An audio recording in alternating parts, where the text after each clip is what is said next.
disciple of Orochimaru, the evil scientist from Naruto. This video is purely for entertainment and does not infringe on copyrights or laws. The rights to the novel and image belong to the original author. We do not claim ownership.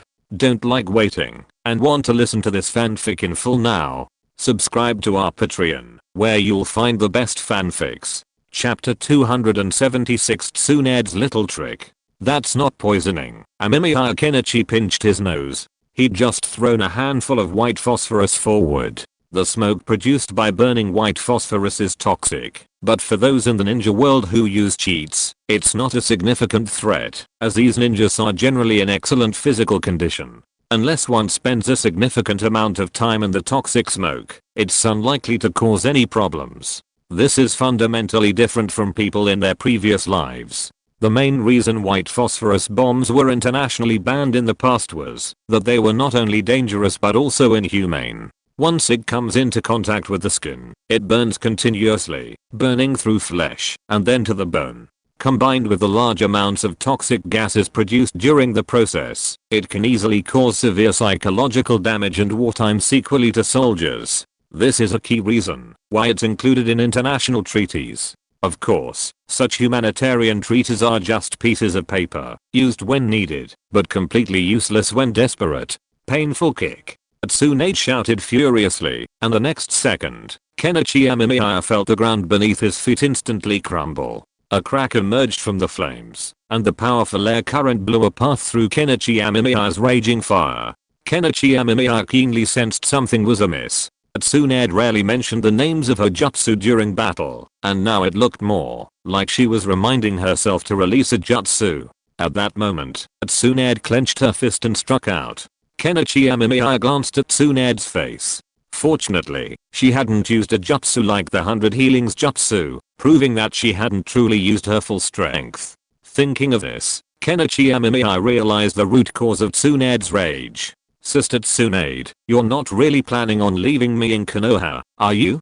Kenichi Amemiya sighed. Thinking back, he felt that Tsunade's previous aggressive attack was probably due to her anger at the third demon Sarutobi Hiruzen, and that she had taken her anger out on him. While Kenichi Amemiya sometimes prefers to resort to tactical tactics to achieve his goals, that doesn't mean he's solely committed to them. He's not a politician like the Sannin. He's a pure ninja who prefers to save time and effort, achieving his goals more quickly and easily. Tsunade seemed deeply dissatisfied with the Sannin's actions, but the problem was that the Sannin was there, and Tsunade couldn't just run over and ignore a traitor like him, right?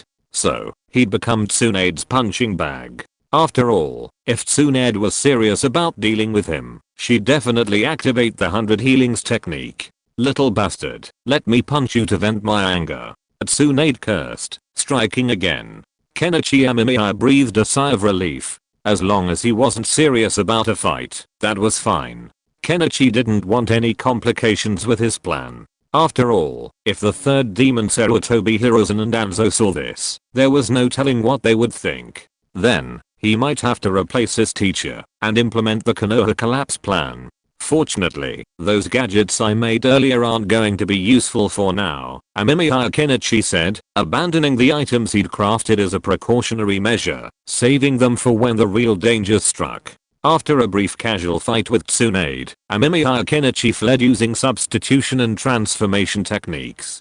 Furious, Tsunade cursed and punched another shop, destroying it. Amemiya Kenichi saw clearly that Tsunade had targeted a Sarutobi clan shop. So far, neither Amemiya Kenichi nor Tsunade had been injured. On the contrary, Tsunade had accidentally destroyed several shops during her battle with the Konoha rebel Amemiya Kenichi, and coincidentally, they all belonged to the Sarutobi clan. This nearly made Amemiya Kenichi laugh out loud. He'd never realized Tsunade was such a hothead, taking her umbrage directly out on the Sannin when she was upset. Just looking at the destroyed shops, Amemiya Kenichi felt like the Sannin was going to bleed blood. But when he thought about the terms the old man had negotiated with his shadow clones, Amemiya Kenichi's teeth were all with rage. If it weren't for the fact that the shadow clones had disbanded and the Sannin could always come to his aid, he would have jumped out and continued his showmanship with Tsunade. It would be best to destroy all the shops of the sinister Sarutobi clan. But if they did, the Sannin would probably be the happiest, as he could then allocate funds to repair his own family businesses. So Amemiya Kenichi fled, leaving Konoha in a state of disarray. The surrounding villagers cheered excitedly. Tsunade, hands on her hips, waved politely to the surrounding villagers. Tsunade, you're really, huh? Why are so many shops collapsed? Sarutobi Hiruzen approached with a grin. He had just defeated Orochimaru, who had come to Konoha to cause trouble, so he came to check on Tsunade. He hadn't expected the fighting on Tsunade's side to be so intense.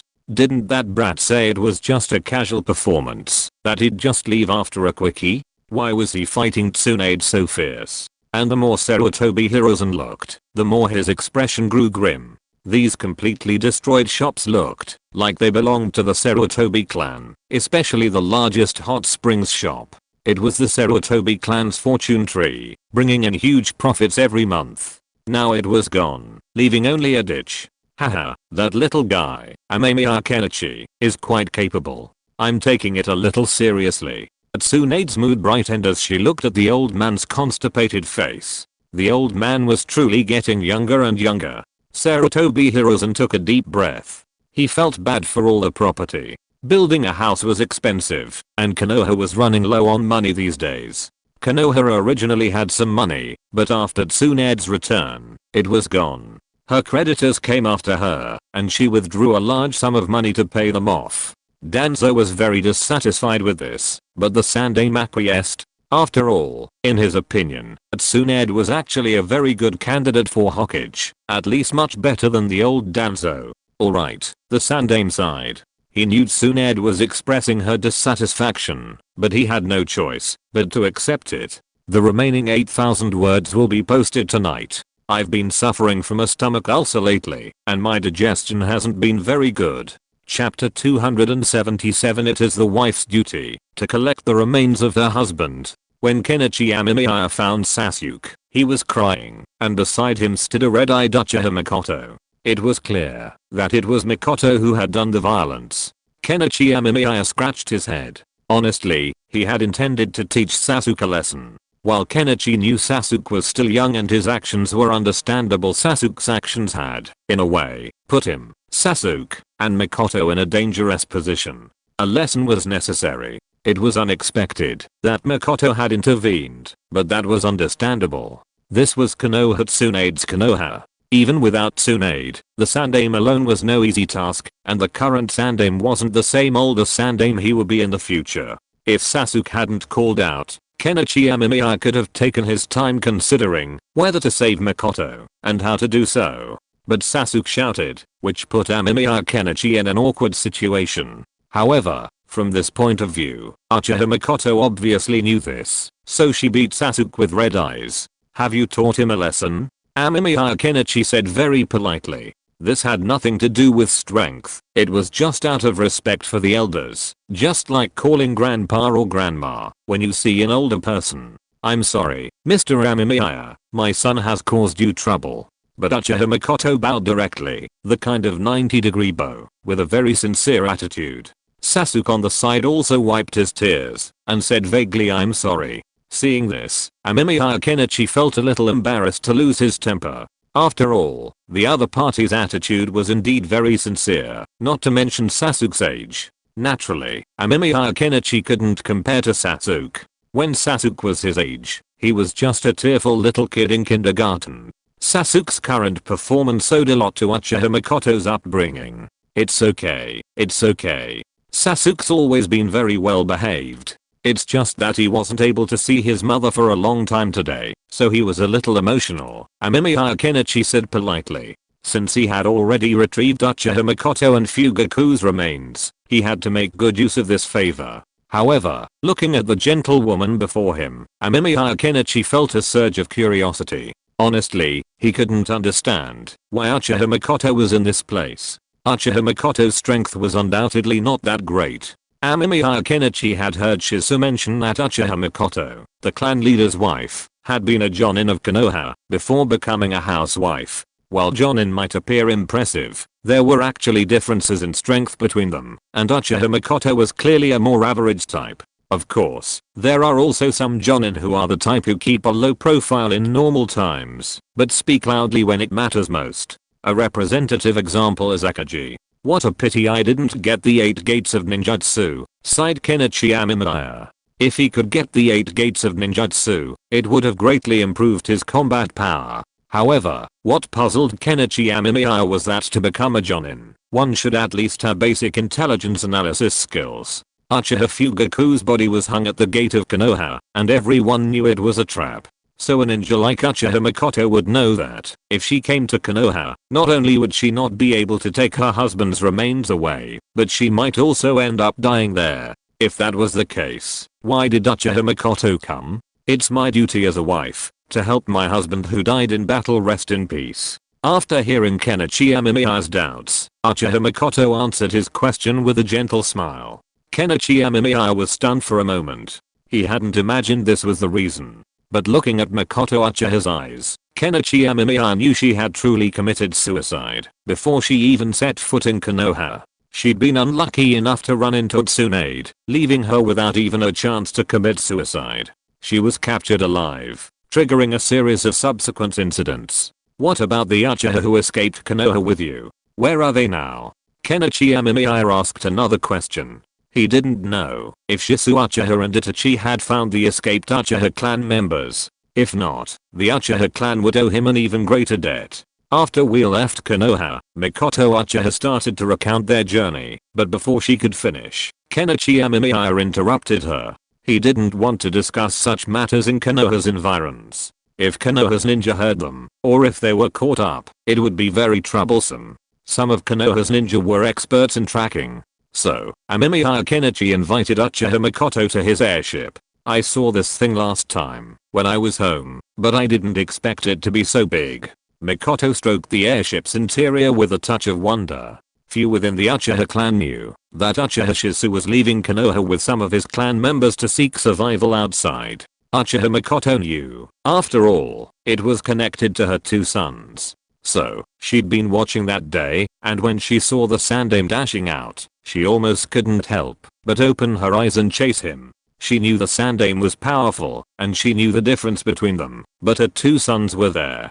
Fortunately, no clan members were captured, and Makoto, with her Sharingan activated, saw the airship take off. Though she didn't see it for long, at least she had a clear view. This thing can accommodate quite a few people. How many clan members are there? Amemiya Kenichi asked Uchiha Makoto as he used his wind release chakra to quickly launch the airship into the air. This time, only 77 clan members were willing to leave Konoha. Uchiha Makoto's eyes dimmed. She remembered that day, hugging her husband goodbye as he smiled and walked out the door, destined for his death, to buy them time. Yet, as the wife of the Uchiha clan leader, she wasn't there to die with him in that final battle. This was a lifelong regret. If it weren't for the caress of Sasuke and Itachi, she would have stayed. But after leaving Konoha, she learned her husband's remains were hanging at the gate, leaving Makoto heartbroken. That night, she often dreamed of her husband smiling and asking her to take care of Sasuke and Itachi, but she had no idea where they were.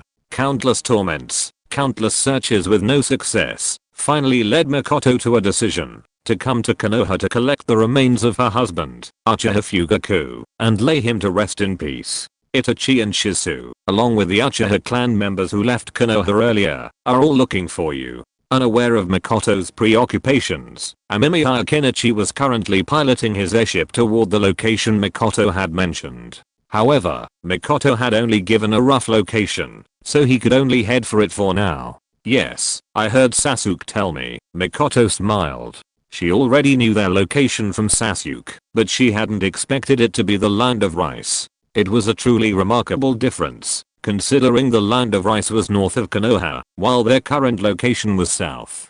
Amemiya and I'm sorry. I was too impatient earlier. As soon as Sasuke mentioned this, Sasuke leaned over, carefully tugging at Amemiya Kenichi's clothes, then lowered his head with a look of guilt. After being reprimanded by his mother, Sasuke realized the immense trouble his earlier call of mom had caused Amemiya Kenichi and his mother, even though he'd clearly realized that simply keeping quiet would have resolved the issue more safely. But now, Amemiya and Ayang must have taken a lot of effort to resolve the situation, and even endangered his life, which made little Sasuke feel extremely guilty. Amemiya Kenichi wasn't angry anymore. After all, Sasuke was still young, and getting angry with him wouldn't be worth it. He rubbed Sasuke's head with a smile, reminded him to think before speaking, and continued on his way south to the land of fire. Amemiya and Ayang's method is so difficult. Naruto rolled around in bed in agony. He had been refining his chakra for a day, but it just wasn't working. Every time he tried, he could feel something disrupting it, causing him to fail. I'll definitely try. Naruto took small bites of the grilled fish beside him, then swallowed the cold fish with satisfaction. These fish were all brought back from his fishing trip today. Amemiya and Ayang and that strange brat had eaten too, but he still had 3 left. Even after Amemiya-san left, he used a wooden stick to catch a few fish floating on the water, so that dinner was solved. But Amemiya-san's grilled fish is really delicious. Naruto felt a little happy when he thought about what happened today. After being isolated and neglected for so long, this was the first time someone approached him like this, and there was no intention of looking down on him or hating him. Mom and Dad, I finally made a friend. Even though he's a cocky guy, there's a big brother who treats me very well. Naruto muttered happily to himself in the small room. Make up for it tomorrow, it's too cold. Chapter 278 The Queen and Fenghua Zaiatsu. You're hiding here? Amemiya Kenichi looked at the underground complex before him, his expression somewhat elusive. Honestly, he didn't know how to describe his feelings. After all, he hadn't expected the Uchiha to actually live there. Well, this place is underground, so it's well hidden. Uchiha Makoto nodded at Amemiya Kenichi. She and the escaped Uchiha clan members were temporarily living in this underground complex. Amemiya Kenichi felt a bit amused. Wasn't this underground complex before him the same underground fortress he'd discovered when he'd taken over the Hollow Village? It was even here that Amemiya Kenichi and Sasori had killed many of the Hollow Village's ninja and even captured its chief scientist. It was truly a coincidence. But this place was also quite good in a way. Konoha didn't know about it, but the remaining Hollow Village ninjas knew about it. However, their alone probably couldn't defeat the Uchiha here, so the Uchiha had a relatively stable life here. Sasuke, standing nearby, was incredibly curious. After a period of adjustment, he'd regained some of his former self. He lovingly held Uchiha Makoto's hand, glancing curiously left and right. When Kenichi Amemiya followed Makoto inside, he discovered that the Uchiha clan was living quite well, at least harmoniously and peacefully. Kenichi Amemiya didn't interfere too much. He had already handed the matter of the Uchiha clan migrating with him to Makoto, believing she could handle it. Besides, as an outsider, he couldn't interfere too much in such matters. After we bring them back, we can go to the snow country. Kenichi Amemiya yawned boredly. He hadn't forgotten that he still had matters to attend to in the snow country, such as his own Zerg Queen. He'd previously discussed this with Fenghua Zaiatsu, and the parasite within her body was likely fully grown. After bringing Uchiha Makoto back to the Uchiha clan's headquarters, Kenichi Amemiya planned to visit the snow country to study his parasite. If he had some inspiration or a breakthrough, he would return to genetic programming. I wonder how Anko is doing now, Kenichi Amemiya said, his chin resting on his hand in boredom. Uchiha Makoto had been gone for quite a while, but the work was still unfinished. Kenichi Amemiya had last heard about Anko Materashi 6 months ago, when he'd visited his teacher's lab to chat. According to him, Anko Materashi had become an accomplished bounty ninja, carrying out numerous missions. Even though her skills weren't yet at the level of a jounin, his teacher was constantly strengthening her training. This made Kenichi Amemiya want to laugh. He had no idea what his junior sister was feeling. Sorry to have kept you waiting. Just as Kenichi Amemiya was lost in thought, Uchiha Makoto finally arrived. Kenichi glanced over and saw a group of Uchiha clan members following her. Most of the people looked cheerful, clearly delighted to be reunited with their clansmen. Seeing this, Amemiya Kenichi wasted no time and immediately led the Uchiha clan back to the land of rice fields by airship, reuniting them with their own clansmen. However, Shisu, Itachi, and the others had not yet returned. Seeing this, Amemiya Kenichi simply said goodbye to Sasuke and departed on the airship. He had no time to witness the Uchiha clan's heartwarming reunion. He longed to visit the land of snow, to see the current state of his chakra parasite. I hope the others won't do anything drastic, but Shisu should be able to handle this. Amemiya Kenichi scratched his head, gazing at the rapidly shrinking village below. His recovery of the Uchiha clan was a blessing, but it also brought some unfortunate news. Those who hadn't returned were likely buried in Konoha. This was not good news for those whose family and friends were still there. When Kenichi Amemiya returned this time, he discovered that Uchiha Obito was also gone. However, as a street vendor selling masks, he wasn't particularly noticed. After questioning the elderly man at a nearby stall, Kenichi Amemiya learned that Obito had left shortly after he had left that day, but Uchiha Obito certainly wasn't following him. Kenichi Amemiya was taking Sasuke to Konoha for fun, so there was really no need to follow him. He was most likely following Shizu or Itachi. If a fight breaks out, it'll be very interesting. I wonder if Obito will be forced to use Kamu. If he does, Kenichi Amemiya smiled happily. Obito was actually quite cautious with his Kamu, as frequent use could easily damage his eyes. But if he did, a huge surprise awaited him. After leaving the land of rice, Kenichi Amemiya took 2.5 days to fly from the land of rice to the land of snow. And that was thanks to the speed boost from flying. Walking, or taking a boat would have taken even longer. It's true that, while the ninja world isn't very large, the ocean is still quite vast. The snow country is even more isolated, requiring a long boat ride to reach the nearest country. However, with the advent of airships, this journey has naturally been shortened considerably. Soon, Kenichi Amemiya arrived at the snow country's capital, and found Fuuka Koyuki, who was attending to government affairs. Amemiya-sama. A year had passed, and Fuuka Koyuki looked older and taller. Upon seeing Kenichi Amemiya, she leaped over with joy, wanting to jump onto him and hug him. This left Kenichi amused and confused. It seemed the queen insect had a deep impression of Fuuka Koyuki, otherwise, she wouldn't have let him become like this.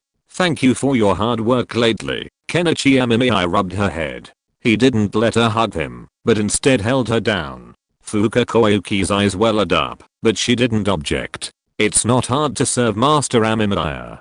Fuuka Koyuki's cheeks flushed as she looked at Kenichi Amemiya, her eyes almost tearing. Kenichi scratched his head, something clearly amiss. Kenichi also noticed that Fuuka Koyuki's development seemed to be accelerating, likely due to the mother insect. So Kenichi directly channeled his yang attribute chakra and located the mother insect near Fuuka Koyuki's brain and spine. Over the past year, the mother insect had grown considerably. Previously, it could only cling to Fuuka Koyuki's neck, but now its tentacles directly rested on her brain. Master, the mother insect exuded excitement and joy. She now expressed her thoughts normally, like a normal human, demonstrating her remarkable development. However, her appearance had become somewhat creepy. It now resembled a facehugger, but instead of hugging a face, the mother insect directly hugged the brain and spine. If the mother insect died, Fuuka Koyuki would likely die too. What's going on? Kenichi Amemiya felt the mother insect's shape, a look of wonder on his face. It seemed this parasite still achieved its goal of controlling others by directly attaching itself to the brain, yet still granting the host extreme autonomy. Feng Hui's expression was remarkably natural, not at all like she was being manipulated. Master, I've matured. Now I need some excellent male genes before I can begin breeding. The mother insect's message made Kenichi Amemiya's mouth twitch. No wonder Feng Hui's was so eager. No wonder her eyes were almost tearing. It was the mother insect's influence. But could Kenichi Amemiya take action? Of course not. It would be a death sentence. But this wasn't a problem for Kenichi Amemiya. Genes didn't necessarily require that kind of stuff. Genes could be obtained through blood or something, and Kenichi Amemiya already had even better genes. It's even possible to argue that, if the Six Paths Sage and Kaguya Satsuki's genetic information weren't unavailable, Kenichi Amemiya could have simply obtained a copy for his own queen. As for Black Zetsu, he's left alone. Black Zetsu is a true eccentric within the Satsuki clan. To some extent, he can't even be considered a normal Satsuki. The Satsuki clan can at least maintain their basic humanoid form. Both Kaguya and the Six Paths Sage are normal humanoids. Black Zetsu, however, is different. He can't maintain his own humanoid form, or rather, he doesn't have one.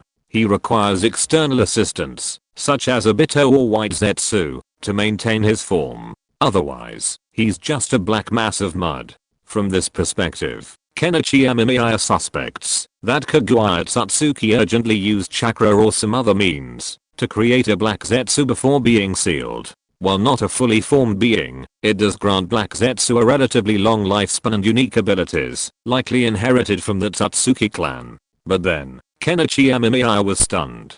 Did the mother insect's words imply that she possessed some ability to extract genetic information? Can you extract genes from others to breed the next generation?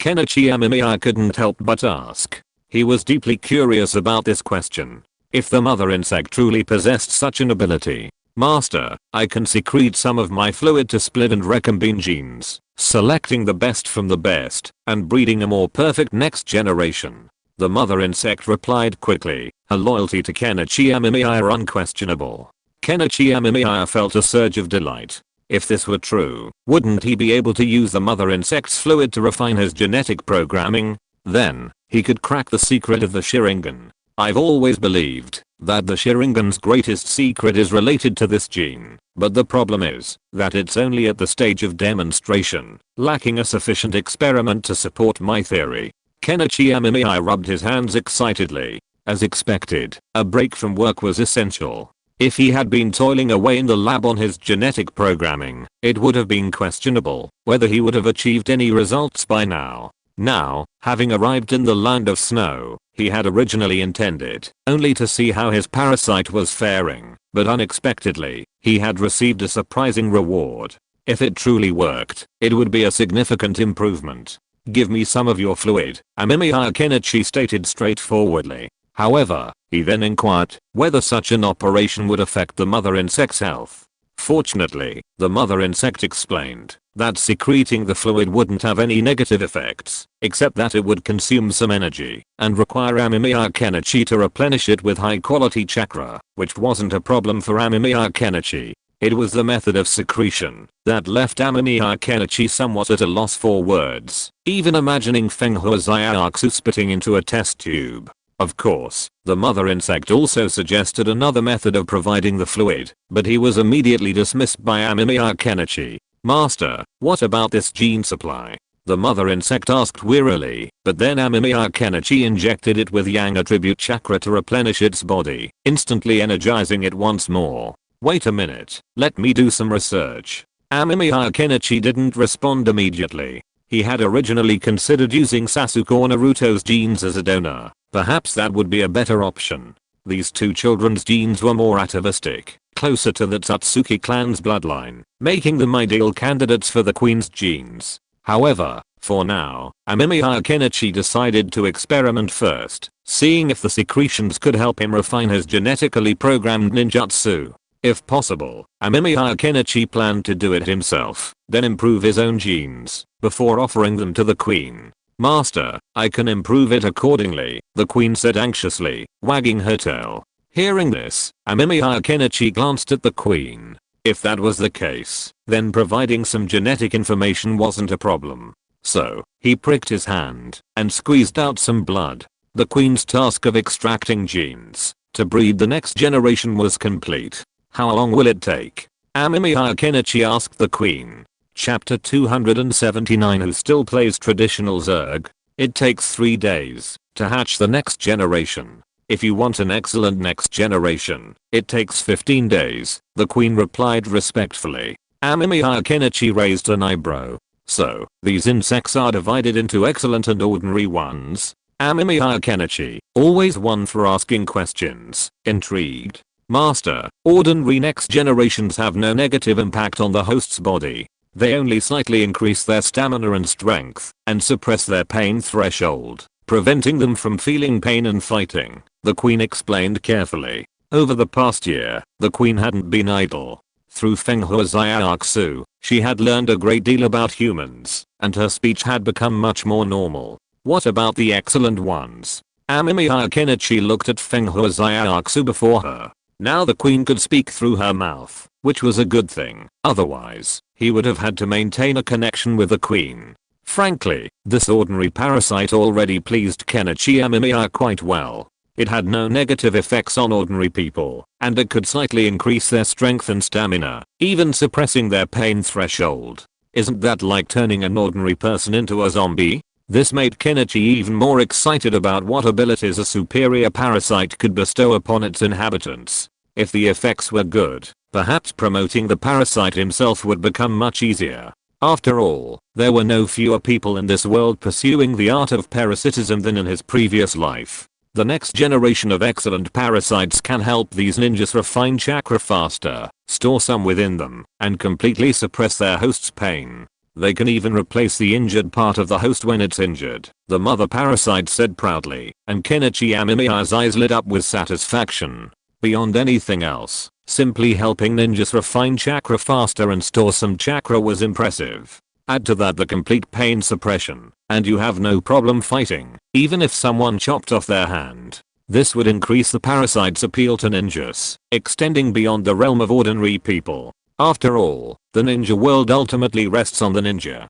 As long as they can be controlled, others won't be able to cause any trouble. As for the so-called samurai, they're even less important. While the strongest samurai are certainly formidable, if most samurai can't compare to the ninja, Kenichi Amemiya feels he could easily overwhelm the Iron Kingdom, and the next generation will be able to aid these hosts in battle. By absorbing some iron ore, they can create razor-sharp swords and kunai, the mother insect said with a hint of pride. These were the abilities it had extracted from the genes Kenichi Amemiya had given it. Kenichi Amemiya was even more satisfied. This chakra parasite was truly remarkable. But if that were the case, why had the Sage of Six Paths decided to eliminate it in the first place? Was it because the mother parasite was planning to do something to the world? However, Kenichi Amemiya wasn't entirely certain of these things. After all, there were no historical records of these events, and even the stories about parasites existed only as rumors, like urban legends. Without clear historical records, there was no way to verify them. However, Kenichi Amemiya felt that this was likely. After all, the books that did record it all mentioned the immortal destroying the evil demon that wanted to destroy the world. Could there be a better next generation? Kenichi Amemiya looked at Fenghua Zaiatsu with satisfaction. If Kenichi Amemiya had previously had some concerns about using Fenghua Zaiatsu and the mother insect, he no longer had any. With Fenghua Zaiatsu around, his future plans could be accelerated. Yes, but that next generation would take a long time to cultivate, about 3 months, the mother insect said confidently. Kenichi Amemiya raised an eyebrow. An ordinary parasite takes 3 days, an excellent one 15 days, and an even more advanced one a full 3 months. Isn't that a huge difference? What's the difference? Amemiya Kenichi looked at Fenghua Zaiatsu curiously. Wasn't 3 months too long? Master, because those offspring have so many of your excellent genes, they can help their hosts absorb a strange energy, increasing their stamina and strength. The mother insect's tone was perplexed. After analyzing Amemiya Kenichi's genes, it could only discern that they had this ability, but it didn't know what that strange energy was. Amemiya Kenichi was a little confused. The mother insect didn't know, but he certainly knew. This strange energy the mother insect was talking about was most likely natural energy.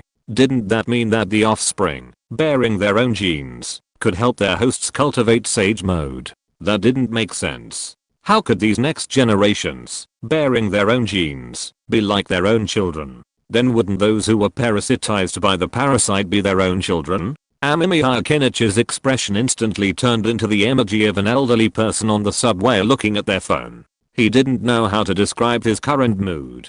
Can you also analyze the composition of different genes within a genome? Amemiya Kenichi suddenly discovered a blind spot he hadn't noticed before. His mother insect seemed to be able to analyze the functions of genes. Yes, I can find out a bit, the mother insect replied honestly. Amemiya Kenichi took a deep breath. Wow, he hadn't expected this mother insect to have such a function. But it was good news. It could help him later. Then you should breed some average and excellent offspring first. I'll come back to you when I find it useful. Amemiya Kenichi's expression grew increasingly satisfied.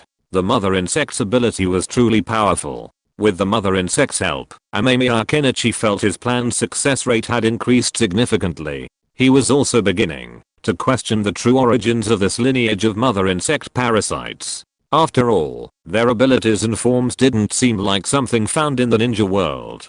Could these mother insects actually be life forms from outer space? For now, though, Amemiya Kenichi wanted to quickly return to his laboratory to see if the mother insect's secretions could help improve his genetically programmed ninjutsu. If so, it would be a real help. I obey your orders, master. Fenghuizayaksu knelt on one knee, looking at Amemiya Kenichi with longing and attachment. The corner of Amemiya Kenichi's mouth twitched. To be honest, he wasn't used to this kind of treatment. It was a strange feeling, a strange awkwardness. However, he didn't try to change the queen's attitude towards him, because he knew that a strict Zerg hierarchy was beneficial to him. If the infected creatures rushed him, shouting about bonds, close friends, and the village, that wouldn't work. Therefore, he had to use force to suppress them when necessary. That was the only way. After a brief explanation with Fenghuizayaksu, Amemiya Kenichi left the snow country in his airship and flew towards his laboratory. He was eager to test the effectiveness of the queen's secretion in his lab. Don't struggle, Yi Kang. You can't escape from here in a remote valley. A man covered in bandages let out a sinister laugh as he walked towards the woman in front of him. Yi Kang gritted her teeth as she stared at the monster before her. All her teammates had perished at its hands. The monster was incredibly powerful and seemed to know her abilities. No, I must get this news back to the village. Yi Kang took a deep breath and activated her Kakei Genkai once again. The next moment, she vanished before the bandaged monster. I told you, swift escape is useless against me. The bandaged figure clapped her hands, and the barrier around her became even stronger. He had put in a tremendous effort to capture this woman who mastered swift escape, setting up a powerful ceiling formation that would prevent anyone from escaping. Even Yi Kang, whose swift escape technique was so fast that it was intangible to the naked eye, would be unable to escape. If I capture her and absorb her, I'll have mastered all 4 Kakei Genkai. Then, with the Uchiha clan's Sharingan, I'll become an immortal ninja. The bandaged figure smiled as the explosions echoed in his ears. Long before, it had already set up a ceiling barrier and defensive ninjutsu. Now, there was an explosion over there. It must have been that idiotic woman, Yi Kang, who had crashed into it. But then, it felt a threat coming from before it. It calmly raised its left hand, and the next second, a long sword stabbed at its hand, but it broke apart right there, falling to the ground inch by inch. You demon, what have you done to your own body? Yi Kang bit her lip. She was running low on chakra and stamina. Although she had noticed the madman's abnormally strong body before her, she had just used swift release to strike. At that speed, even a normal earth wall wouldn't have been able to stop her attack, but this monster blocked it with just one hand? That's steel release, fool. The bandaged man looked at Yi Kang and smiled. He had once been a weak, untalented ninja, but he was no longer the Hiruko who could only stand behind his friends, watching them grow, powerless to do anything, never able to catch up. Steel release, storm release, and dark release, these were the abilities he had painstakingly acquired. With just 2 more Kakei Genkai, he could become an immortal ninja and rule the world. Doramatsu. Yakira suddenly attacked, summoning her last bit of chakra and unleashing a full strength attack. But the blow was absorbed by the being before her. It had absolutely no effect at all. Yakira's pupils shrank. She had heard of this Kakei Genkai in the village before, a Kakei Genkai possessed by a powerful warrior from the Hidden Mist village. It was called Dark Release, and could absorb the enemy's jutsu, making it incredibly powerful. But the being before her had just mentioned that he also possessed Steel Release. You can't possibly possess that many Kakei Genkai by yourself. Yakira slumped to the ground, her chakra completely gone. For a ninja, chakra is essential. If it is all exhausted, it means death, and Yi Kang has no ability to resist now. That's someone else. I'm not someone else. I'm Beluhu. I'm destined to become the absolute strong who rules this world. Beluhu smiled proudly. Oh, the absolute strong? Najidon. Cut off the tail. A sudden voice made Beluhu's pupils shrink. He turned around subconsciously and saw a ninja standing outside his ceiling barrier. The other party was looking at him excitedly. "Who are you?" Baloo looked at the guy in front of him. The other party did not have a ninja forehead protector, and he had no way to tell which village the other party was from. But the other party was outside at the moment, which basically meant that he was an enemy. And Amemiya Kenichi looked at Baloo in front of him with a subtle expression. To be honest, he had never thought that he would meet Baloo in this place. After all, he had been on the airship, steering it towards the land of the rice country, when he noticed something below him. It looked like a ceiling circle his teacher had once taught him. Curious, Kenichi Amemiya disembarked to investigate. Unexpectedly, he saw the bandaged man in front of him, along with the desperate-looking female ninja behind him. He also heard the bandaged man's true identity, Hiruko. As soon as he heard the bandaged man's name, Kenichi Amemiya knew who he was. After all, he had once curiously asked his teacher about this man, and the teacher had revealed his name, Hiruko, a former friend. Initially, Kenichi Amemiya had no interest in interfering, even though Hiruko appeared to be planning something significant. However, upon hearing that he possessed Kekkei Genkai, and possibly even more, Kenichi Amemiya's interest peaked. Are there people in the ninja world who possess multiple Kekkei Genkai? It can be said that apart from the Otsutsuki clan, there are very few others. On the surface, only Meditarumi has 2 bloodline limits, but Hiruko has none. This is also what Kenichi Amemiya learned from his teacher. So how did Hiruko master these bloodline limits? So Kenichi Amemiya came to meddle in other people's business. The Yakura here is not the Yakura of the movie version, but the Yakura of the movie version, but they look exactly the same. Chapter 280. I'm really just here to study. Let me in. I'm Kenichi Amemiya, and my teacher is Orochimaru. Kenichi Amemiya answered Okuroku's question honestly. It was understandable that Okuroku and the woman named Yakura couldn't recognize him through the barrier before him. After all, he couldn't even distinguish the person's features. Otherwise, they might have recognized him when he landed. After all, photos of the traitor had spread throughout the ninja world, and he had a bounty on his head. However, the bounty wasn't high. Compared to Kenichi Amemiya's other identity, the Tenma, this one was quite low, comparable to Sarutobi Asuma's. The barrier Okuroku was using looked a bit like the 4 purple flame formation, but it wasn't. After all, it only had 3 corners, and was red in color.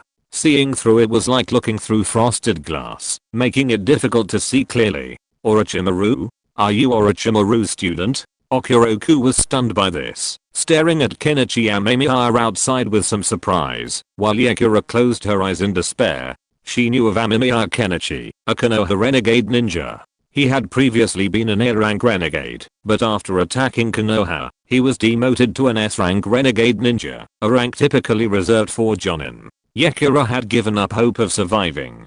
After all, one was a pervert, and the other was a renegade ninja from a rival village. She simply couldn't see the reason why she could survive. Hiruko, on the other hand, had mixed feelings. He had once been a close friend of Orochimaru, Tsunade, and Jiraiya. The 4 of them would often share meals and practice ninjutsu battles.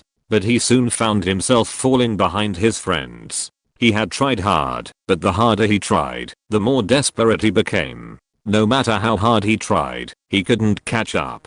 From that day on, Hiruko deeply understood the gap between genius and ordinary ninja. A gifted ninja could easily surpass an ordinary person like him with just a little effort. Though none of his friends said anything, Hiruko's sensitive heart couldn't accept it. He became withdrawn and resistant to communication with the renowned Sannin. A prolonged silence could drive some people mad, others to enlightenment, or even to abandonment.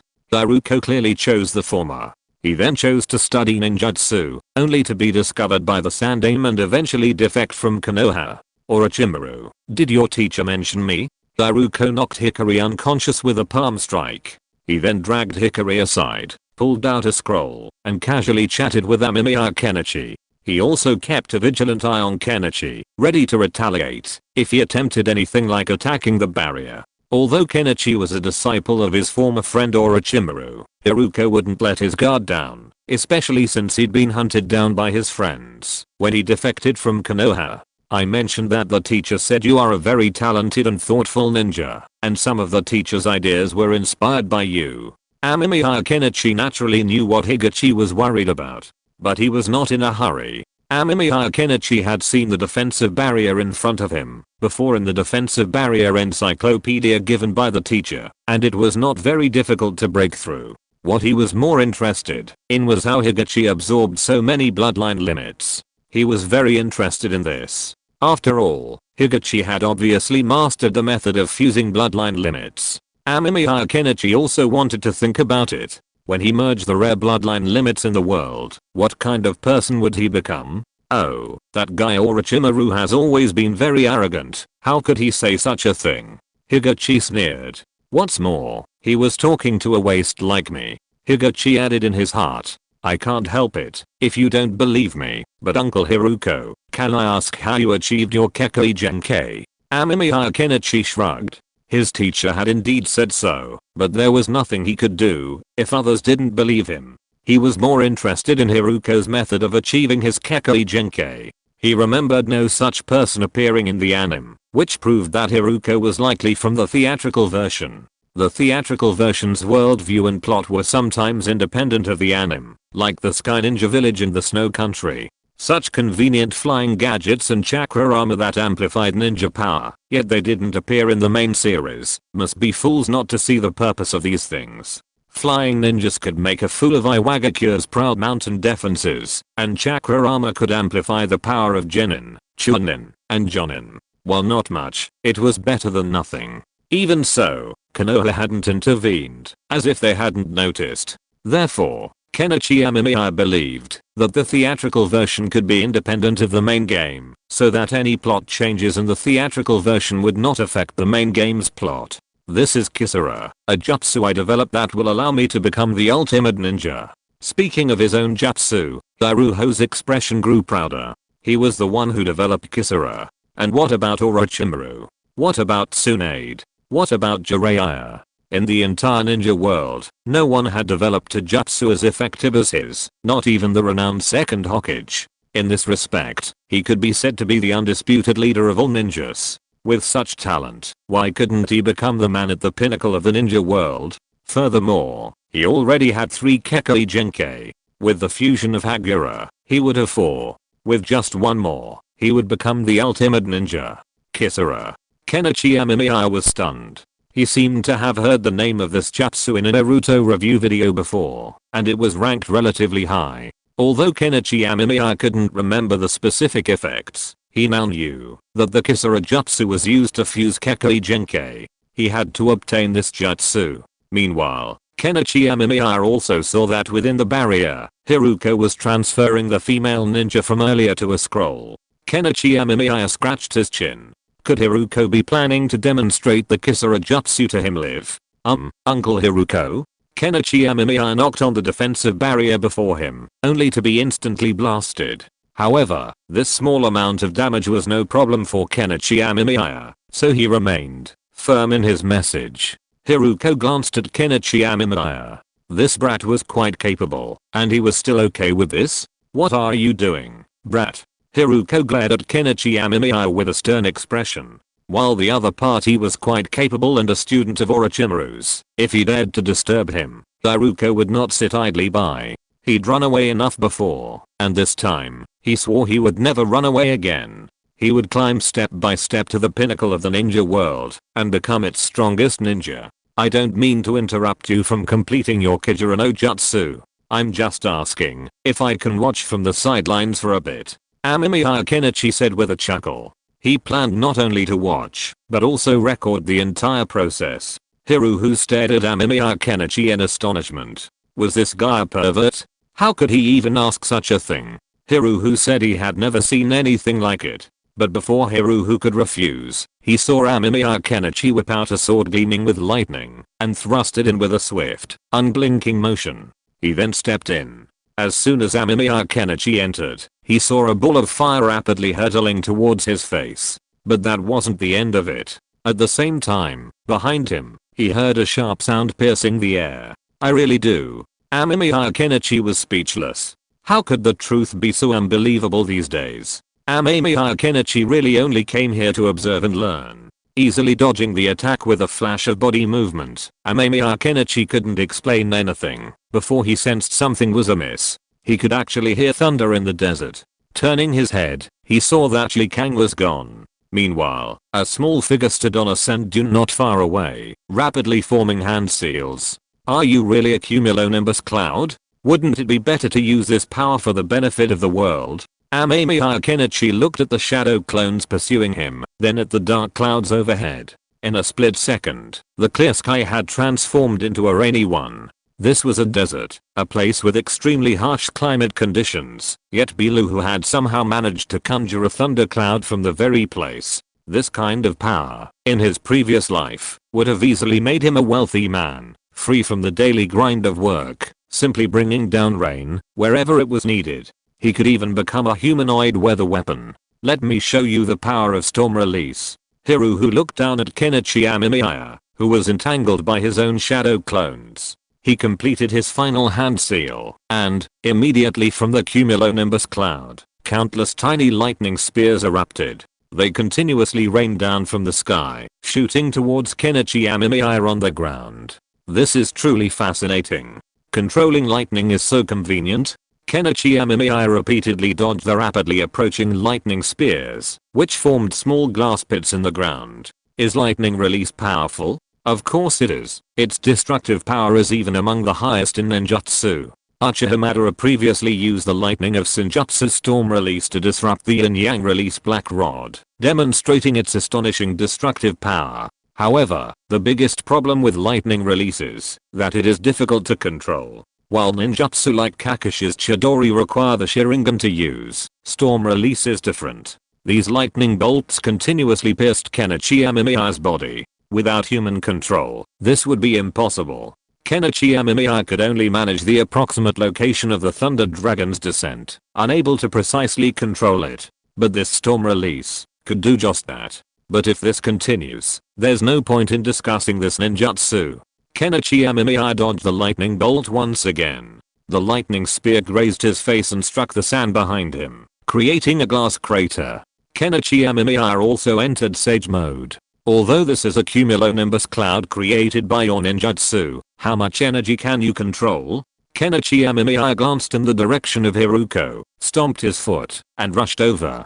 Kenichi Amemiya had considered using the Senjutsu lightning release to reverse the effect on Hiruko. After all, electricity tends to flow from low voltage to high voltage. As long as the voltage of his Senjutsu lightning release was high enough, the lightning would be diverted. However, considering Hiruko possessed the storm release Kakei Genkai, a failure would be a disaster, so he abandoned the idea. But these lightning bolts of yours also come from cumulonimbus clouds, right? Amemiya Kenichi looked at the dark clouds overhead. He had also practiced lightning release, so he naturally knew where these lightning bolts came from.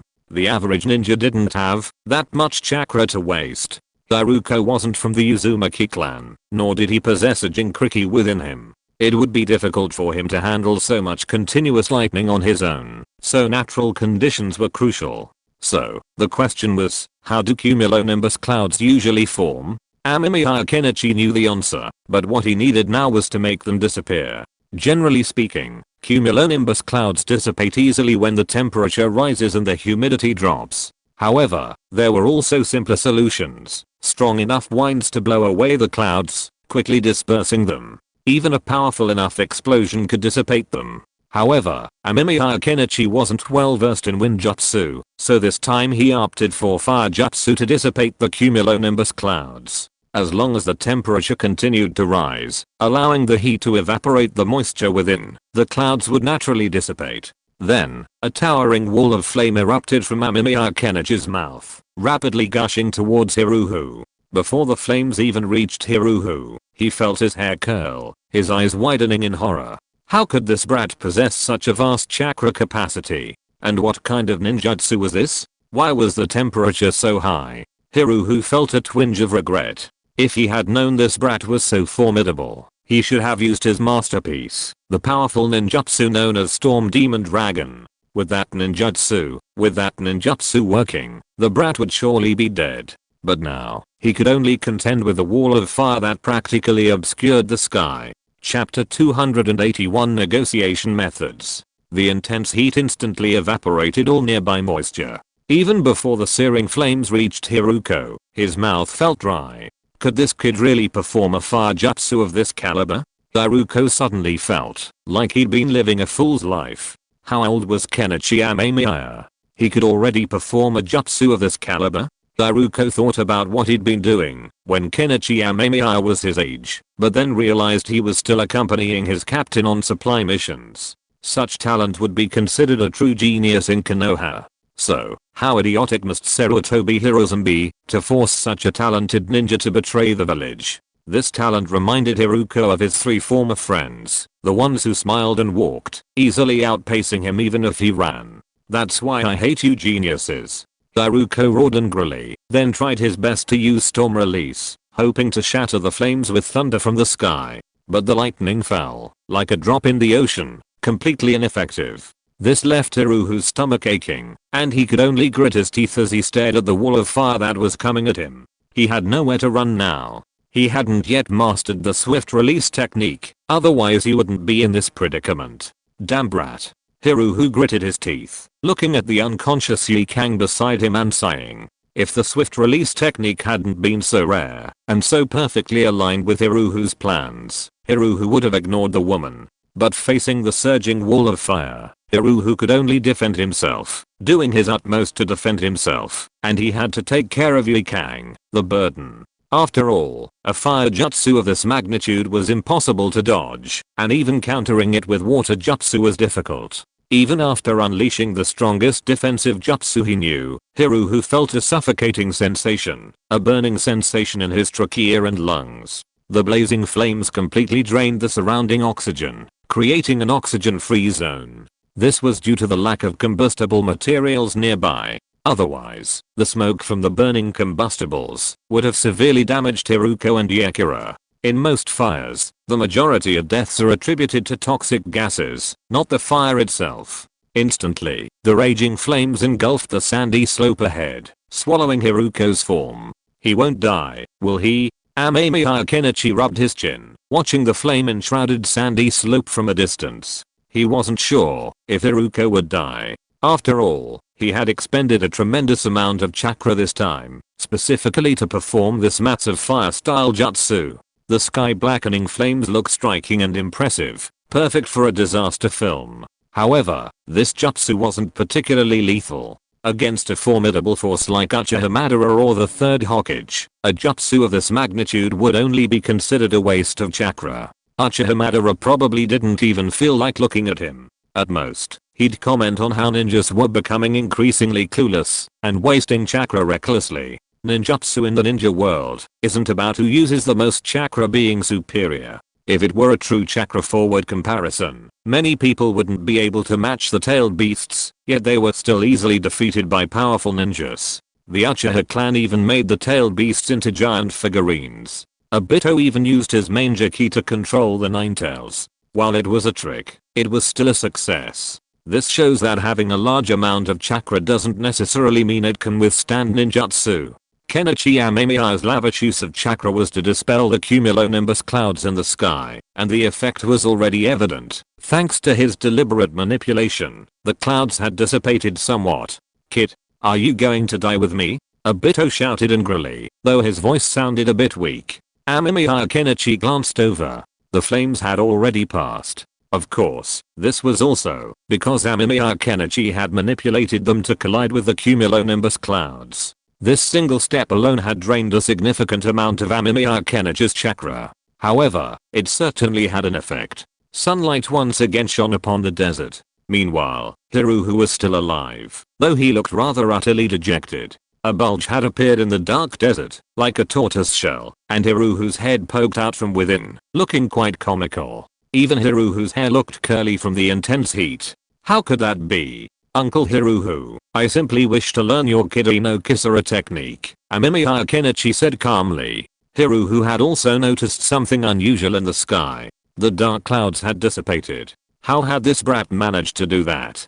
Hiruko had rarely seen someone dissipate the rain clouds he had created with storm release using fire release. His most troublesome encounters had been attempts to disperse them with wind release. However, Naruto now saw that the imp before him was quite powerful. If he had absorbed all 5 Kakai Genkai and used Storm Demon Dragon, he should be able to defeat him. However, he was currently running low on chakra. Furthermore, the imp was still advancing towards him. Even if he desperately used Storm Demon Dragon, holding the imp until the jutsu could be successfully executed would be extremely difficult. Amemiya Kenichi knew Haruko would not surrender a jutsu of the level of Kiara without hesitation, but he was also certain that Haruko was not determined to die. Since he feared death, the problem would be much easier to solve. If Haruko was not afraid of death, then Amemiya Kenichi's attempt to obtain Haruko's Kiara jutsu would be much more difficult.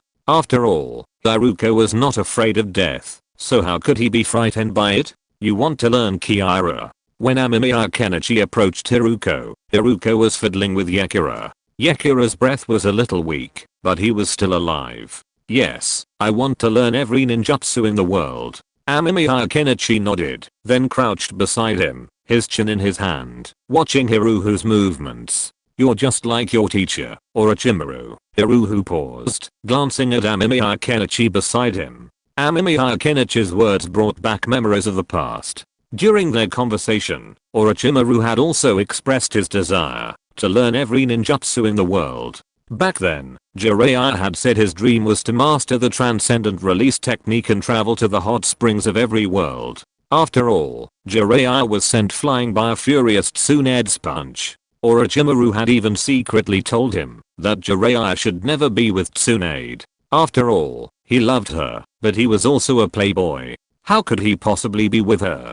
For a moment, Haruko felt lost. Those good times in Konoha were gone. After all, how else can I become master's disciple? Amemiya Kenichi smiled. It was precisely this remark that had persuaded Orochimaru to accept him as his disciple. After all, Amemiya Kenichi knew Orochimaru well, and this remark was a welcome change. After Amemiya Kenichi said this, Orochimaru's gaze changed, growing more interested. However, Amemiya Kenichi's attitude towards learning and his perspective on science later proved crucial in Orochimaru's decision to accept him as his disciple.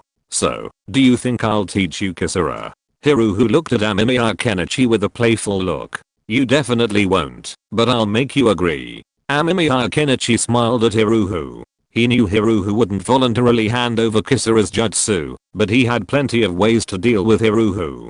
Threats of force, threats of death, anything was acceptable. Even if Haruko truly saw through the mundane world and became fearless, Amemiya Kenichi had a backup plan. Shisu's Kotomatsukami hadn't been used yet. If he could use it on Haruko, forcing Haruko to unconditionally agree to any request, wouldn't that allow him to obtain the Kiyomaru jutsu? However, while Shisu's Kotomatsukami looked powerful, Shisu died so quickly that there wasn't any real outcome. It's also unclear if Kotomatsukami would be effective against such powerful opponents. Kenichi Amemiya had only heard rumors of a Kotomatsukami controlling Kaguya Satsuki. Kenichi Amemiya found this far-fetched. After all, the Sharingan is the bloodline of the Satsuki clan. 6th son possessed this ability, but it was passed down to the Uchiha clan. It was unlikely that he could control Kaguya Satsuki. However, for Haruko, it shouldn't be a problem. Haruko curled his lips, feeling that his luck was really bad today. But how could he get out of here? If only Kenichi Amemiya could come out later, even after he had fused with Yakira's bloodline. You're going to kill me? Haruko was silent for a moment, then asked back. Amemiya Kenichi didn't respond immediately. Instead, he looked at Haruko's eyes. Haruko's eyes were firm, showing no fear of death. It seemed that threatening him with death wouldn't work. Don't you want to become the ultimate ninja? Wouldn't you be unwilling to die now? Amemiya Kenichi watched Haruko drawing something on Yakira's face and body. Haruko's hand paused. Yes, but I won't give my hard work to anyone. Haruko said calmly, but his tone was firm and forceful. Amemiya Kenichi felt a sense of helplessness. This seemed to have completely nullified his threat of death by force. Now, there were only two options. One was Shisu's help, and the other was to try brainwashing. However, Amemiya Kenichi wasn't sure whether brainwashing would work for the ninja of the ninja world or for Hiruko. But there was another way. Uncle Hiruko, you were once a ninja of Konoha. Do you know the impure world reincarnation jutsu developed by the second Hokage, Senju Taberama Senju? Amemiya Kenichi asked with a smile. Impure world reincarnation is a very powerful jutsu, but the only problem is that for it to be effective in teaching ninjutsu, it requires complete freedom of control, allowing the ninja sufficient autonomy. I know, you're trying to threaten me with this jutsu. But I'm dead, so why would I teach you a jutsu I wouldn't teach you while I was alive? Hiruko looked at Kenichi with interest. He flipped Hikari over and continued drawing something behind him. Then can you accept mediocrity after death? After your impure world reincarnation, will you still possess your current Kekkei Genkai? Wouldn't you then be the same mediocre person you were before? Amemiya Kenichi smiled. Amemiya Kenichi had heard his teacher's evaluation of Hiruko and knew that Hiruko, unwilling to accept mediocrity, had chosen to betray the village, leave Konoha, and his friends. Therefore, Amemiya Kenichi deduced that Hiruko was deeply vulnerable and sensitive. He yearned to become a talented ninja like his 3 former friends, an obsession that was truly his. Sure enough, upon hearing Hiruko's words, Hiruko fell completely still. He remained silent for a long moment before looking up at Hiruko. I need to think about this. Hiruko's tone was bitter and resentful, but not angry. Hiruko was a clever man. Many ninjas would not spare those who showed murderous intent towards them, and Hiruko, believing himself to be one of them, suppressed his inner murderous intent. Amemiya Kenichi didn't object. He could see Hiruko was stalling for time, but it didn't matter. Since Hiruko was hesitant, there was room for negotiation, and stalling for time was Hiruko's idea. He planned to take Hiruko back. If Hiruko still refused or tried to stall, Hiruko would simply have Shizu take action. While using Katamatsukami in this place felt a bit wasteful, Amemiya Kenichi felt it was worthwhile for Hiruko. After all, it was a ninjutsu that could be integrated with a Kekkei Genkai. Let's go, Uncle Hiruko. As for the girl, would you mind leaving her to me? Amemiya Kenichi chuckled and picked up Likang. He wouldn't let Hiruko continue drawing. Who knew how the ninjutsu of Kiara was activated? Of course not. Hiruko gnashed his teeth in hatred. Chapter 282. Is the essence of Gyruo a fusion of genes? You said this person is Hiruko? Orochimaru looked at the small figure before him with a strange look in his eyes, but after seeing his disciple's sincere expression, he became a little confused. Orochimaru had been conducting experiments in his laboratory, hoping to perfect his telephone concept as soon as possible, when his disciple, Kenichi Amemiya, knocked on the door and asked him to meet someone with his previous face, acting mysteriously. Unexpectedly, when he looked outside, he saw a small figure wrapped in bandages. At first, Orochimaru thought it was some special Kekkei Genkai possessor his disciple had planned to bring with him, but he was surprised to find that the person before him was Hiruko. Orochimaru knew Hiruko, and the name even brought back memories of her past. Back then, she had trained and carried out missions with Jiraiya and Tsunade every day, and Hiruko had been their close friend. But later, Hiruko had become distant. The last time they met, Hiruzen Sarutobi was conducting human experiments on Hiruko, and immediately dispatched them to hunt down the Konoha traitor. Of course, the Sannin didn't kill him, but tacitly chose to let Hiruko escape successfully. That day, Jiraiya was also displeased, and Tsunade's expression was also not good. Only Orochimaru's eyes lit up, as she had discovered something new and intriguing. Orochimaru, long time no see. Hiruko looked at the man before her. He was still the same, with the familiar look, the familiar clothes, the familiar demeanor. That air of disregard for others, that cold, ruthless demeanor that was Orochimaru, the cold man, exactly as Jiraiya had described him. It was not easy to find a genuine smile on his face. But now, looking at his friend, Hiruko felt a complex emotion. If he couldn't even defeat Orochimaru's students, then what was the point of all those years of defecting from Konoha and perfecting the Kidogara Jutsu? Are you really Higurashi? Then why did you become shorter? Orochimaru became interested. The person in front of him, except for the height and appearance, was very similar in other aspects, especially the other person's eyes. Higurashi always looked at her with such emotion.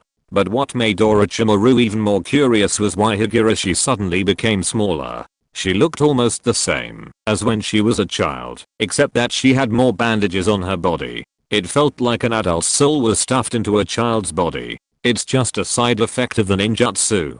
Higurashi turned his head away. He didn't want to talk about the issue of his body becoming smaller. The ninjutsu of Kiraira sometimes had some strange side effects, such as making his body smaller, but it didn't matter. This was the price of wanting to master power.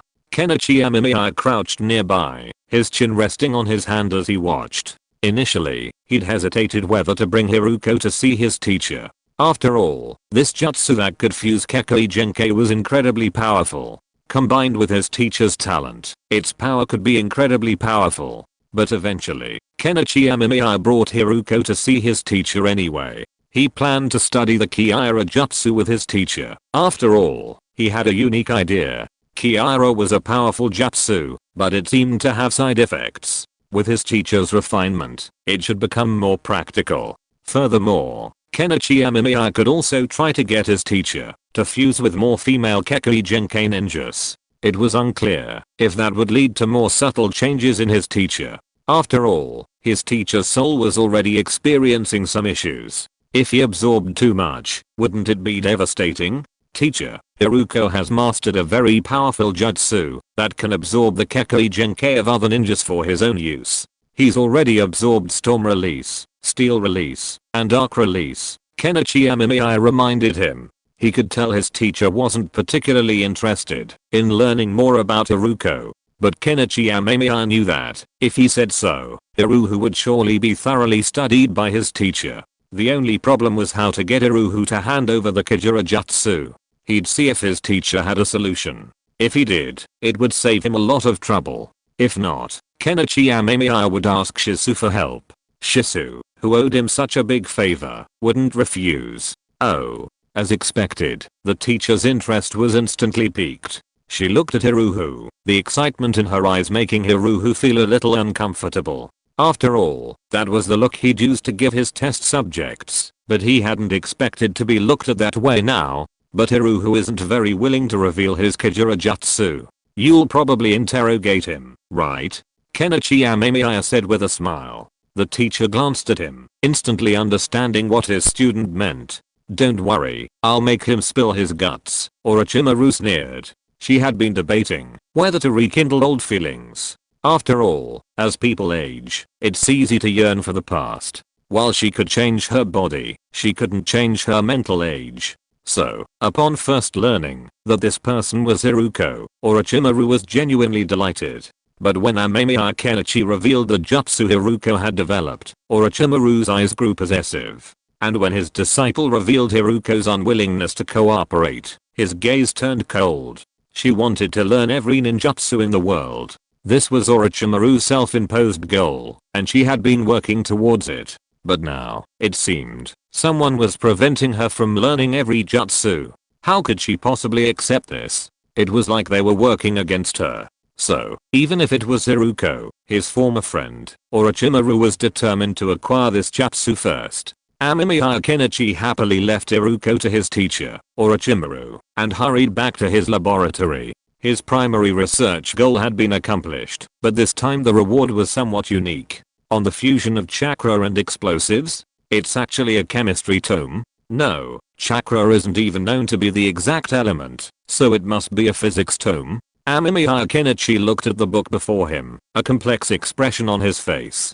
He had originally thought his research on chakra and explosives would be followed by a straightforward solution, but he was unexpectedly given a book and told to study on his own. This made Amemiya Kenichi feel like he was back in college. Back then, Amemiya spent his free time chatting with his biology friend, then going to the library to look for books on other subjects. He even mastered some basic programming while his classmate switched to physics. After all, according to his friend, studying biology was basically a dead end, and it was better to go to physics, where there wasn't much hope. A book would be nice, though. I'm just not sure what it would explain. Amemiya sighed, then turned on the lights in his lab and slowly flipped through the book.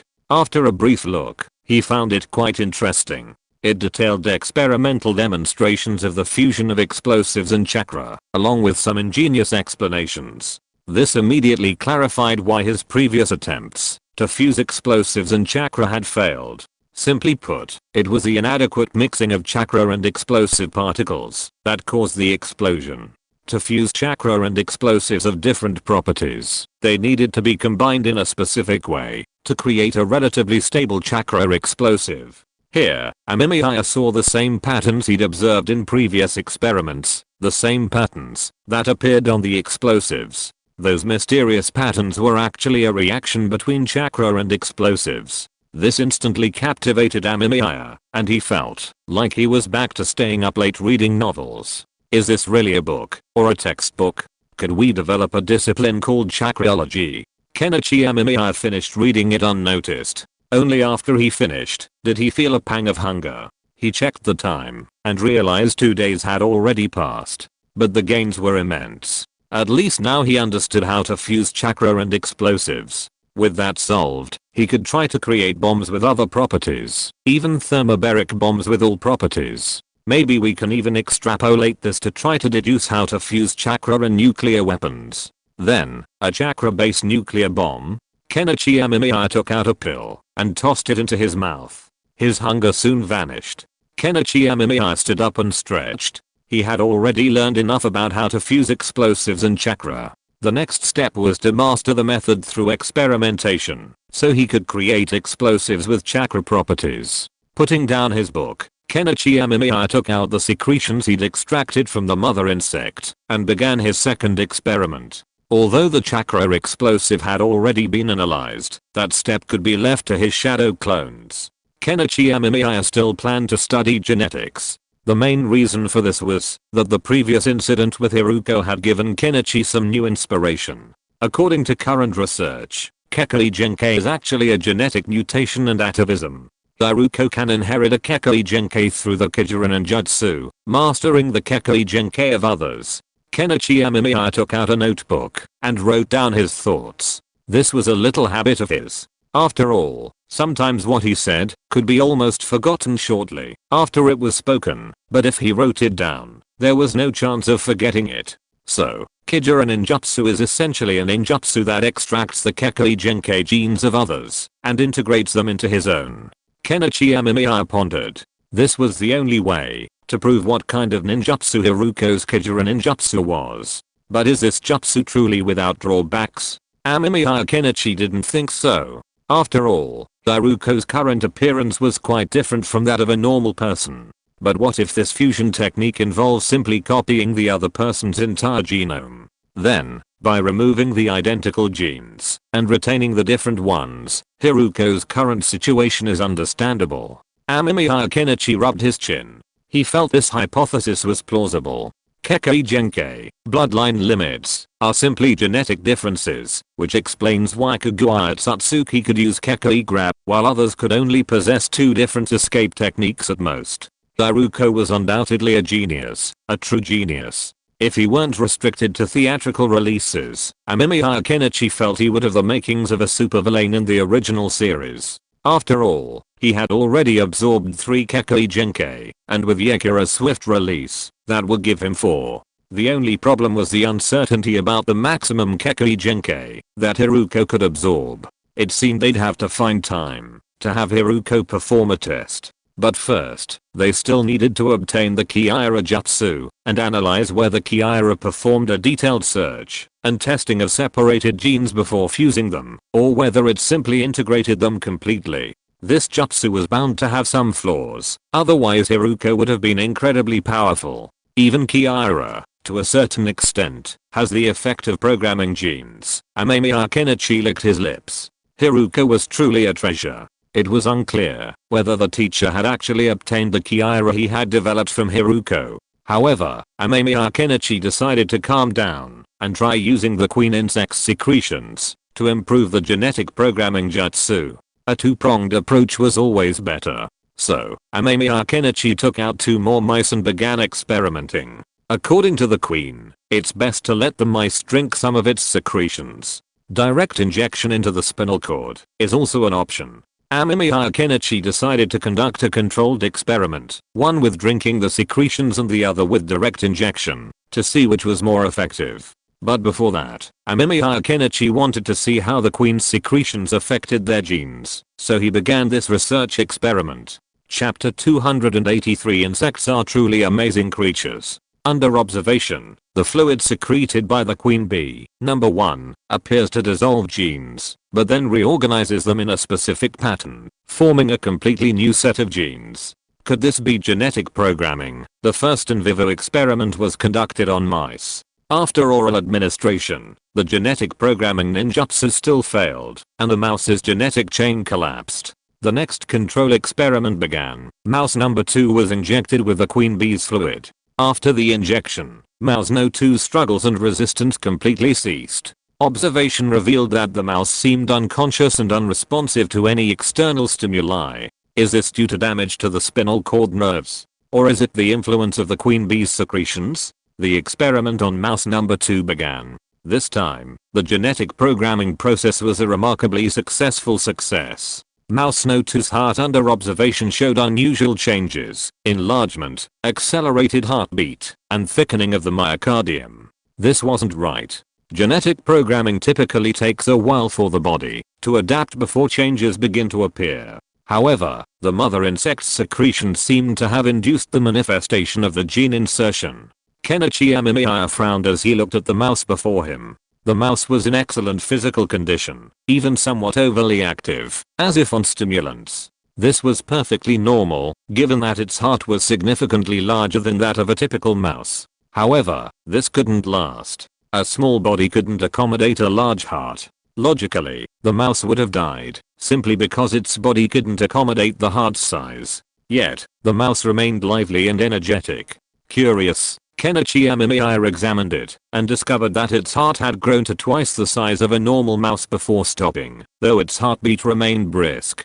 So, using the queen's secretions for genetic programming will not only accelerate the manifestation of the inserted genes, but also make them more closely aligned with the host's physical condition. Amemiya Kenichi was a little incredulous. He knew his queen could absorb genes from others and produce superior offspring, but now he realized she was a bit too powerful. Was this truly a level of skill a parasite could achieve? If you told him this was some interstellar zerg, Amemiya Kenichi would have believed it. It was too far-fetched. Genetic programming is a difficult task, but the queen's secretions could have such an effect. Could it be that these parasites weren't actually native to the Naruto world, but alien creatures brought from outer space by the Satsuki clan? Or were they created by beings from other civilized galaxies? At this moment, Amemiya Kenichi admitted that his thoughts had wandered a bit. The existence of this parasite completely overturned Kenichi Amemiya's concept of parasites. After all, Kenichi Amemiya had originally intended to use them solely to achieve his control and domination of the ninja world. But now it seemed that parasites could not only achieve this, but also help him complete the transformation of genetically programmed ninjutsu. No, a single experiment won't prove this. I need to conduct numerous repeated experiments to prove my idea. Kenichi Amemiya licked his lips. Furthermore, experiments on mice alone weren't enough. Human trials were needed. So Kenichi Amemiya began his experiment again, but this time, he used 5 mice. To avoid any genetic issues, Kenichi Amemiya used a control experiment. 2 mice were given the same gene as the previous mice, while the other 3 had different genes. The result was a successful experiment in all 5 cases. Amemiya Kenichi was lost in thought as he watched the almost magical scene unfold before him. 3 of the mice had enlarged hearts and increased heartbeats, while 3 others had abnormalities in their feet. 1 also had enlarged eyes, though the process was horrific. Amemiya Kenichi watched as the eye of the mouse slowly grew larger, then burst through its socket and bulged out, though there was no bleeding. The last mouse showed no noticeable changes. Only after dissecting it did Amemiya discover that the mouse's stomach lining had thickened. But how large could a mouse's stomach be? That's why he hadn't noticed it before. But this confirms my theory. The mother insect's secretions do indeed assist in gene insertion and programming, stabilize gene chains, induce gene expression, and even prevent this expression from causing harm to the organism itself. Amemiya Kenichi pinched his brow. This world is truly amazing. There are all kinds of people, even such bizarre parasites. Insects, in a sense, do possess some truly remarkable abilities.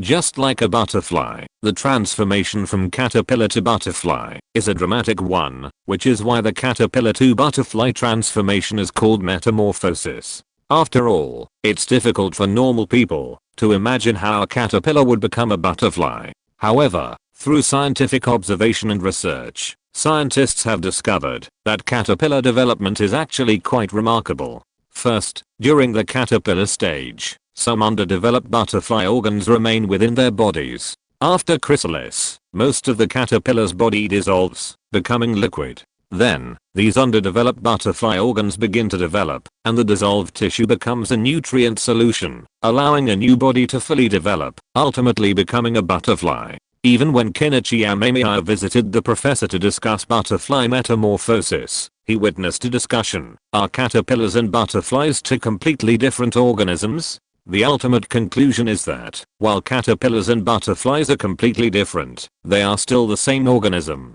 Because when they were caterpillars, they were given an electric shock after smelling a specific odor, which, over time, would cause them to flee immediately upon smelling it. Once the caterpillars had formed this habit, they would still flee upon smelling the same odor when they transformed into butterflies. This proved that, while most of the caterpillar's body tissues dissolved upon transformation, some of its memories were retained.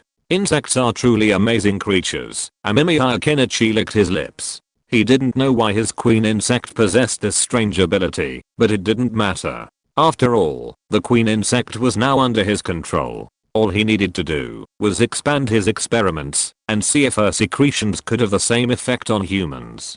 So, Amemiya Kenichi left his lab, intending to borrow a test subject from his teacher. He had considered using the materials in his lab, but those creatures had been diligently working in his absence, so he decided to let them go. Of course, Amemiya Kenichi also planned to take the opportunity to see if his teacher had obtained Hiruko's Kaijra. Honestly, I'm not so excited about Kaijra now. Amemiya Kenichi stretched. He really wasn't that eager about Kaijra right now. After all, after some analysis, Amemiya Kenichi discovered that Kaijra was most likely a genetic fusion ninjutsu. Much like the genetic programming he was currently researching, if one could master genetic programming, analyze the mutated genes of a ninja with a bloodline limit, extract them, and insert them into one's own genetic chain, one could master the corresponding bloodline limit. Furthermore, Kaijra might have some hidden dangers, such as completely fusing the opponent's genes,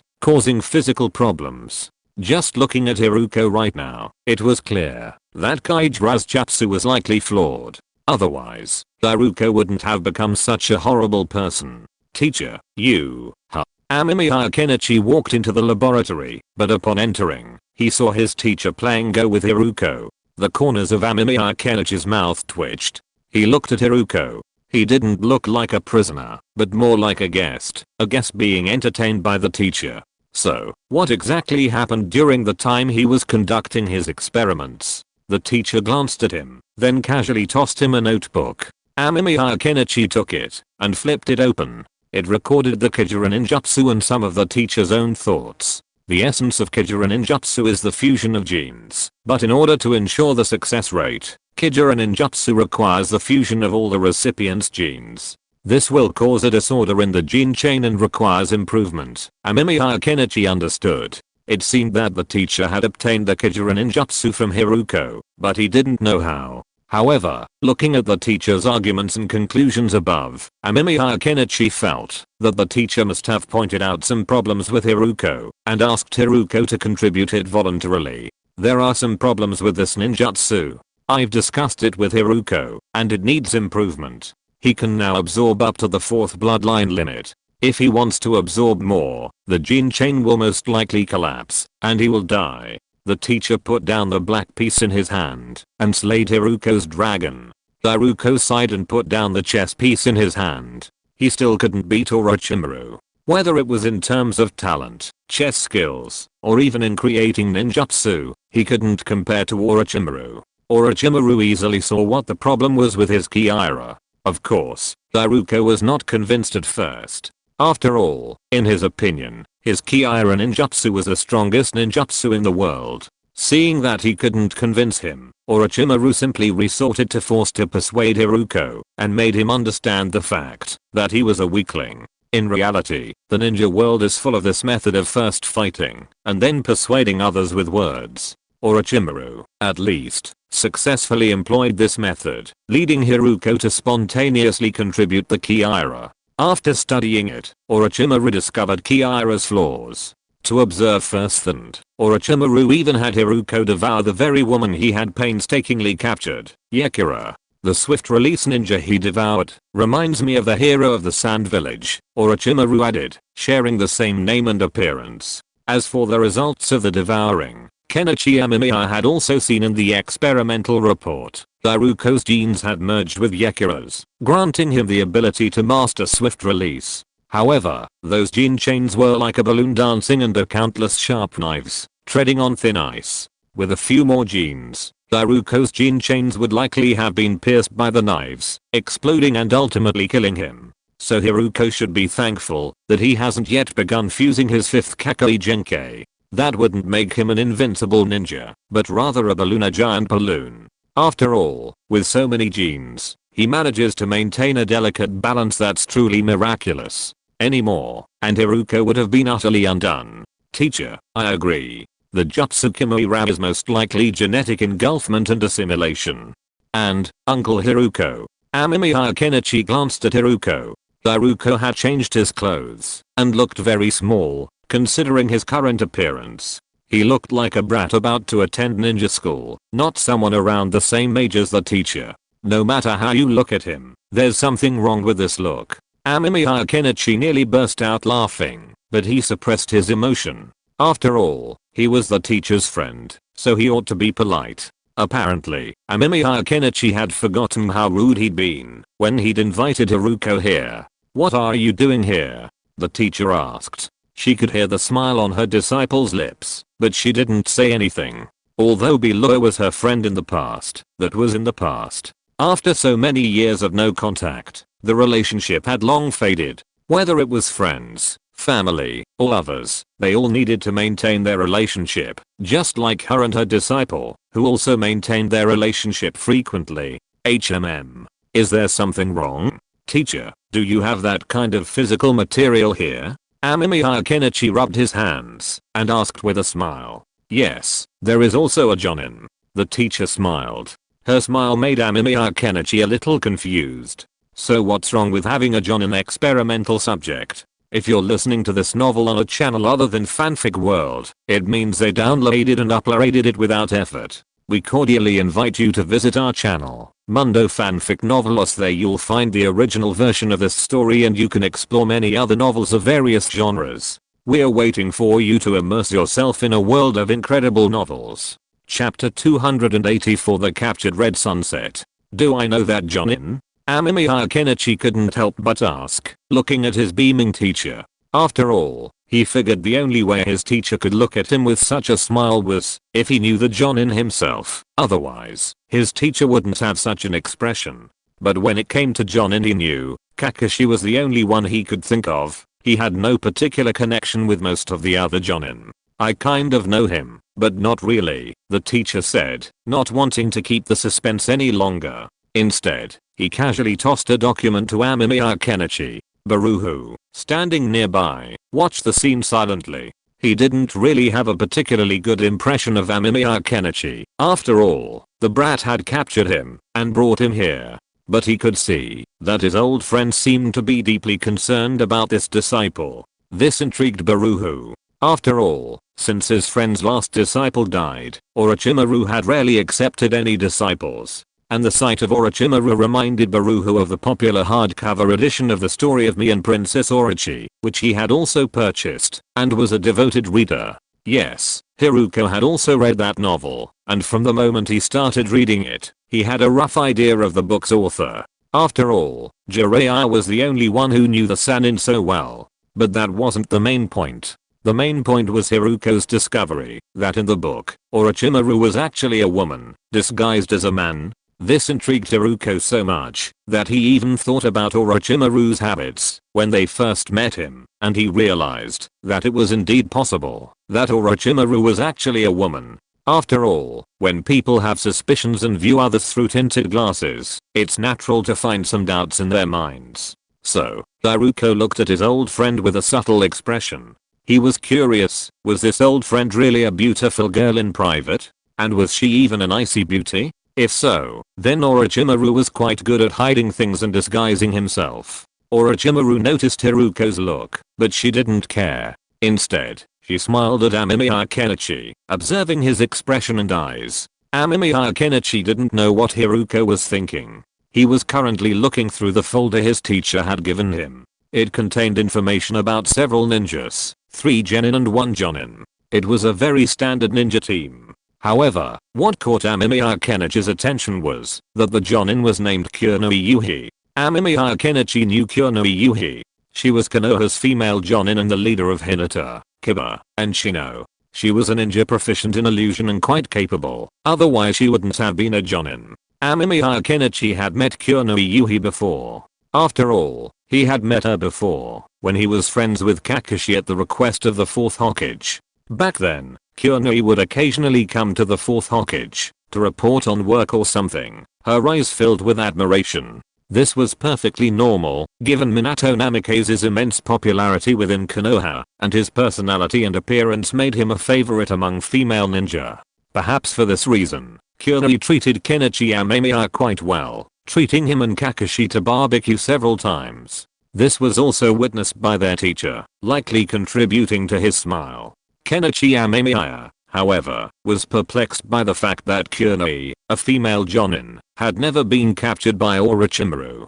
Mirai, in fact, had become Asuma Sarutobi's wife and given birth to a daughter Mirai Sarutobi. This made her a descendant of the Sandaime, as Asuma Sarutobi was killed by Hidan before he could give birth to the 2nd generation. Therefore, Mirai Sarutobi was Asuma Sarutobi's only daughter. However, Kurenoi was indeed captured, and Kenichi Amemiya could only blame the butterfly effect his arrival had triggered.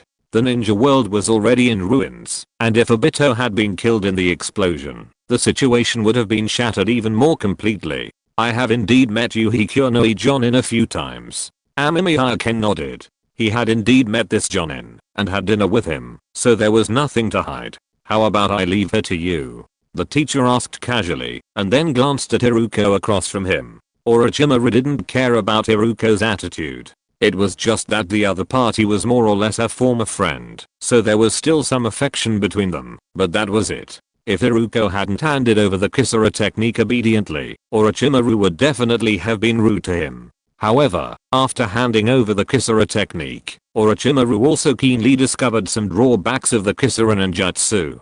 So she didn't care much about the Kisara ninjutsu now, but Orochimaru had some other ideas about his disciple Amemiya Kenichi. My experiment is still in the demonstration phase. Ordinary people and genin will suffice. Kenichi Amemiya didn't really want to kill Kurenoi Yuhi. After all, he had some acquaintance with the female jonin. And most importantly, when watching anime, Kenichi had thought Kurenoi Yuhi was quite miserable. She married Asuma Sarutobi, but her husband died before their daughter was even born. One could say that this was the benefit of anime. It left a lasting impression on Kenichi Amemiya. With that impression, Kenichi Amemiya didn't intend to kill them easily. This was probably what people call nostalgia. Besides, Kenichi Amemiya wasn't some pervert who insisted on killing every famous figure in the Naruto world. He only chose to kill those based on his current needs, like Obito. Even if Obito hadn't been his enemy, Kenichi Amemiya wouldn't have been so obsessed with him. Don't you want Kurenoi Yuhi? She's a female jonin with a great figure. You can do whatever you want with her, the teacher said meaningfully, and Kenichi Amemiya's mouth twitched. In reality, female kunoichi in the ninja world are often quite miserable. They must be prepared to die on the battlefield and absolutely not be captured, as such capture often leads to bad consequences. This is the first piece of advice every leading ninja imparts to new female kunoichi. They must always carry poison or other supplies, otherwise, they will face a truly tragic end. Unless a female kunoichi holds a special status and the village that captures her believes they can trade her for greater benefits, their fate is generally very tragic. Therefore, most female kunoichi prepare backup plans before entering battle to ensure they don't fall into enemy hands. The ninja world doesn't have any conventions or preferential treatment for prisoners of war. While the specifics of these female kunoichi's fate are unspoken, we can only say that the Musen series has always been quite popular.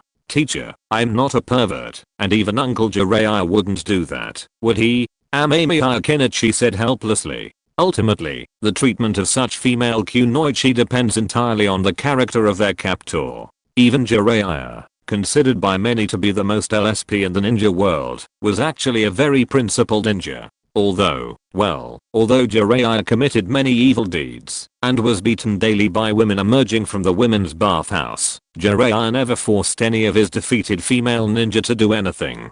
He could be considered a very gentlemanly ninja. He was just a rather unique gentleman. That guy Jiraiya certainly wouldn't do that. He'd rather peek. Hiruhu nodded subconsciously, agreeing with Kenichi Amemiya. Jiraiya had only dragged him to the women's hot springs in Konoha. Ahem. Hiruhu turned away awkwardly. He admitted that he had once been a fellow ninja. Of course, he had gone once and then decided not to go, righteously saying it was wrong, but he always went secretly afterwards. Kenichi Amemiya wasn't surprised that Hiruhu knew all this. After all, Hiruhu was his teacher and a close friend of Jiraiya's, so it wasn't surprising that he knew something. Then you can take those 3 genin with you. As for the ordinary people, you can take whatever you want. The teacher smiled and waved her hand. She didn't force Kenichi Amemiya to use Kurenoi Yuhi for the experiment. For some reason, she actually felt a little happy. Kenichi Amemiya looked at his teacher with a strange look. Why did he always feel that his teacher seemed happy? Happy about what? Happy that he was a man of nostalgia? That was indeed the case. After all, Kenichi Amemiya was quite sentimental and a man of deep affection. Therefore, Kenichi Amemiya had great respect for his teacher, Orochimaru. As long as his teacher didn't intend to use him for any experiments or plot his reincarnation, Kenichi Amemiya wouldn't do anything to disrespect his teacher. Okay, teacher, is there anything else? If not, I'll go get someone else for the experiment. Kenichi Amemiya rubbed his hands, eager to get started. The probability of success in the mouse experiment was very high, almost impossible to fail. Therefore, he urgently needed to conduct human trials to determine the feasibility of his idea. That's all. Just remember to contact Pin later. He seems to be working on something. The teacher took a sip of tea, then thought of something, and reminded Kenichi Amemiya. Orochimaru had received some messages from Pin, including one about missions, but he had also heard Kakuzu complain to Pin about how Tami, the organization's leader, hadn't been on any missions, and how hard it was on him. Pin had also said he would consider assigning Tami a mission. Pin. I see. I'll contact him when the time comes. Kenichi Amemiya was stunned for a moment, then scratched his head. He had almost forgotten about the whole thing. It wasn't his fault, though. After all, crop improvement had been at a standstill recently, with few promising results. Kenichi Amemiya was busy breeding crops, so he hadn't contacted Pin. Pin hadn't contacted him, so Kenichi Amemiya felt that his lack of contact might be what Pin wanted most.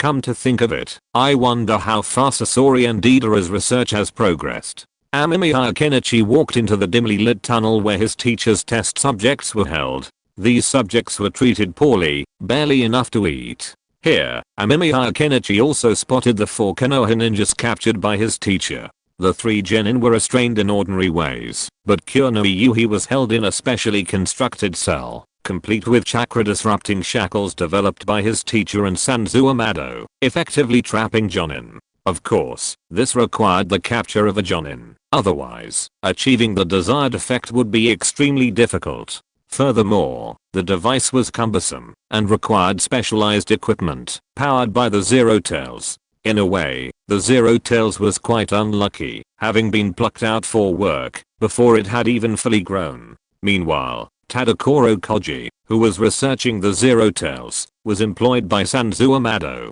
who intended to study the flying techniques of the aerial village. Amemiya Kenichi, what are you doing here? Kunoyuhi looked at him warily. Although imprisoned, she could still lift her head and even speak. However, her chakra couldn't be concentrated, so she couldn't use ninjutsu. Her body felt limp, and she couldn't even bite her tongue to commit suicide. I'm here to speak to someone, Kunoyuhi. Don't worry, the teacher doesn't intend to kill you. Amemiya Kenichi glanced at Kunoyuhi. Amemiya Kenichi knew his teacher well enough. If the teacher had wanted to use Kunoyuhi for experiments, she would have been dead long ago. He also knew what the teacher had been busy with recently. The teacher was busy working on the phone he'd mentioned earlier, and Amemiya Kenichi was also interested in it. However, he decided to complete his own genetic programming ninjutsu first. The teacher's research on the phone didn't require human testing, so Kunoyuhi was safer for the time being. Amemiya, could you please spare my 3 students? Kunoyuhi looked at Amemiya Kenichi pleadingly. She would rather go to the lab bench herself than let her students die. Amemiya Kenichi scratched his head and inexplicably thought of the words, "Madam, you don't want your husband to know about this, do you? I need them for my experiment." Amemiya Kenichi shook his head. He didn't know these 3 genin, and it would be troublesome to go out and catch them. He couldn't wait any longer. Chapter 285 Breakthrough. Genetically Programming Zerg version. Kuri roared and cursed in despair, like a mother animal bereft of her cubs. This left Kenichi Amemiya somewhat bewildered. He didn't understand why Kunoe was reacting so violently. He wasn't capturing the future Mirei Sarutobi for experimentation, or was it? Kenichi Amemiya glanced at the 3 imprisoned genin. The group looked familiar, 2 men and 1 woman, but they all stared at Kenichi Amemiya. Only the woman lowered her head nervously, fiddling with her fingers. "Let me see," Kenichi Amemiya said, glancing at the document in his hand. It contained the names of the 3 genin. Initially, Kenichi Amemiya didn't pay much attention, but now he wanted to see what had caused Kunoe's reaction so violently. He then saw the name of Uchiha, a female ninja from the ninja team and a medical ninja. She had tried to resist her teacher, but to no avail. Kenichi Amemiya understood. No wonder Kunoe was so overreacting. After all, there was a relative on the team. After all, Kunoe and Uchiha, the 2 names clearly seemed connected. However, Kenichi Amemiya had no recollection of Uchiha appearing before, so she was probably just a passing character. "Krene, how about I give you a choice?" A hint of a smile played on Kenichi Amemiya's lips, but he quickly suppressed it. He looked at Kunoe seriously and asked, "What choice?"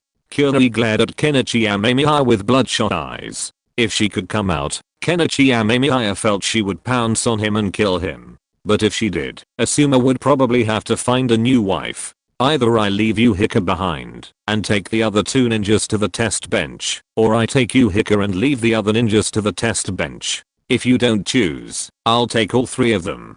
Kenichi Amemiya smiled at Kunoe. To be honest, he originally didn't have any thoughts in this regard, but it must be said that Kunoe's curses were really harsh, which made Amemiya Kenichi a little annoyed, so he decided to play a trolley problem game. Now Kunoe is equivalent to the one who pulls the lever. If she chooses Uchiha, then the other 2 ninjas will hate her. If she chooses those 2 ninjas, then who knows what Uchiha will think. This is really interesting. Kunoe instantly understood what Amemiya Kenichi meant. She looked at Amemiya Kenichi in shock and anger. She wanted to say that she would not choose anyone, but that was impossible. If she didn't choose anyone, then all 3 of them would go on the test bench. If she chose, on one side was her uncle's daughter and her cousin, and on the other side were her 2 students. Although they didn't spend much time together, she sincerely treated them as her own students and taught them seriously. "Sister, I'm fine. Let Zen and Yaojian survive." Uchiha raised her head, sniffed her nose, and said while holding back her tears, while the 2 genin at the side also began to talk about keeping Uchiha. For a moment, it felt like Kong Ran giving up his pair. Amemiya Kenichi folded his hands and watched from the side. The expression on Uchiha's face was very struggling. It can be seen that she was very entangled. Amemiya Kenichi now knew the identities of Uchiha and Uchiha. They should be cousins. It is unlikely that they are biological sisters, but of course it is possible. After all, the character of Uchiha was not mentioned in the original work. Amemiya Kenichi did not urge her. He just folded his hands and watched from the side, admiring the painful look on Uchiha's face. However, after watching for a while, Amemiya Kenichi became a little impatient. Were these guys deliberately delaying time? Hurry up and choose. If you can't pick within 10 seconds, I'll take all 3. Amemiya Kenichi urged impatiently. These guys were taking so long that even Amemiya Kenichi couldn't stand it any longer. Hearing Amemiya Kenichi's words, the torment on Kunoi's face deepened. She squeezed her eyes shut, clenched her hands, but she felt no strength left. Meanwhile, Amemiya Kenichi continued counting down beside her. Listening to him repeating the number 1987, Kunoi's pain deepened, but she still had to make a choice. I can't let your father down, Hana. Take good care of you. It was your father's last words. I choose Hana. Kunoi lowered her head and whispered softly, as if to convince herself, and perhaps to explain to her other 2 students, why she had given up on them. But in the quiet of the cage, everyone could hear her, including the 3 genin. For a moment, the cage fell silent. Kunoi sat limply on the ground, her head lowered. The other 3 genin's expressions grew even more complicated. Hana sat on the ground in agony, clutching her face. The 2 genin beside her lowered their heads, their thoughts uncertain. After a long pause, they finally lifted their heads and offered a forced smile. Anyone who saw them could tell the depths of their inner struggles. Kunoi didn't dare look up, perhaps afraid to face the despair in her 2 students' eyes.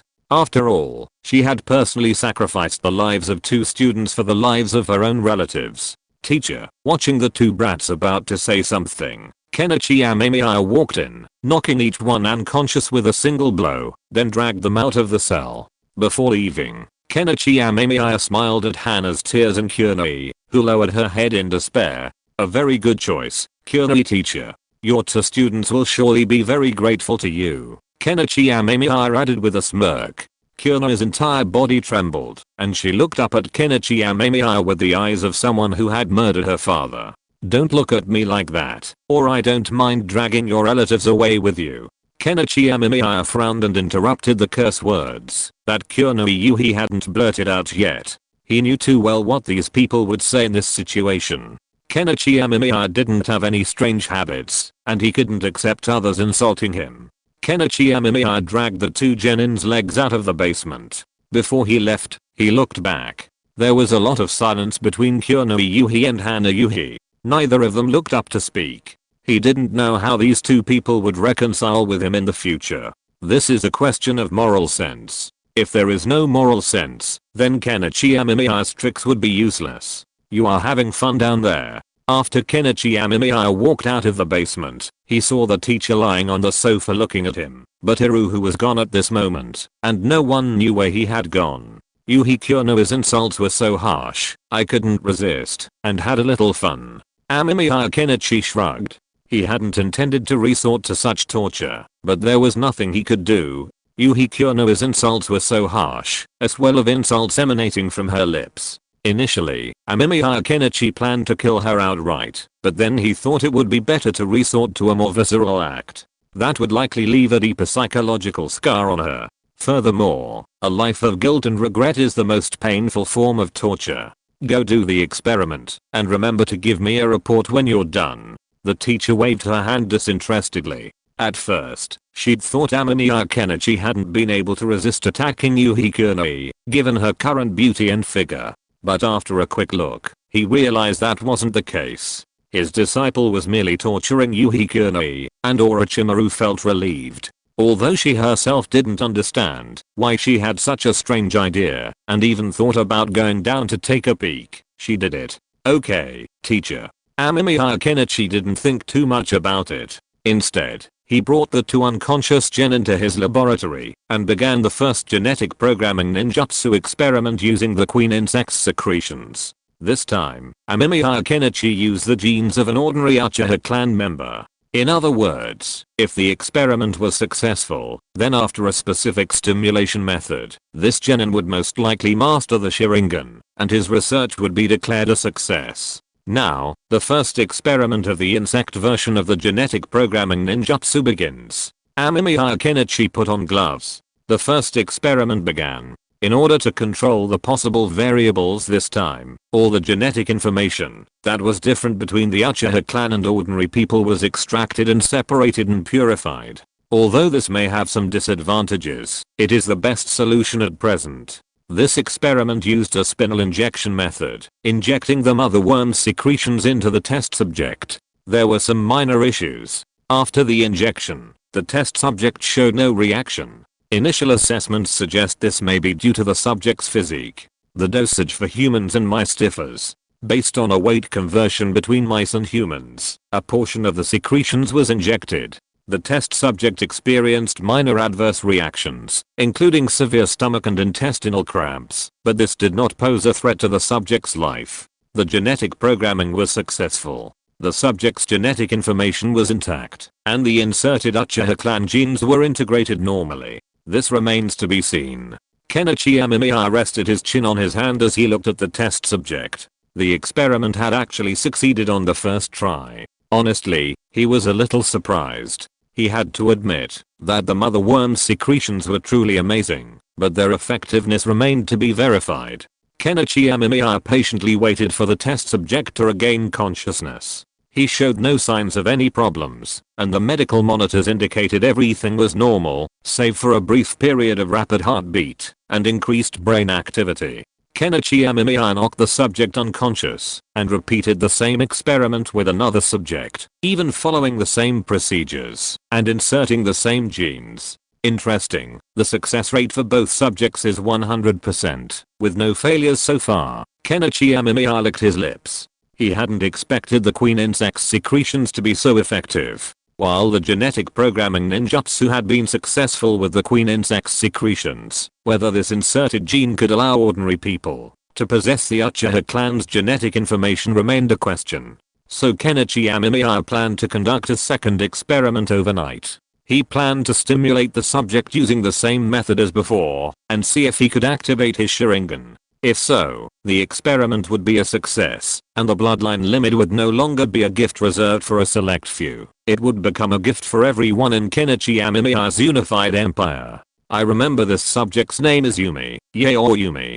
Kenichi Amemiya glanced at the first subject. He planned to conduct the experiment in batches. He would tie the second subject to the side first, restrain his hands and feet, and force him to open his eyes. Seeing his friend's plight might even stimulate his eyes.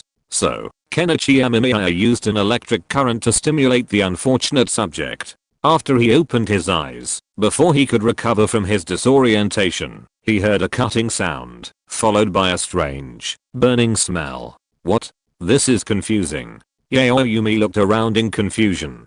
It wasn't until he saw Kenichi Amemiya and his friend tied up next to him that he realized what he was facing. He subconsciously tried to struggle, but it was useless. The other subject beside him stared at the scene in despair and horror. Before him, his friend's head was severed by the demon before him. The head was removed, revealing its brain. Looking at the frightened test subject, who had fainted from incontinence, Amemiya Kenichi curled his lips. It seemed this guy's mental endurance was not good enough. Such a person was unfit to be a ninja. Amemiya-sama. Just as Amemiya Kenichi was about to take the next step, he heard a knock on the door. He turned and saw Uchiha Hashirama, standing respectfully at the doorway. Amemiya Kenichi frowned slightly. Uchiha Hashirama was now the head steward of his laboratory, highly skilled in her duties. Most importantly, she was a very clear-headed woman, with a deep understanding of her role. She would never do anything to displease Amemiya Kenichi or Orochimaru. What's wrong? Amemiya Kenichi put down his things. The fact that Uchiha Hashirama had disturbed him at this hour could only mean that there was something urgent that needed his attention. Chapter 286 Gundam of the Ninja World. The lab alarm went off, and I checked as you requested. I saw a very strange creature fighting another strange thing outside our door. Uchiha Hashirama's attitude was very respectful. Amemiya Kenichi raised an eyebrow upon hearing this. Someone was actually fighting right outside his own lab. This was quite interesting. You know, the teacher had set up some defensive barriers around the lab. After all, the lab was a very important place for both Amemiya, Kenichi and the teacher, and no mistakes could be made. But now that the teacher hadn't intervened, it proved that the troublemaker must know them. I understand. Let them fight for now. I'll go. Amemiya Kenichi hesitated. He had originally planned to ignore it. After all, if the teacher didn't intervene, it would prove that the two people fighting were most likely inside the defensive barrier, such as Sasori, the victim, and Deidara, the financial sponsor. Yes, Deidara had become the financial sponsor. After all, his Kekkei Genkai was very unique, often causing various explosions. Sasori was often responsible for these losses. However, Deidara was very helpful to Sasori's research, so Sasori always helped Deidara solve these problems. This made Kenichi Amemiya curious about how much money Sasori had saved to support such extravagance. He had just considered that, if he ignored the situation, the noise from Sasori and Deidara's fight would cause any problems in his lab, which would be a huge regret. So, he decided to go out and take a look. After casually instructing Uchiha Hashirama to take care of the two test subjects and replenish the anesthetic, Kenichi removed his gloves and white coat and left. Kenichi Amemiya only wore his white coat when he was in the lab, just as he had in his previous life. Those who wore white coats to film videos in supermarkets were all fake. After all, serious researchers never wore their white coats outside the lab. No, am I in some Ultraman theater? Kenichi Amemiya felt a strong vibration upon exiting, and then there were the two giants battling before him, which made his expression complicated. He was faced with two enormous beings. One was a giant metal figure that looked like a human. Could it be a modified version of Sasori's Unit 01? The other was a gigantic scorpion. At first glance, Amemiya Kenichi recognized it as nearly identical to the scorpion he'd seen before, only much larger. This made the scene look remarkably like a giant of light battering a monster. Amemiya Kenichi practically hummed a song. "Kenichi, why did you come out?" As if noticing him, the giant robot stopped. Then, a hidden door opened in its chest, and Scorpion emerged. He was wearing a smaller than average mecha suit, which struck Amemiya as odd. It seemed Scorpion had indeed developed a mecha-powered Gundam. Amemiya Kenichi remembered Scorpion telling him about this before. "You really did it." Amemiya Kenichi's emotions were mixed. He hadn't expected Scorpion to actually develop such a thing. He had no idea how powerful it would be, but given its size, it could easily destroy a small nation. "I heard your idea a while ago and thought it was interesting, so I gave it a try." Scorpion smiled, then proudly opened the mecha and stepped out. However, upon exiting, Amemiya Kenichi noticed something unusual about Scorpion. His arm seemed to have been altered. "Did you modify yourself?" Amemiya Kenichi examined the stitches on Scorpion's arm, then glanced back at him. Fortunately, Scorpion's face still looked normal. He wondered if he'd modified his head. Well, otherwise, it would be difficult to control these giants with ease. Scorpion didn't care. He looked at his hands, his eyes filled with pride. He pursued a kind of eternal beauty, and transforming himself into a puppet was the simplest way to achieve that. After all, flesh decays and ages, but a puppet doesn't. All it takes is replacing parts. Amemiya senpai. At this moment, Deidara emerged, waving his hands happily. Deidara then pulled out a simple paper airplane and flew down from above, though it seemed a bit too fast. When Sasori saw him, he naturally raised a wall of earth. Then, Amemiya Kenichi heard the sound of an explosion. Amemiya Kenichi's mouth twitched, and he looked at Sasori with sympathy. It hadn't been easy for Sasori. How many times had Deidara blasted him to master the earth wall so naturally? Amemiya senpai. Deidara emerged, dusty, a beaming smile on his face. He hadn't seen Amemiya Kenichi in ages, and seeing him now filled him with an inexplicable excitement. "Deidara, I'll show you something new later." Amemiya Kenichi thought of his previous fusion of chakra and explosives. While it had nothing to do with Deidara, he imagined Deidara would be very fond of this explosion. It might even inspire Deidara to develop new ninjutsu, perhaps combining explosive release with explosives. Wouldn't that make the explosion even more effective? Huh. Okay. Deidara was stunned for a moment, then his smile widened. He looked at Amemiya Kenichi with admiration. Kenichi felt a little like laughing, but he didn't say anything. Instead, he looked at Sasori and asked what the two of them were doing fighting outside his laboratory. If Sasori and Deidara weren't fighting, Kenichi would have already begun trying to induce subject number 1 to awaken his Sharingan. We planned to test the practicality of these two war puppets. If they work well, we can start working on my 100 machines. Sasori's eyes were filled with a hint of enthusiasm, and he looked at Kenichi meaningfully. Kenichi was stunned by Sasori's gaze.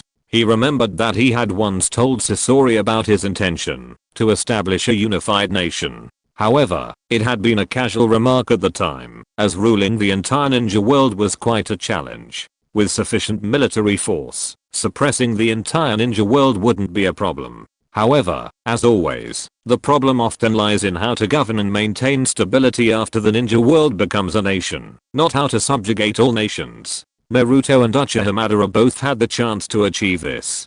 So many words. Amemiya Kenichi looked at the two massive objects before him. They resembled the Uchiha clan's Susanoo, possessing a powerful intimidating power, but their defensive capabilities were uncertain.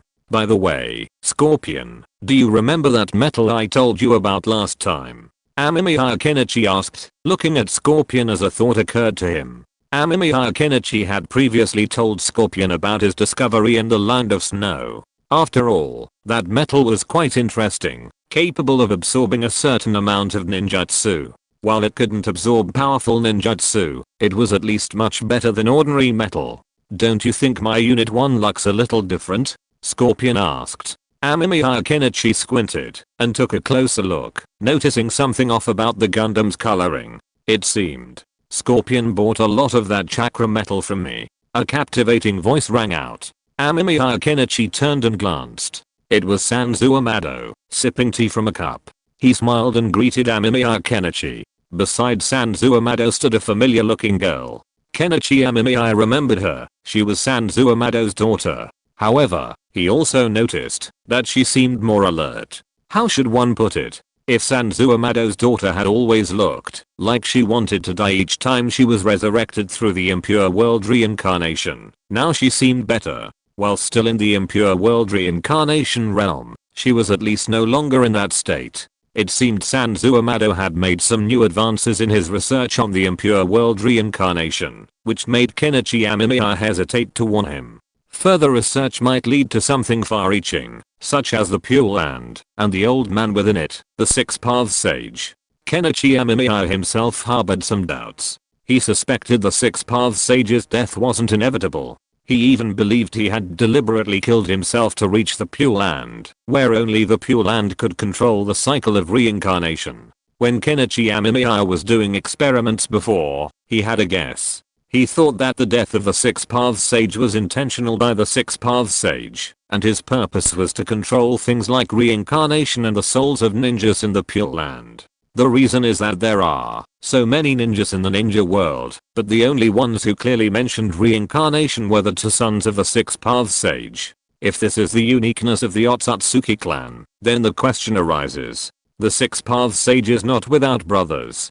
His brother Otsutsuki Hamura is also an Otsutsuki clan, but there is no reincarnation of Otsutsuki Hamura's descendants. This makes people wonder whether the Six Paths Sage manipulated the reincarnation of his son. Moreover, when the Six Paths Sage and his good brother faced Otsutsuki Kaguya, did they know anything from Kaguya? Is the Pure Land a backup plan to deal with the Otsutsuki clan? All of this can only be a guess. However, Sanzu Amado's research into impure world reincarnation and his attempt to remove people from the Pure Land would likely anger the Six Paths Sage in the Pure Land. After all, Sanzu Amado wasn't his son. Of course, Amemiya Kenichi preferred that the Six Paths Sage couldn't actively interfere with the real world, or even if they could, their power wouldn't be very significant. That's fine. Amemiya Kenichi waved his hand. Since Scorpion had already used the metals developed by Sanzu Amado, there wasn't much he could say. The only thing worth mentioning was a reminder that these large Gundams needed to be maneuverable, and a shield was essential for defense. Well, Kenichi, I need your help with something, Scorpion said, feeling a little embarrassed. He glanced at Scorpion, then at the giant puppet behind him. You mean the Ninetales chakra? Amemiya Kenichi had a thought. To power Scorpion's Gundam, it needed energy, and that energy was the Ninetales chakra. He wasn't using much of the Ninetales chakra, though. Sasori nodded immediately after hearing what Amemiya Kenichi said. He indeed intended to obtain some of the Ninetales chakra. With the help of Sanzu Amado, Tadakoro Koji had further researched chakra conversion, and could now utilize the Ninetales chakra. The Unit 1 he was building required the Ninetales chakra as its power source. This isn't enough. Wait a few days. I'll give it to you. Amemiya Kenichi hesitated, still not taking out the scroll containing the Ninetales chakra. This wasn't to say that Amemiya Kenichi was stingy, but rather that this ball of Ninetales chakra was one of the few remaining intact pieces. Naruto only had half of the Ninetales chakra, the other half was still entangled with the Yondaime in the Shinigami's stomach. Amemiya Kenichi had considered releasing the Yondaimes and their souls, but after some thought, he decided against it. There was no benefit in releasing them now. So, Sasori wanted the Ninetales chakra, and he needed to go to Konoha and steal some from Naruto. However, this might attract the attention of the Sandaime, so he needed to act quickly. No problem, Sasori said, not in a rush. He still had enough chakra for a while. He had even considered becoming a Jinchuriki, but that didn't suit his ambitions. Amemiya, I have some thoughts, Sanzu Amado began. He had some ideas about impure world reincarnation. Deidara looked at Amemiya Kenichi eagerly, also waiting for him to give him something. Amemiya Kenichi was feeling a bit overwhelmed. This was the result of spending so much time in the lab. As soon as he emerged, he had so many things to deal with that he even wanted a secretary to help him, otherwise he couldn't concentrate on his experiments. But humans are ultimately social creatures, so after much patience, Amemiya Kenichi suppressed the urge to return to his experiments and decided to resolve these issues first. Chapter 287. Immortals are actually aliens of a higher level of civilization. The Deidara issue was relatively easy to handle. After all, Amemiya Kenichi now had some understanding of the fusion of explosives and chakra.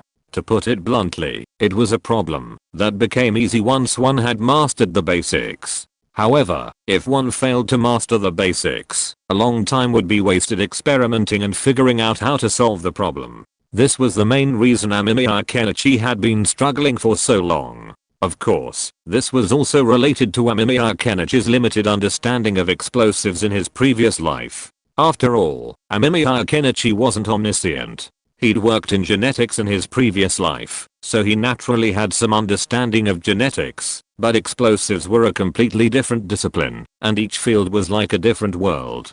Deidara, you can find some black powder or something to experiment with yourself, but be careful, Amemiya Kenichi warned the excited Deidara. He was quite fond of the little Deidara. After all, he was his fanboy. Furthermore, explosives and Deidara's explosive release were inherently dangerous. He wasn't sure if the combined power would be even greater, as he hadn't tested it before. So it was better to be cautious. Okay, Amemiya-senpai, I won't let you down. Deidara left excitedly. He hadn't had much interest in these things before, but after learning that they could increase the power of his explosive release, Deidara instantly became interested. Art is all about explosions, and Deidara is interested in learning anything that benefits his art. This is why he admires Kenichi Amemiya so much. After all, the mushroom cloud, that day is still etched in his mind.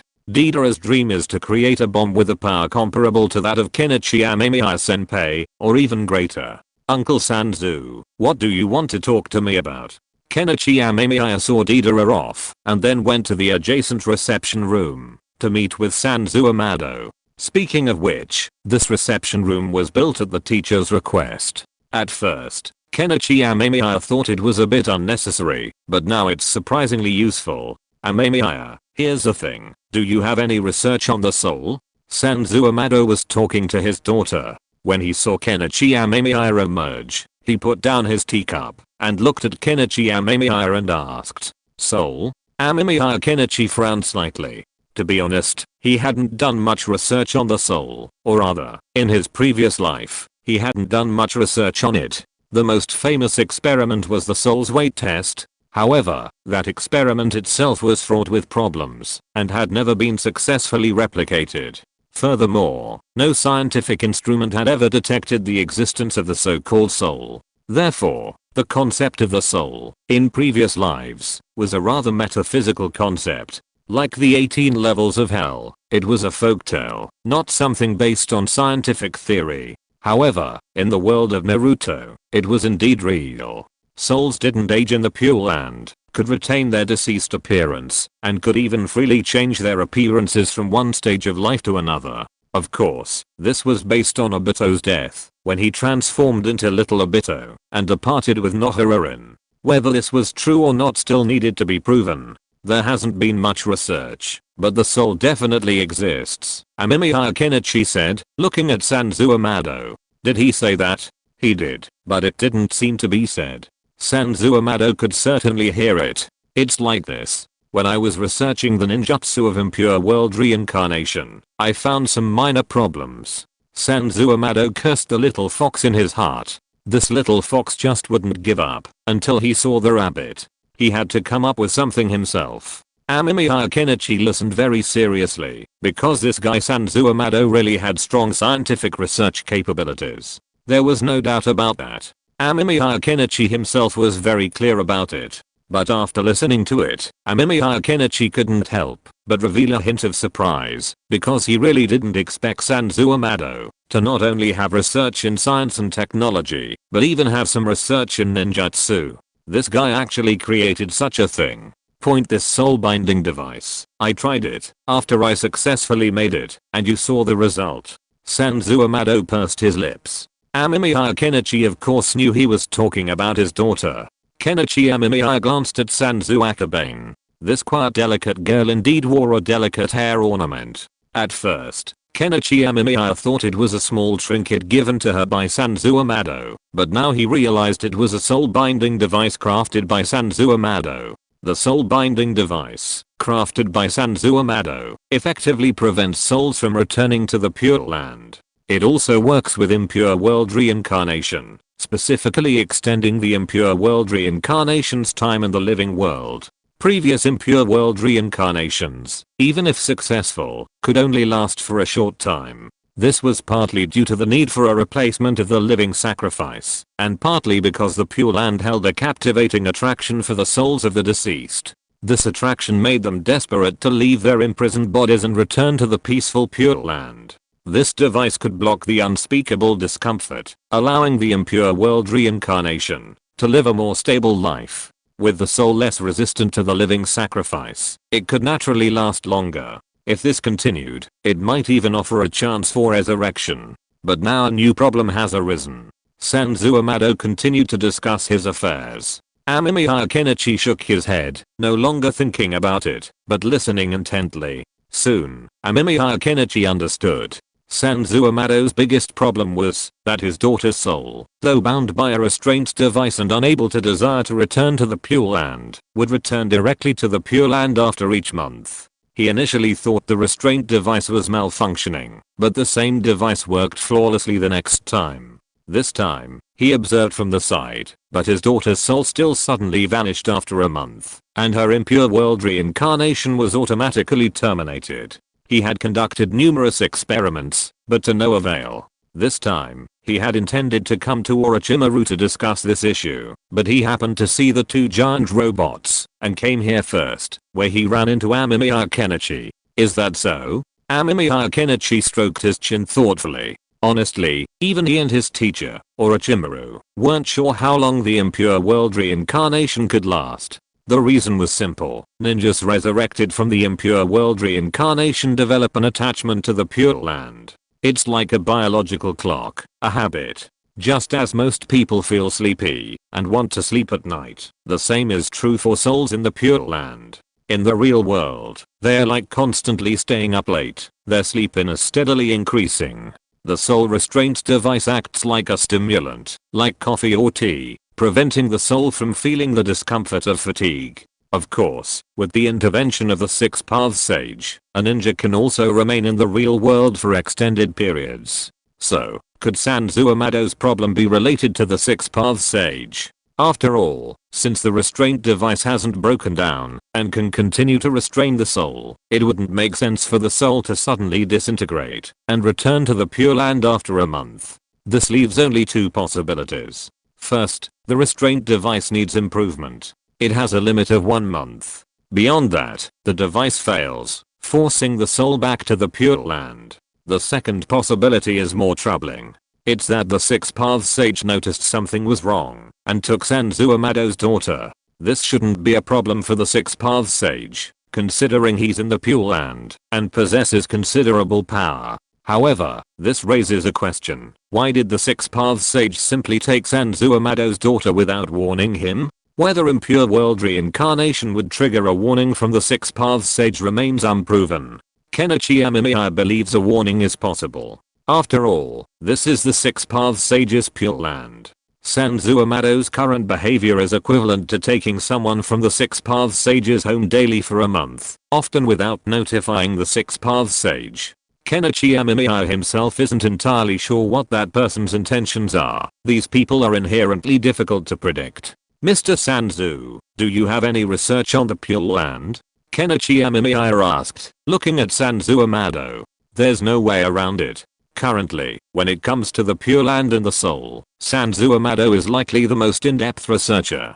Of course, it's hard to say if the teacher can compare. After all, the teacher has also mastered powerful ninjutsu like the Undying Corpse reincarnation technique, which also deals with the soul. However, Naruto's plot is so short and the timeline moves so quickly. As a result, even in Boruto, the teacher's age is relatively average old, but not exceptionally so. Whether or not his Undying Corpse reincarnation technique was successful remains a matter of debate. I asked Akebe about the Pure Land. She said it was a pure white space. They felt comfortable there, met some friends, and chatted. But that world wasn't interconnected. Akebe had only met a few people who had some connection to her. Sanzuamado replied simply. He must have researched the Pure Land, otherwise, how could he have created such a device?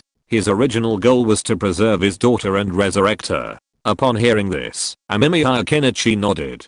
He had originally thought the Pure Land would develop into a different kind of society, but he hadn't expected it to be this kind of world, and it seemed to even divide souls into circles based on relationships. This meant the first Hokage's soul was probably with the second Hokage and the others. Actually, I have two thoughts on your question, Amemiya Kenichi said, taking a sip of hot tea. He then looked at Sanzuamado and expressed his thoughts. Sanzuamado nodded after hearing the first thought. He had considered this point. After all, most scientific creations have a theoretical limit, just like his ninjutsu deflector. It can't deflect all ninjutsu. If it could deflect all ninjutsu, he would be truly invincible. Therefore, he knew that his restraint device might have some issues. But after hearing the second thought, Sanzuamado's expression became more subtle. Sanzuamado naturally knew about the Six Paths Sage, but frankly, he'd always considered it a myth, and it had never occurred to him that the Pure Land might be connected to the Six Paths Sage.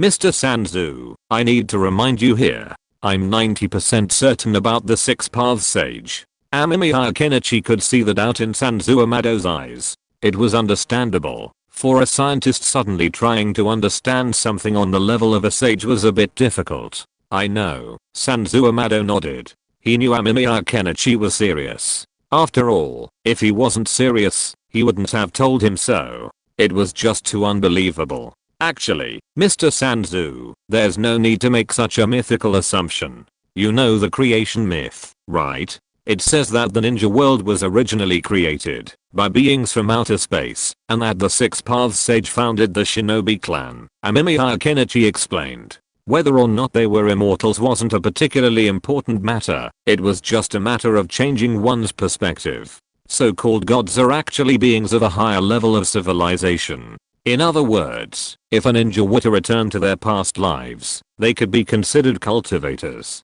It's not impossible to say that a figure like Uchiha Madara is a mythical figure. Therefore, Kenichi Amemiya believes that those so-called gods may actually be aliens with even greater development. However, their technology or extraordinary powers far surpass human understanding, reaching a chasm-like level, so it's not surprising that they are considered gods. The same is true of the Six Paths Sage. Kenichi Amemiya himself knows that the so-called Six Paths Sage, Kaguya Tsutsuki, the founder of Chakra, is essentially an alien, a member of the Tsutsuki clan, or even one of the lower ranks within the clan. Otherwise, Kaguya Tsutsuki wouldn't have become the nourishment of the sacred tree. So, you're saying that what happened to my daughter could have been done by the Six Paths Sage? Sanzu Amado asked with a frown.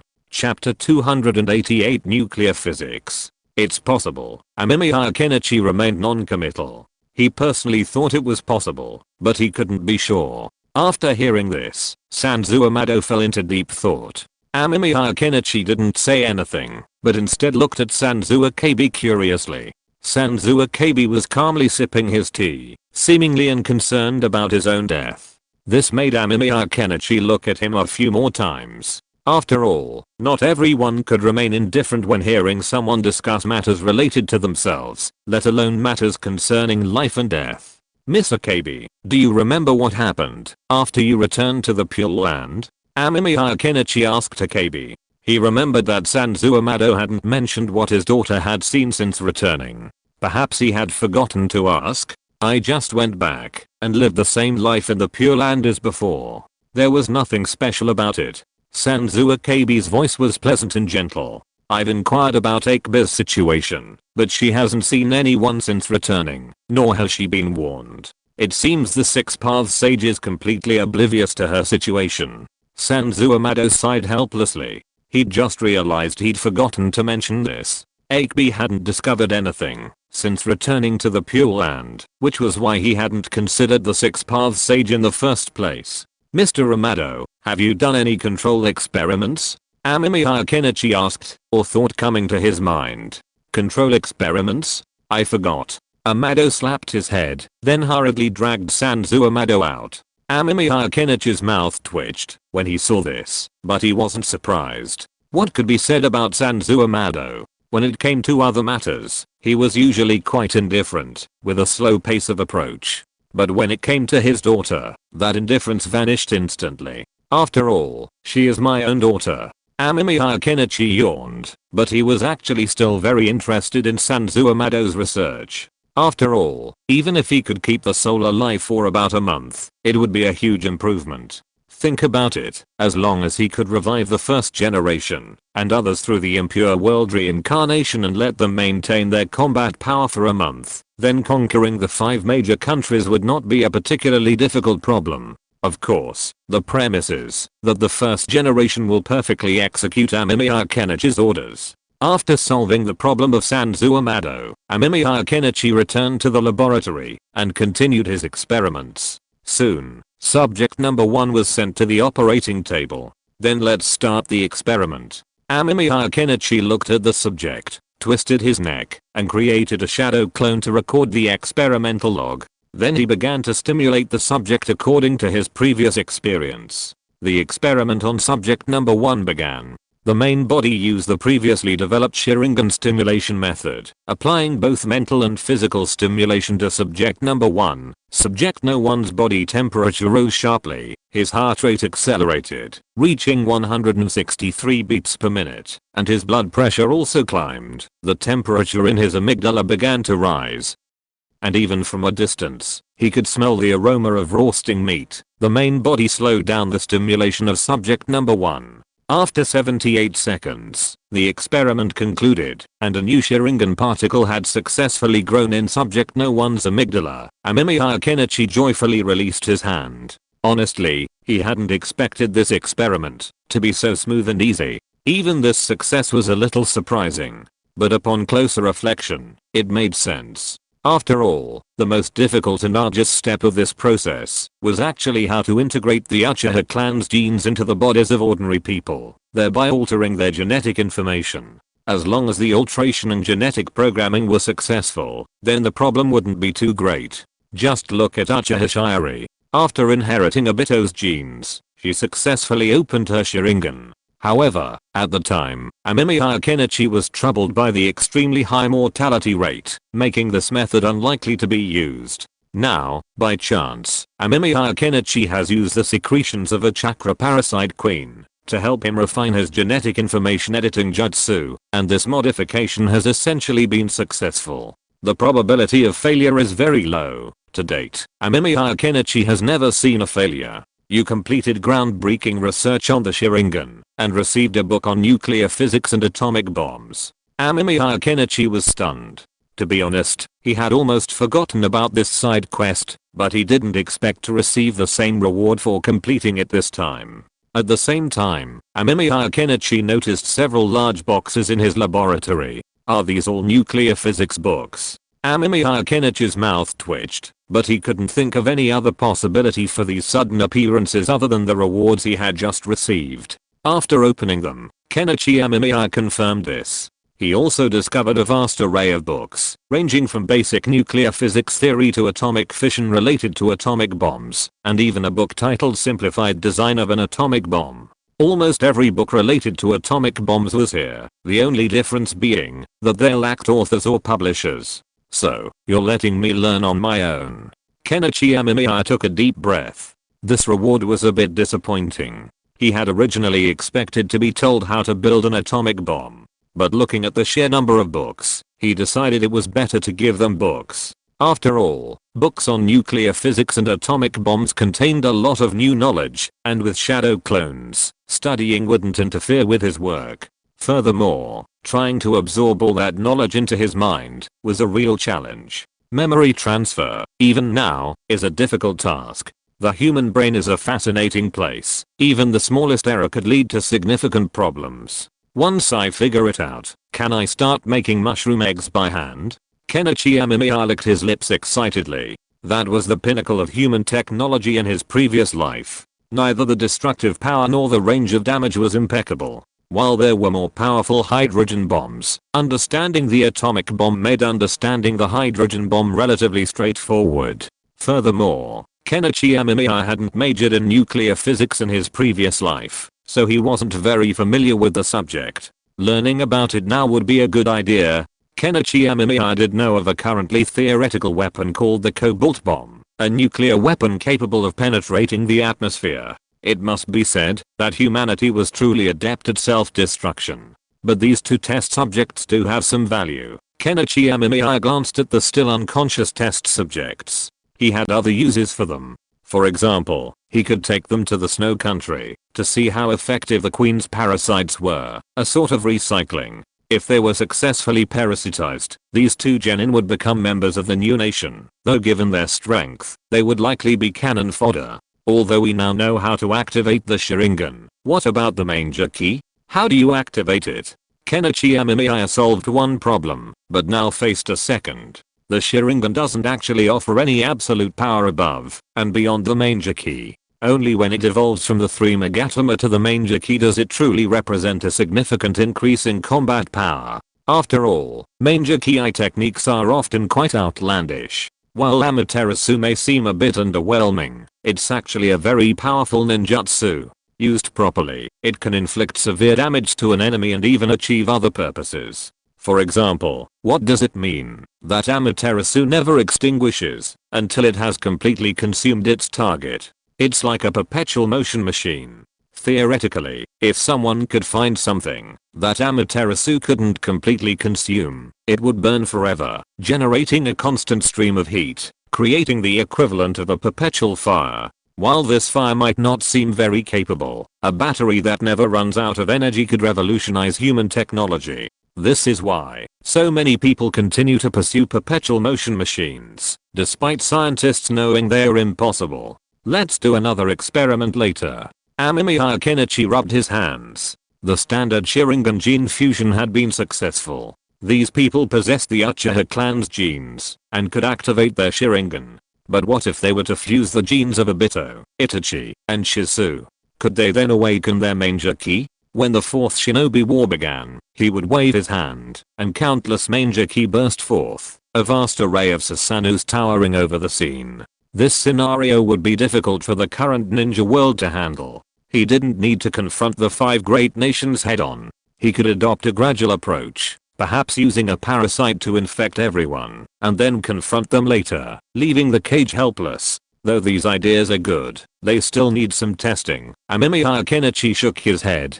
The idea was promising, but there was a prerequisite. They needed to complete the parasite experiments first to see how far the ninja could be controlled. If they couldn't control them perfectly, then these two would definitely not be used casually. It'll take some time to raise the next generation of the queen insect, but this is a good time to deal with other matters. Amemiya Kenichi yawned, then sat up from his chair and pressed the subject's brain back down. Now that the experiment was over, he didn't plan to touch the two for now, as it would take time for the queen insect to produce the next generation. Meanwhile, Amemiya Kenichi decided to address what his teacher had mentioned earlier. Nagato seemed to want to see him. To that end, he took out the jade ring Nagato had given him, rubbed it, and transmitted his thoughts. A moment later, a wave of chakra emanated from the ring, and the next second, he was dragged to a special area. Jade, what do you want from me? Nagato was the only one in the space, still using Pain's body. Captain, I heard from my teacher that you seemed to have something to ask me. Amemiya Kenichi asked with a playful smile. Nagato glanced at Amemiya Kenichi with a hint of disdain. For some reason, Nagato felt a wave of discomfort at the sight of Kenichi Amemiya, and he considered kicking him out. However, considering the troublesome mission, he let the thought slip. Well, the Hidden Mist Village contacted our organization's contact and issued a mission. The target is to attack Konoha, and they specifically asked you to do it. Nagato took a deep breath, suppressing his inner thoughts, and spoke calmly. The Hidden Mist Village? Kenichi Amemiya was stunned. He hadn't expected such a thing. Honestly, it wasn't surprising that a village would ask him to carry out a mission. After all, his reputation as a demon was quite reputable, and his 2 missions had been truly impressive, making him a household name. However, his costs were quite high, and the nuclear blackmail attempt ultimately failed. The Hidden Mist Village gave him a year's salary, but nothing more, and the Hidden Mist Village hadn't continued to pay him, which left him somewhat disappointed. But what puzzled Kenichi Amemiya was why the Hidden Mist Village had asked him to carry out a mission in Konoha. Honestly, it's not surprising that the Hidden Mist Village is targeting Konoha. After all, the Hidden Mist Village is geographically located there. If it wants to dominate the ninja world, Konoha would be its primary obstacle. But the problem is, it doesn't make sense. The Hidden Mist Village's Mizukage is most likely being manipulated by Obito, and he might still be controlling them. Since there's been no reports of any major events happening in the Hidden Mist Village, Obito must be aware of this, and it's even possible that he ordered this. How strange. Amemiya Kenichi scratched his head. Obito probably didn't have a good impression of him, but he wouldn't waste money like this. Besides, in the anime, AO would have quickly discovered Obito's manipulation of the Mizukage with his Byakugan. But at the moment, the Hidden Mist Village remained calm. This could also be due to the butterfly effect caused by Amemiya Kenichi. After all, he's already messed up the plot. How much did you give? Amemiya Kenichi asked curiously, looking at Nagato. If Obito offered a lot of money, then a visit wouldn't be a bad idea.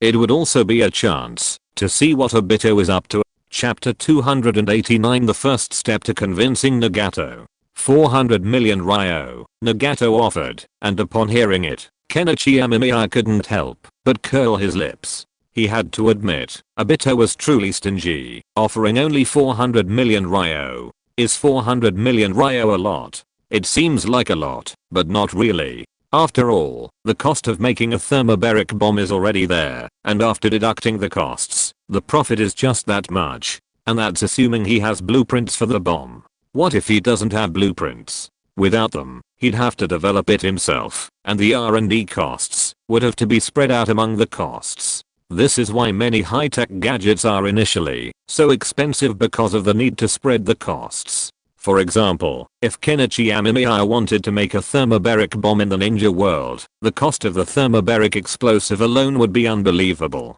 Even if Kenichi Amemiya had a background in explosives and knew the formula, mixing it would still cost a fortune. It's not much, Amemiya Kenichi said, reluctant to go. After all, the amount was too small. Furthermore, the Akatsuki missions required a portion of their proceeds to be turned over to the organization. This meant that, after deducting costs and the portion turned over to the Akatsuki, the maximum he could take was just over 100 million ryo.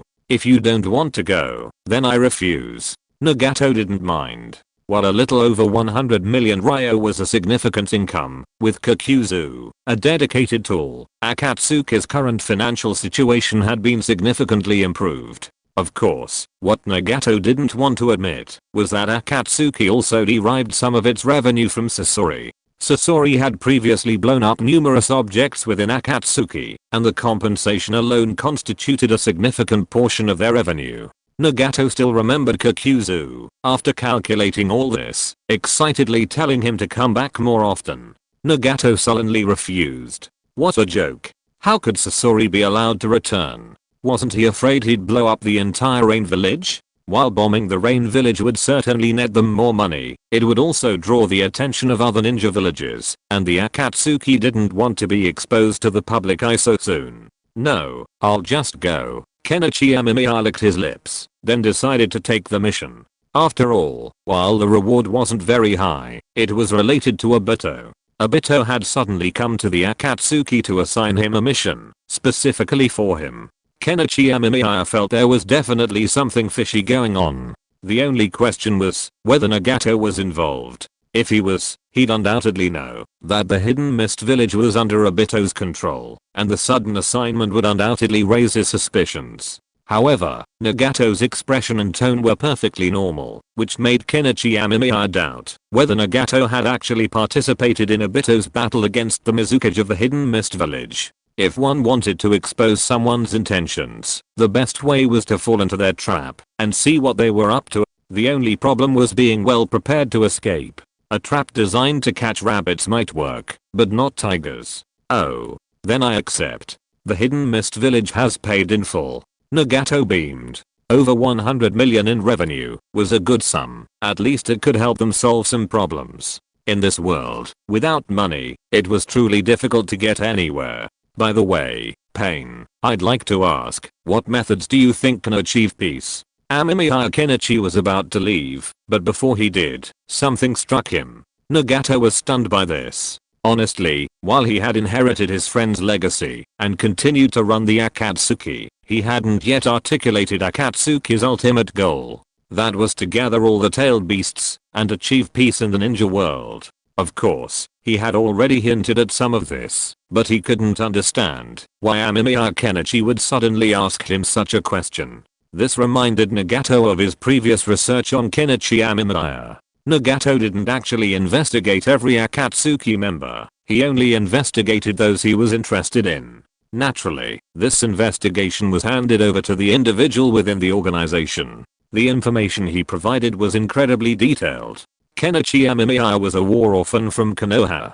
His parents were former ninjas, but they were killed in the war, leaving him orphaned and placed in an orphanage. His parents left him little money, and the money they did seem to have forgotten to give to Kenichi Amemiya, leaving him struggling financially. His family's house was eventually sold. Later, he met Orochimaru and became his disciple. Orochimaru bought Kenichi Amemiya's parents' house and gave it to Kenichi Amemiya.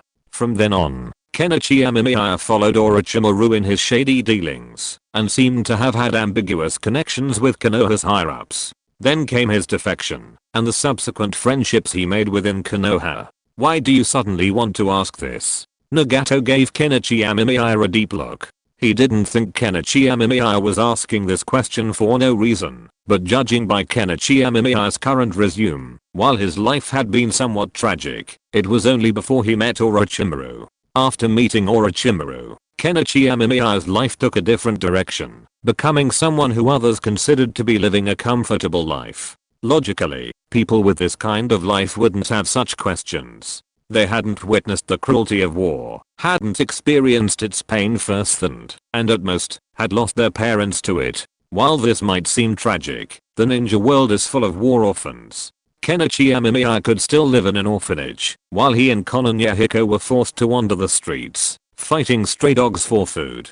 My suffering is far greater than yours, because I find this chaotic world very boring, extremely boring. Kenichi Amemiya smiled. In truth, He had always felt that humans were deeply contradictory creatures. The universe was so vast, and they could explore outer space and even find habitable planets. However, humans seemed particularly fond of stirring up trouble on their own planet. Wars, the plundering of resources, the plundering of wealth, and confrontations. Yet they were unaware that the starry sky above them was the vast universe where humans should truly be. It's really boring, Nagato replied, then glanced at Kenichi Amemiya. He had a feeling Kenichi Amemiya had something else in mind. I actually have a completely new idea about how to achieve world peace, but I plan to test it myself first to see if it's possible, Kenichi Amemiya said with a smile. The world peace he envisioned was essentially unifying the entire ninja world, spending some time transforming people's sense of identity with their nation.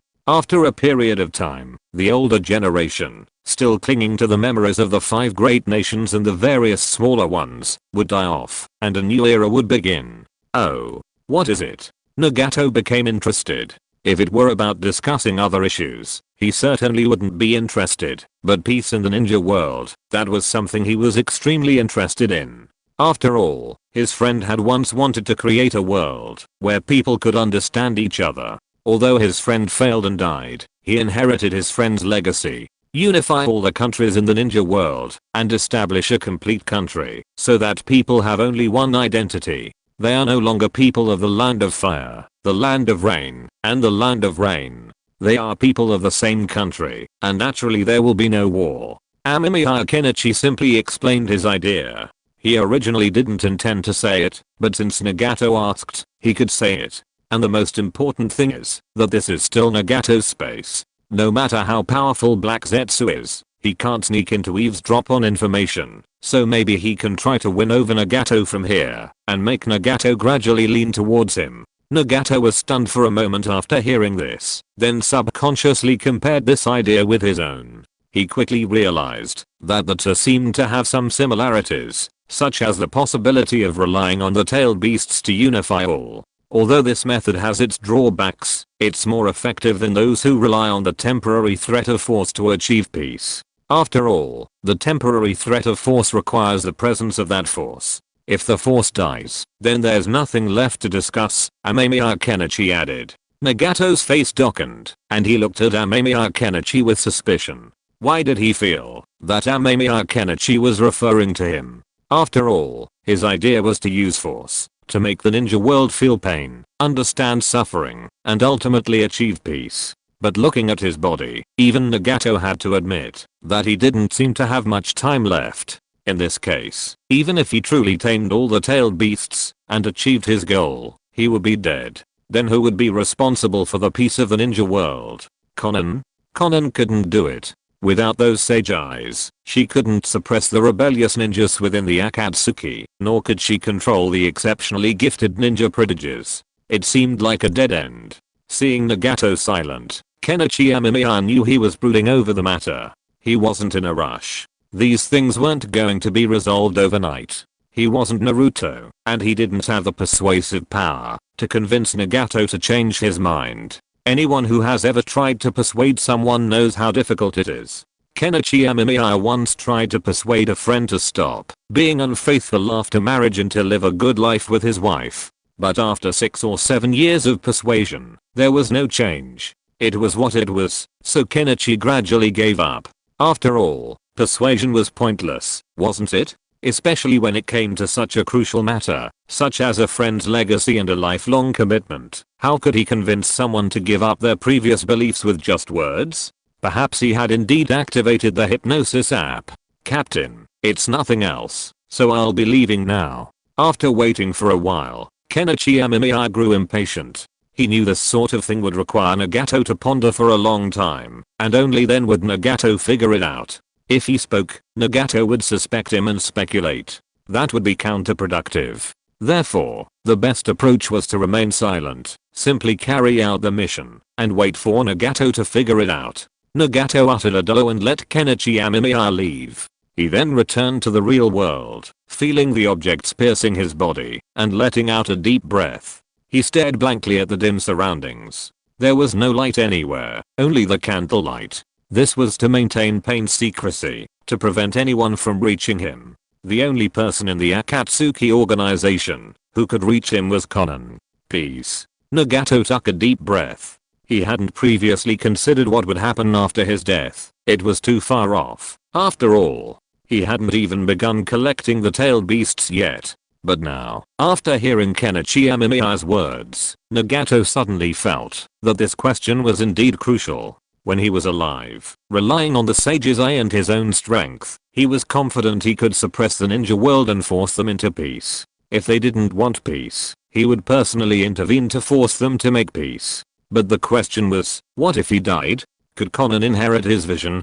Sure, but Konan wasn't strong enough. The sage's eye consumed an immense amount of chakra, something Konan's body couldn't handle. Furthermore, maintaining an outer path demon statue required a high chakra level, requiring only someone of his physique to maintain it. And what about the rest of the Akatsuki? Forget about Kakuzu, he was obsessed with money and unsweetable. Sasori and Deidara, forget it. If the ninja world wasn't destroyed by war, they'd just have to be destroyed by these two. Orochimaru and Amemiya Kenichi, these two had ulterior motives, and he still couldn't figure out their connections, especially Amemiya Kenichi. Orochimaru was easier to understand, a passionate researcher with little interest in anything else but research, so his problems weren't that big of a deal. But Kenichi Amemiya was a more complicated person. Even now, Nagato began to wonder if Kenichi Amemiya knew something, which was why he said such words to him. For a moment, Nagato fell into deep entanglement, but he did not forget to use Pain to inform Kakuzu, asking Kakuzu to tell the people of the Hidden Mist Village that the demon had accepted the commission. Has he accepted it? In the Hidden Mist Village, Obito smiled after hearing the news. Finally, the plan could be carried out. Obito licked his lips. It seemed that it was time to go to Konoha.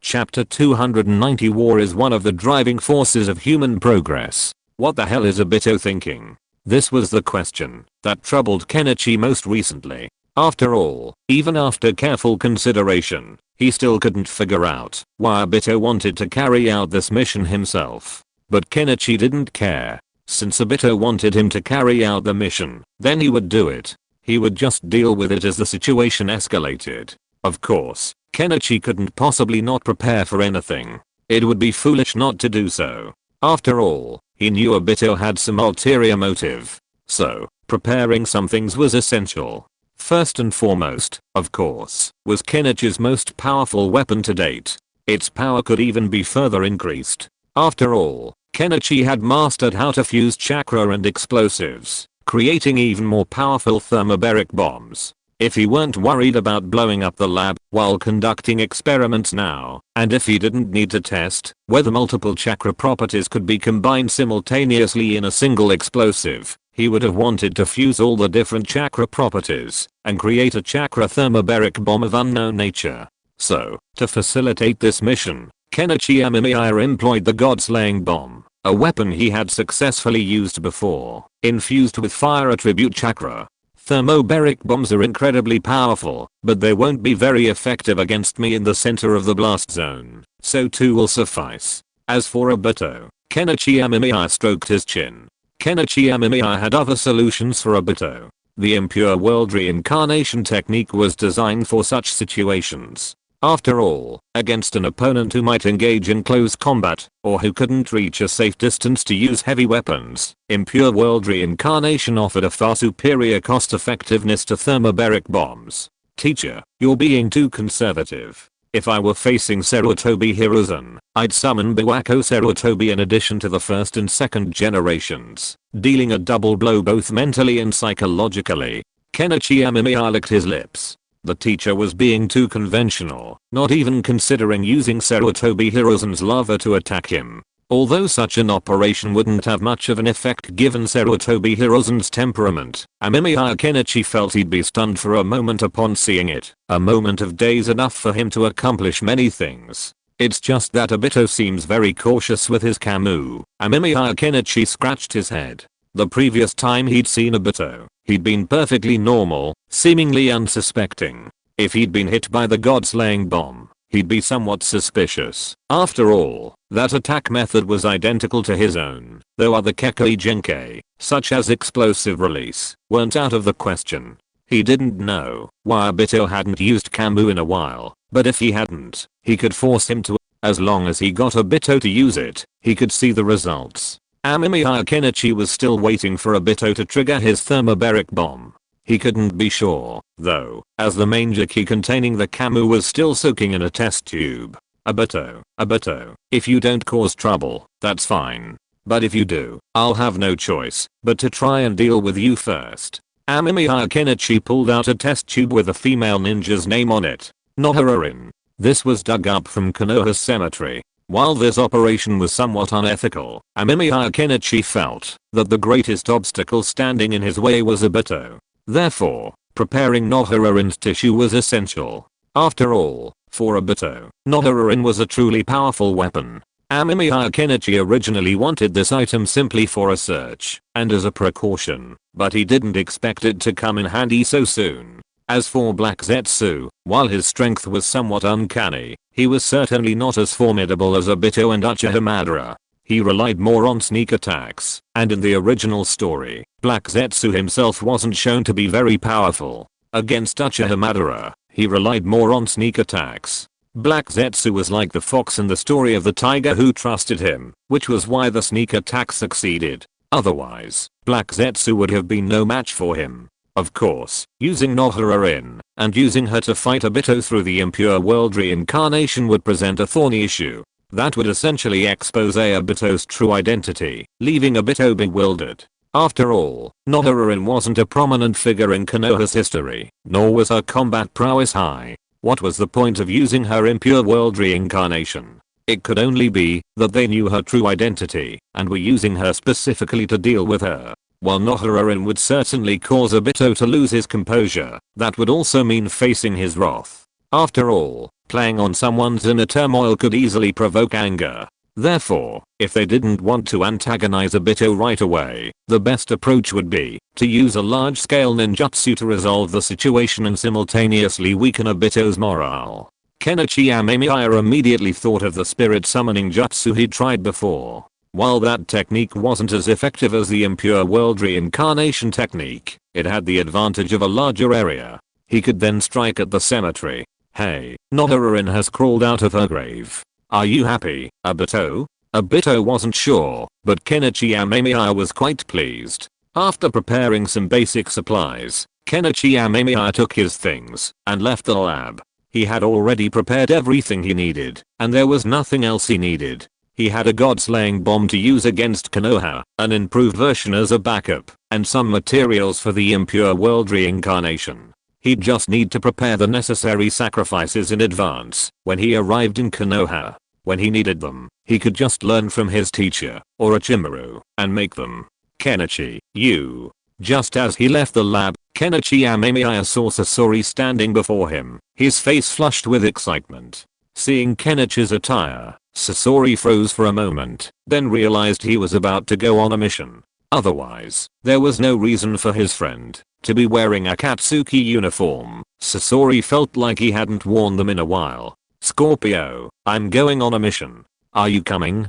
Kenichi Amemiya asked, looking at Sasori. He then remembered that Nagato hadn't even sent anyone else with him since assigning him a mission. Did he trust him? You know, Akatsuki usually carried out missions in pairs, ensuring mutual oversight. Previously, when Kenichi Amemiya went on missions as the Tenma, Sasori had always gone with him. I'd really like to come, but my Unit 1 is stuck right now. Sasori was a bit embarrassed. He really wanted to go on missions with Kenichi Amemiya, but his Unit 1 was at a critical juncture. Hey, Amemiya senpai, are you going on a mission? Is there an explosion? Deidara approached, looking at Kenichi Amemiya with admiration. Kenichi looked at Deidara with a mixture of amusement and hesitation, but nodded. Deidara, his little fanboy, adored him so much that he even worked for Sasori for free. Sasori hadn't considered paying him a salary, so Deidara lived off the money he'd brought from the Iwagakure village. Kenichi Amemiya figured he couldn't really treat Deidara like free labor, could he? So, at this point, he knew what Deidara meant. It wasn't impossible to take Deidara along, though he might need to stay in the airship. After all, the battle ahead was too dangerous for Deidara right now. Do you want to come with me? Amemiya Kenichi glanced at Deidara. He knew what he meant. After all, the man's face had the words "take me" written all over his face. Yes, I want to learn some art from Amemiya senpai. Deidara said excitedly, practically jumping up and down with excitement. The thought of being able to go on a mission with Amemiya senpai was simply amazing. Amemiya Kenichi scratched his head, then glanced at the excited Deidara and agreed. Since Sasori was busy, he could just take Deidara along. I'll go too, Sasori, who was watching from the side, suddenly said. Amemiya Kenichi was stunned. He remembered Sasori had just said he had something to do, but he didn't expect he'd have time now. But that didn't matter. As long as Sasori wanted to go, that was fine. We are going to Konoha this time. Are you taking your Unit 1 with you? Amemiya Kenichi glanced outside. He couldn't see Unit 1, and he had no idea where Scorpion had kept it. Scorpion pondered for a moment, then nodded. Let's give it a try. I want to see how effective Unit 1 is in combat, Scorpion said confidently. Amemiya Kenichi almost burst out laughing when he heard that. Konoha truly was plagued by misfortunes. They couldn't encounter anything else, but these kinds of misfortunes were a constant. The thought of a bunch of ninjas facing off against the Gundam like Unit 1 and its own thermobaric bomb struck Amemiya Kenichi as odd. To the stid, it might have been some weird Naruto vs. Eva game. Do you need to prepare? Amemiya Kenichi glanced at Scorpion. Scorpion knew his travel methods. Since he hadn't worried about not being able to bring his robot up, it was likely that Unit 1 was also using summoning techniques. Summoning techniques were truly a powerful tool. No, I don't have anything to prepare. I was planning on taking you out today to watch the actual combat test between Unit 1 and the war giant Scorpion. Scorpion shook his head. He had put a lot of effort into getting Amemiya Kenichi, a guy who never left the house, out today. Unexpectedly, it actually saved him a lot of time. Amemiya Kenichi said nothing at this, but took Scorpion and Deidara aboard the airship and disappeared over the secret experimental base in the land of rice. Your disciple is going out on a mission, why don't you come along and see? Bandaged, Daruhu looked at the airship flying overhead with a look of amazement. Although it wasn't the first time he had seen the little brat Amemiya Kenichi's flying skills, seeing him now was still shocking. He hadn't expected that besides that old man from the Hidden Rock Village, there was someone in the ninja world who could fly, and so high at that. He's not a greenhouse flower. Orochimaru stood silently, his hands folded, watching the airship disappear overhead, his mind lost. Hiruhu glanced at his friend. He didn't know why, but he felt his friend had changed a lot. And if he considered the fact that Orochimaru was actually a woman, it made sense. The only thing that puzzled Hiruko was whether Orochimaru cared about his disciple. Hiruko was, after all, a longtime friend of Orochimaru's and knew him well, so he was well aware that Orochimaru's attitude toward Kenichi Amemiya was a bit odd, but he couldn't quite put his finger on it. Orochimaru, you're really different now, Hiruko sighed. He truly felt that Orochimaru was different. I've always been myself. Orochimaru was silent for a moment, then returned to the lab. He planned to continue researching the telephone, perhaps installing one on Kenichi Amemiya's airship. No, what the hell is this? Kenichi Amemiya stared blankly at the shadows below, lost in deep confusion. He had already arrived near Konoha, but to his dismay, he noticed numerous strange black shadows in the sky. He used his Sharingan to observe them, revealing them to be bizarre objects resembling his own airship, with what appeared to be people aboard. It appears to be your airship, except it looks different and isn't flying. Scorpion glanced below, before answering Amemiya Kenichi's question. Just as he finished speaking, a massive fireball jutsu flew in from outside. Amemiya Kenichi then realized there was a hot air balloon ahead, and someone was sitting underneath it. The massive fireball jutsu had been launched by the other party. I now believe that war is the driving force behind human progress. Amemiya Kenichi's mouth twitched. Yes, he had once used an airship to take the Uchiha clan away from Konoha, but he hadn't expected Konoha to replicate so quickly. You guys activated the Sharingan. Ah, they really do have the Sharingan. so everything's fine. You can copy the hot air balloon, but what about the fighter jet? It seems we need to climb the technology tree. Kenichi Amemiya scratched his head. If you're listening to this novel on a channel other than Fanfic World, it means they downloaded and uploaded it without effort. We cordially invite you to visit our channel, Mundo Fanfic Novelos. There you'll find the original version of this story and you can explore many other novels of various genres. We're waiting for you to immerse yourself in a world of incredible novels. Chapter 291, The God-Killing Bullet and Obito's Near Failure. Kenichi Amemiya was actually quite calm about Konoha's creation of a hot air balloon. After all, it was within his expectations. The ninja world has never lacked talent. Geniuses are almost readily available. Perhaps it's because the ninja world is relatively small, making it easier for talent to emerge there. Of course, it could also be due to chakra, which activates the human brain, leading to the birth of so many geniuses. Besides ninjutsu prodigies, there are also scientific geniuses, taijutsu prodigies, and even business prodigies. So, you can encounter all kinds of people in the ninja world. Just look at Sanzu Amado and Sensei. They've both created so many cutting-edge gadgets in this world. Of course, this is also related to the ninja world's historically low technological standards. Konoha is even more prominent, having produced many talented ninjas. And since he'd previously flown over Konoha in an airship, it wasn't surprising to Kenichi Amemiya that Konoha could produce a hot air balloon of this caliber. No wonder they don't even want to pay their protection fee. Could they have strengthened their defensive barrier? Kenichi Amemiya scratched his head. He thought this was highly likely, but it was also within his expectations. Amemiya Kenichi had considered this possibility before. These ninjas weren't fools. How could they just pay up when faced with such a problem? According to ninja logic, if a problem couldn't be solved, then eliminate the one who created it, and the problem would naturally be solved. These people are quick learners. Scorpion glanced at the hot air balloon outside, then at Amemiya Kenichi. He suddenly realized that his Unit 1 had a fatal flaw. It couldn't fly. While this didn't seem like a problem at the moment, watching the Konoha ninjas soar outside, Scorpion suddenly felt a sense of urgency.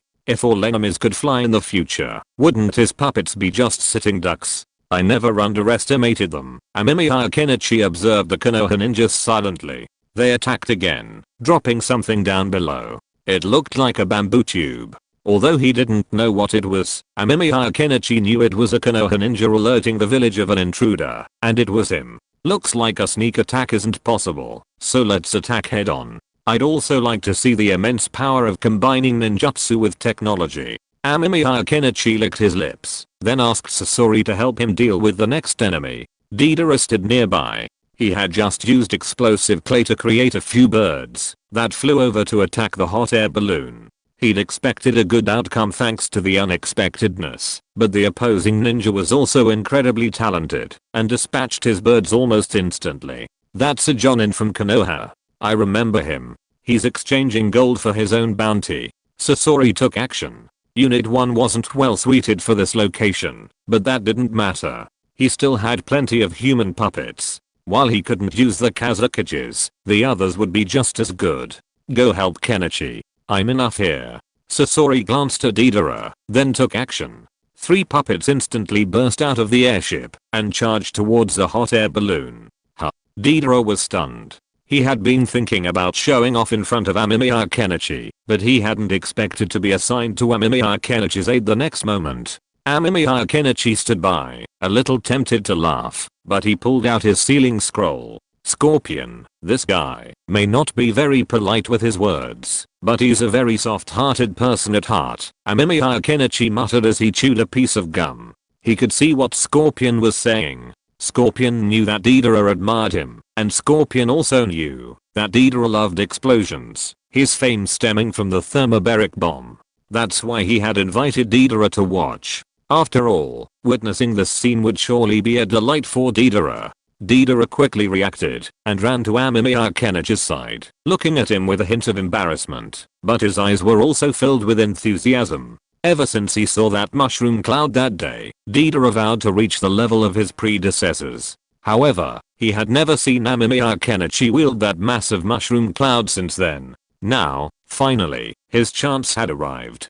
Deidara, do you know what science is? Amemiya Kenichi looked at Deidara and casually pulled out the god-slaying bullet from the scroll. However, he didn't pull it out completely, only half. Science? I don't know. I only know ninjutsu. Deidara shook his head foolishly, and Amemiya Kenichi smiled. In the ninja world, science has never been a particularly important field. After all, ninjutsu is so powerful, and so effective. After beginning ninjutsu training, a qualified ninja can usually perform some basic ninjutsu within the first year.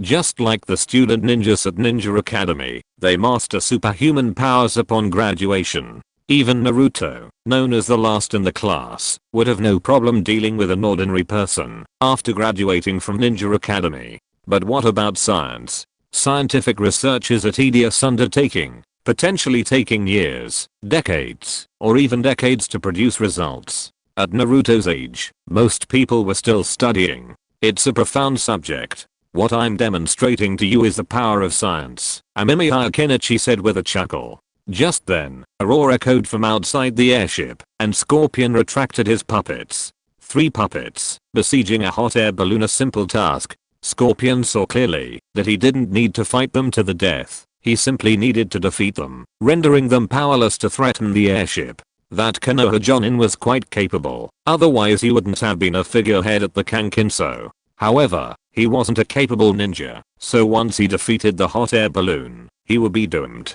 Unit 1 also possesses the power of science. I agree with that. Science is truly powerful, Scorpion added, hearing Amemiya Kenichi's words. Deidara nodded, half understanding. He didn't quite understand. After all, he'd never known what science was. But Amemiya Kenichi didn't care. He had also mastered it after a long period of study. Naruto fishing again. Amemiya Kenichi glanced down, scroll in hand. He quickly spotted Naruto, and a sigh of relief washed over him. After all, Naruto was his favorite person in Konoha. Naruto had a kind personality, albeit a little too kind, but he didn't want to kill him here. Even if Naruto were in Konoha, he would still have dropped the Godslayer bullet. He was confident the Sannin wouldn't sit idly by, and would definitely deploy the strongest protection possible for Naruto. He was also well aware of his own attack methods. Come on, Deidara, let me show you the power of science.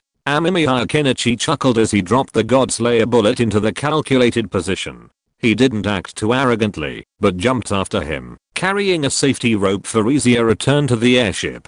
Amemiya-senpai. Deidara watched excitedly, clinging to the window. He also wanted to jump in and follow the senior, but Scorpion stopped him. Sasori looked at Deidara helplessly. This brat was good in every way, except for his exaggerated enthusiasm when facing Kenichi Amemiya. Wouldn't Deidara become a stumbling block if he followed him? Ceiling squad. Ceiling squad.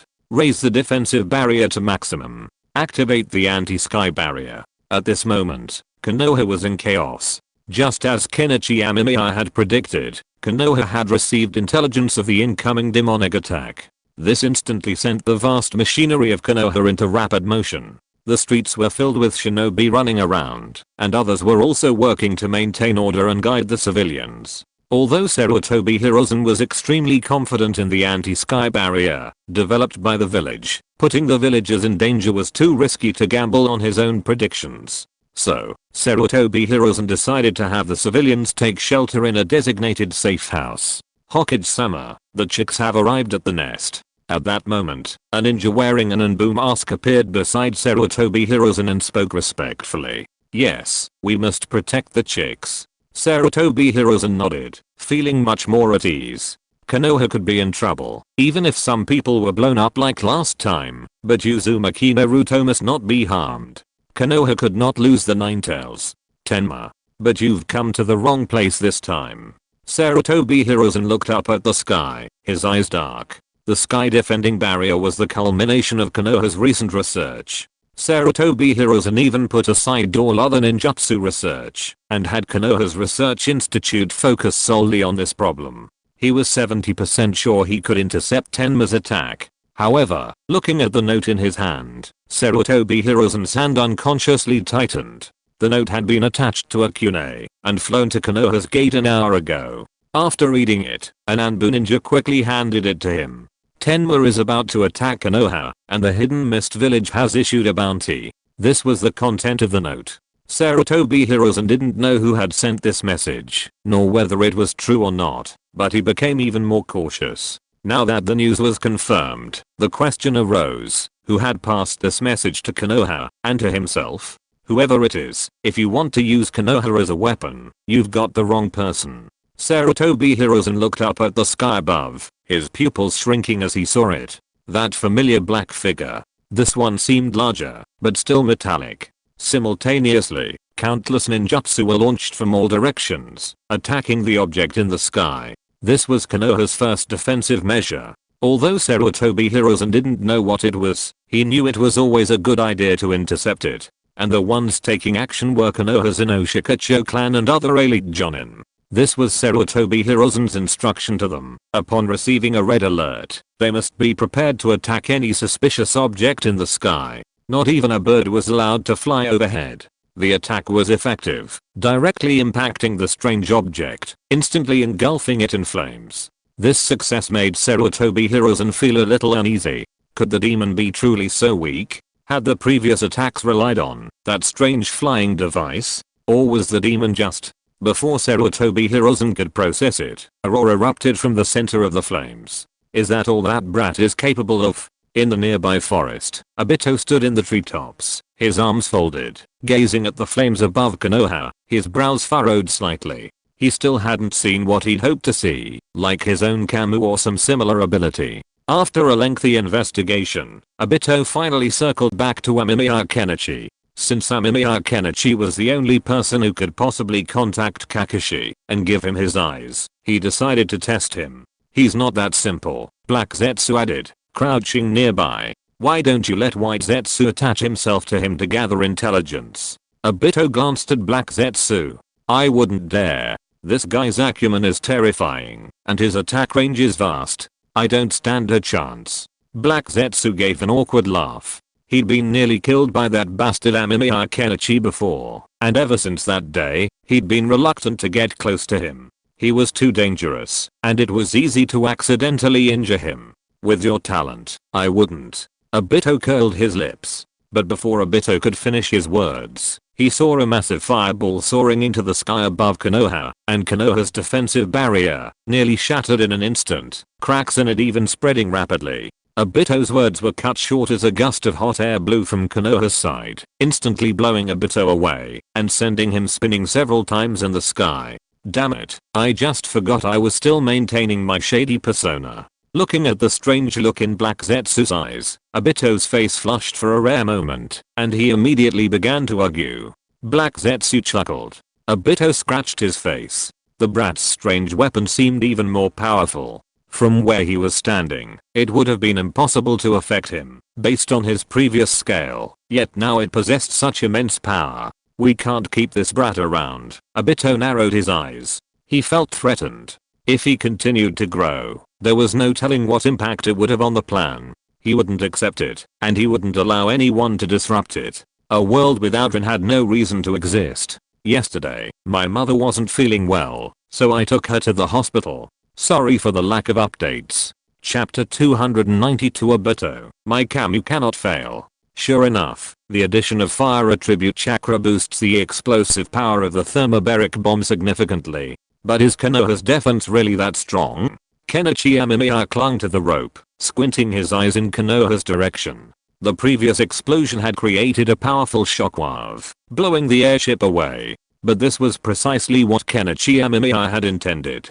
He hadn't set out to fight Konoha to the death. His goal was to see what Obito was up to. If he were blown away like this, Konoha wouldn't be able to catch up, right? Then he could see what Obito was up to, and dealing with just Obito would be much less stressful. Adding Sarutobi Hiruzen to the mix would be a real hassle. Just as he was thinking this, Kenichi Amemiya felt a blazing flame surge up from below. Looking down, he saw several Konoha ninjas sitting on a strange looking object that looked like an airship, but not quite. They were glaring at him intently. So persistent? Amemiya Kenichi raised an eyebrow. This wasn't what he'd expected. After all, he'd assumed Konoha wouldn't pursue him. but he'd clearly underestimated the hatred he held among the Konoha ninja and misjudged the character of the third Hokage, Sarutobi Hiruzen. While the third Hokage was a complex figure with numerous flaws, even considered a less than perfect Hokage, he truly cared deeply for the village.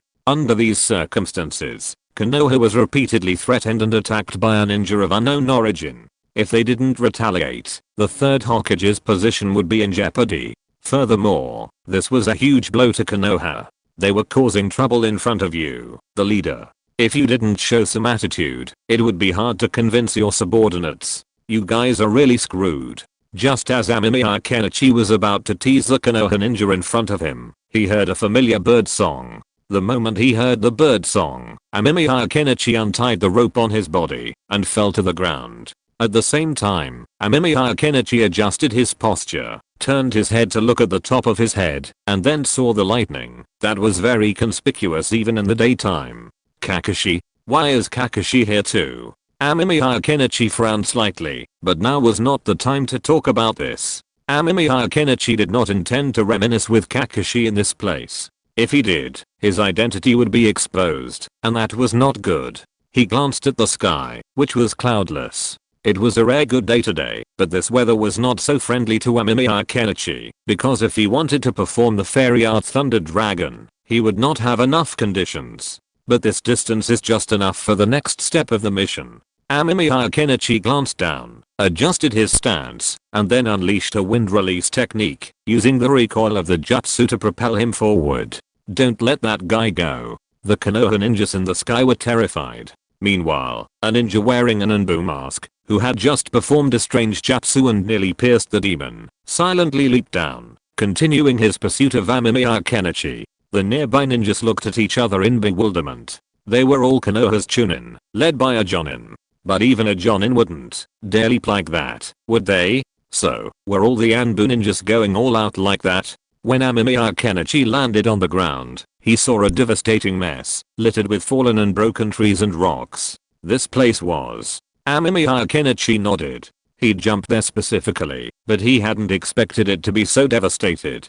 How much will Konoha pay you for being so brave and chasing after us? Amemiya Kenichi put his hands on his hips and took a deep breath.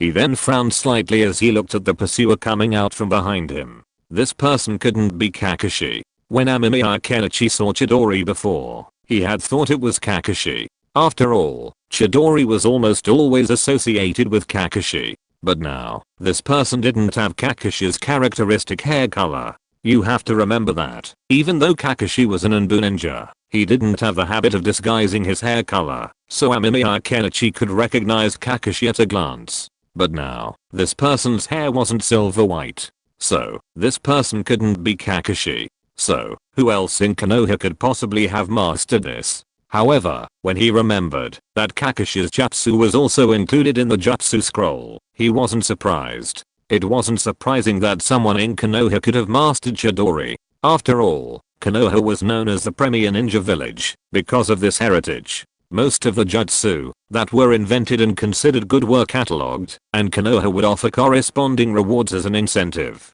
If a jutsu was particularly powerful, it would receive hospitality and accolades from the Hokage. Of course, as a sign of respect for the inventor, others who wished to learn these jutsu would ask the inventor. Of course, this only applies if the inventor is still alive. If the inventor is dead, the Hokage would decide whether or not to learn. Many of the jutsu of the first and second generations were found in forbidden scrolls, including wood release. However, no one was able to practice it because they lacked wood release, thus preventing them from mastering this unique jutsu. But since the opponent could use Chidori with such high accuracy, could he possess the Sharingan? The opponent didn't intend to speak, but launched a killing move, the familiar bird cry again, followed by a flash of lightning that brushed past Amemiya Kenichi's body. Amemiya Kenichi now saw the opponent's eyes, and as he had expected, it was a Sharingan, or 3 Magatama 1. But the opponent only revealed one eye. A Bato? A flash of thought flashed through Amemiya Kenichi's mind, but before he could think further, a blazing flame barreled towards him. The heat was so intense that he could even smell the hair on his own skin. It's true that ninjas have relatively little hair, especially on their bodies. It's thanks to the fire release ninjutsu that their hair can be completely burned clean. Of course, hair can hold up for a while, as long as it doesn't come into direct contact with the flames. At the same time, a figure rushed out from behind at breakneck speed, stabbing 2 wooden sticks directly into Amemiya Kenichi's body. The next second countless sharp branches erupted from his body. Would release. Cutting technique. However, the figure wasn't pleased. Instead, he quickly jumped away, as Amemiya Kenichi had already turned into a puff of smoke. How interesting. When did Konoha ever see a master like you? Would release. Amemiya Kenichi appeared on a nearby tree trunk with a look of surprise, gazing down at Obito below. Of course, he knew who the other person was. Even upon witnessing the grafting technique, Kenichi Amemiya was certain of Obito's identity. After all, a Kekkei Genkai as powerful as Would release isn't easy to master. Even his teacher, Orochimaru, had only managed to create a single successful product, a half-baked one at that, far from the level of the first generations. Obito was probably able to achieve this because he possessed the first generation's genes. Uchiha Madara was undoubtedly a genius. This allowed Obito to survive and successfully withstand the infestation of Hashirama cells.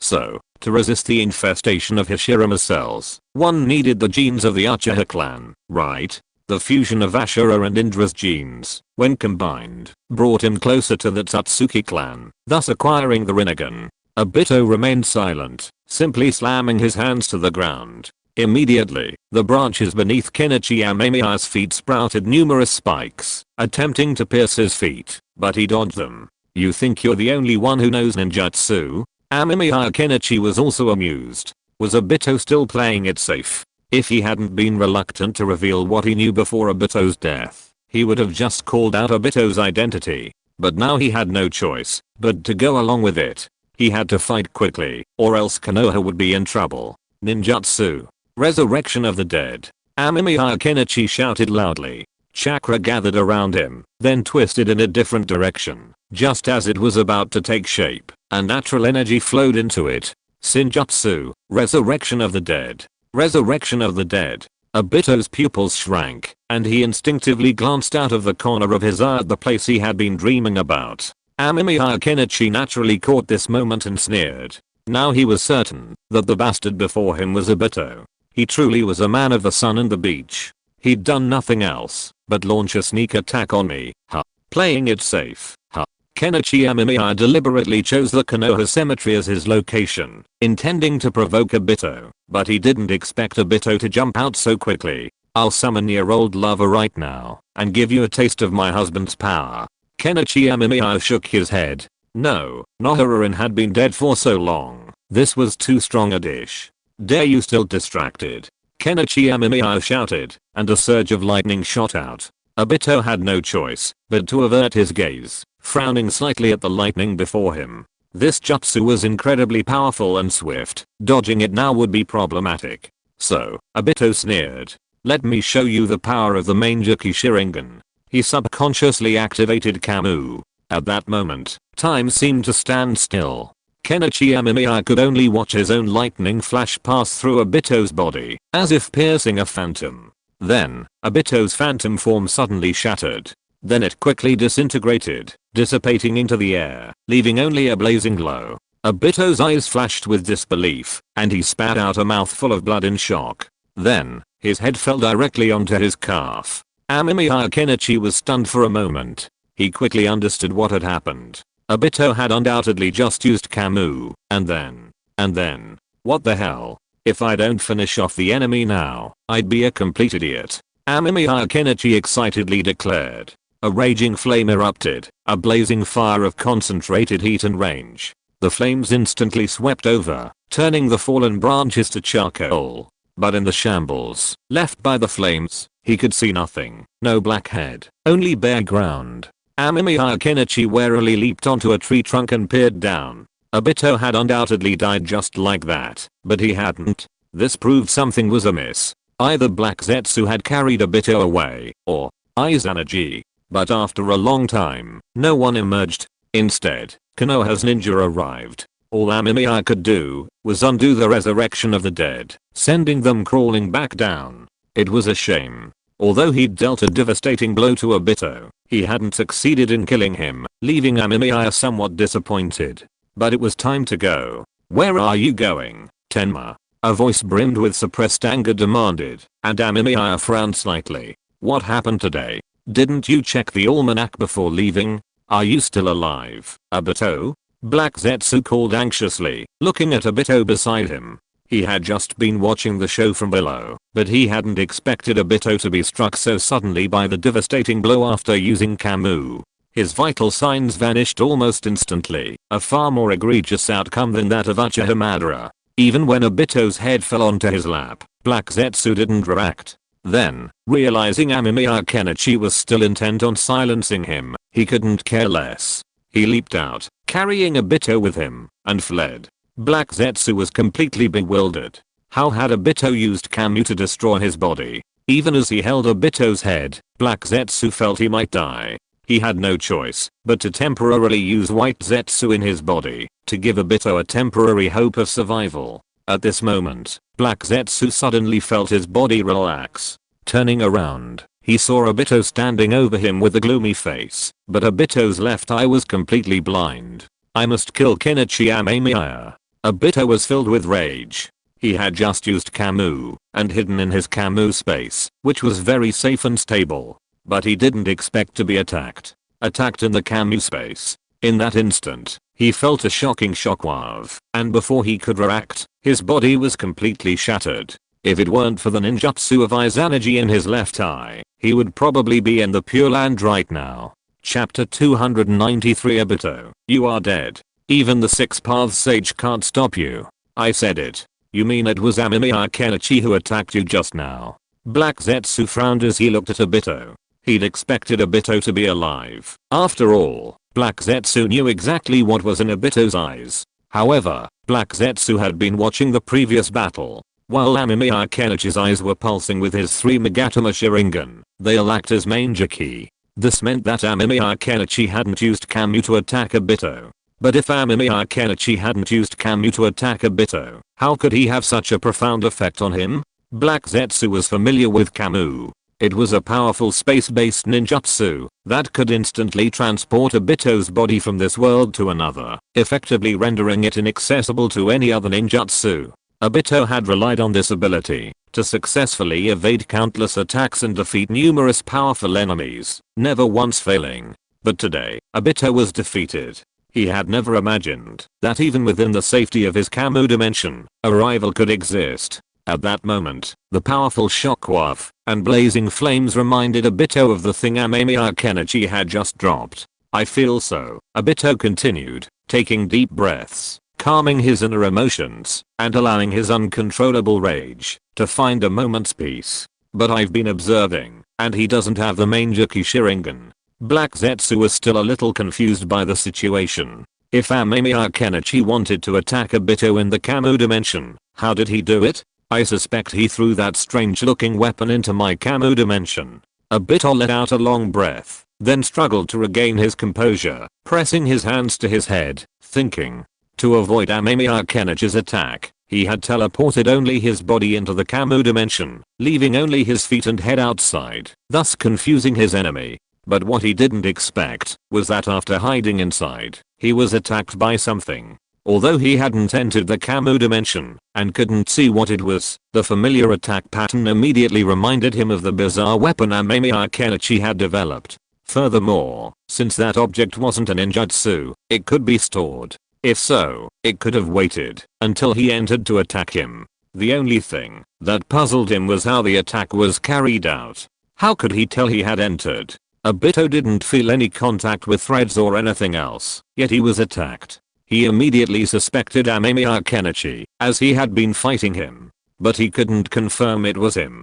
That's strange. Why would he target you? Unless he knew your identity, and assuming Amemiya Kenichi had your other eye, why would he throw that thing inside? Black Zetsu leaned against a tree trunk, lost in thought. He couldn't figure it out. No one knew Obito's true identity. Even when confronted by his former mentor, Minato Namikaze, he failed to discern his true identity, and Kakashi even believed him dead. Furthermore, Obito had few close friends in Konoha. Of the people he cared about most, only Kakashi survived. Nohara had long since perished, and Minato Namikaze and Uzumaki Kushina had indirectly perished at Obito's hands. Considering Kenichi Amemiya's life experience, it's unlikely he knew Obito's true identity, let alone that he was still alive. This begs the question, why, or what reason, would Kenichi Amemiya have to target Obito? I don't know. I don't think he knows my true identity. Obito pondered this question, truly baffled. Yet, for some reason, he felt that Kenichi Amemiya was targeting him, deliberately harassing him. It was a kind of intuition, and as a ninja, Obito trusted his instincts. But that guy seems to have started fighting with the Konoha guys too. Black Zetsu pursed his lips. From afar, they'd been hearing explosions, roars, and even water rushing towards them. I'll go take a look, Obito said, his face darkening as he left. He didn't even dare enter the Kamu dimension anymore, fearing another attack. Unless he had his eyes replaced, he wouldn't go in. Without eyes energy, another attack would be fatal. Obito's face darkened as he thought of his own agony. He didn't care anymore. Even if there was no proof that Amemiya Kenichi was responsible, he was convinced it was Amemiya Kenichi, and that was Amemiya Kenichi. Sarutobi Hiruzen, you don't have to be so persistent, are you? Amemiya Kenichi was also feeling a bit overwhelmed. The man before him was Sarutobi Hiruzen, the third Hokage, and he also saw an old acquaintance, Tsunade. Tsunade actually remained in Konoha. This was something he hadn't expected. Originally, Amemiya Kenichi had assumed she would leave. After all, she knew Konoha's true nature. But she stayed, and the storyline shifted once again. Tenma, it's time to avenge Konoha's casualties. Sarutobi Hiruzen glared at Amemiya Kenichi with a gloomy expression. Old man, why are you arguing with him? Tsunade glared at the Sannin beside her, then launched a kick with such force that the air momentarily distorted. Amemiya Kenichi could only hastily dodge, but Tsunade's next attack arrived immediately, and judging by the force, she was truly aiming for death. What a nuisance. Amemiya Kenichi felt a little annoyed. After glancing around, he came up with a plan. Obito was clearly still alive, otherwise there would be no reason why his body couldn't be found. But since Obito hadn't emerged, it meant he was either still hiding nearby or had left. But no matter what, a test would be enough. So, while dodging Tsunade's attack, Kenichi Amemiya clasped his hands together and immediately activated the Senjutsu, Resurrection of the Dead once again. What did you do? Tsunade suddenly stopped, looking suspiciously at Kenichi Amemiya as he clapped his hands to the ground. The most important thing to be wary of in a ninja battle is the enemy using strange and unfamiliar jutsu, which can be very troublesome. Nothing, just calling in some old buddies to help, Kenichi Amemiya said casually, but the Sandame's pupils shrank beside him. Old buddies? This guy actually has accomplices? But he had just glanced nearby, allowing the Byakugan-wielding Hyuga clan to observe. There was no one else nearby. But the Sandame soon knew who Kenichi Amemiya was referring to. Before their eyes, countless skeletons crawled out of their graves, some even recently buried, still clinging to their former flesh. Their decaying faces were deathly still, but now all the dead were moving. How dare you desecrate the dead?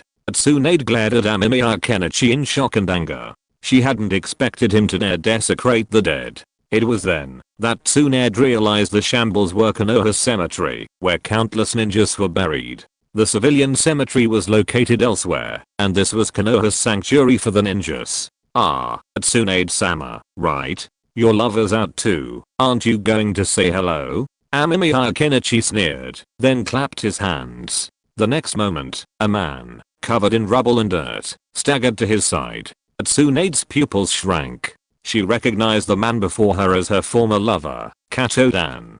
To ensure a respectable burial, Tsunade had stubbornly used embalming agents to preserve his body in a relatively normal state. Unexpectedly, these actions would become a sharp blade piercing her soul. Looking at her lover's familiar face, his expressionless expression, Tsunade was overcome with pain. She felt as if a large hand were gripping her heart, then squeezing it tightly. Elsewhere, in a lesser-known area, a body resurrected by Amemiya Kenichi reached out from the dirt, grasping futilely at the air. Then, with one hand, she crawled out, standing there, bewildered. In an instant, Amemiya Kenichi had used a simple senjutsu, Resurrection of the Dead, achieving a devastatingly devastating effect. The question was, two of the ninja present had their hearts shattered like falling glass. Besides Tsunade, who was the other one? A faint smile played on Amemiya Kenichi's lips. In sage mode, his five senses were incredibly sharp. He could already hear the sound of suppressed breathing from a distance behind him, a sound that had only occurred after he had performed the jutsu. Even now, the breathing was rapidly increasing, indicating that this person's emotions were extremely unstable. Out of the corner of his eye, Kenichi Amemiya glanced at the staggering Nohara. She was missing a hand, but she still obeyed Kenichi Amemiya's jutsu and climbed out of the Pure Land. "I will kill you," he roared in anger. A second later, the ground shook. Kenichi Amemiya's heart tightened, and he quickly jumped away. Then, from where Kenichi Amemiya stood, several large thorn-covered trees emerged from the ground. Would release. Sarutobi Hiruzen nearly dropped his pipe in surprise. What was he seeing? What was he seeing? Would release. A ninja who had mastered would release. And on such a scale. Such power. Who was it? Who was using would release jutsu? Tsunade also stared at the scene in astonishment, but then she saw a scene that shattered her heart. Kato. Tsunade's eyes were bloodshot as she watched her lover, Kato-dan, being pierced through by this gigantic wood-release technique and swept up. She uttered a mournful cry. This scene, at that moment, was exactly like this moment.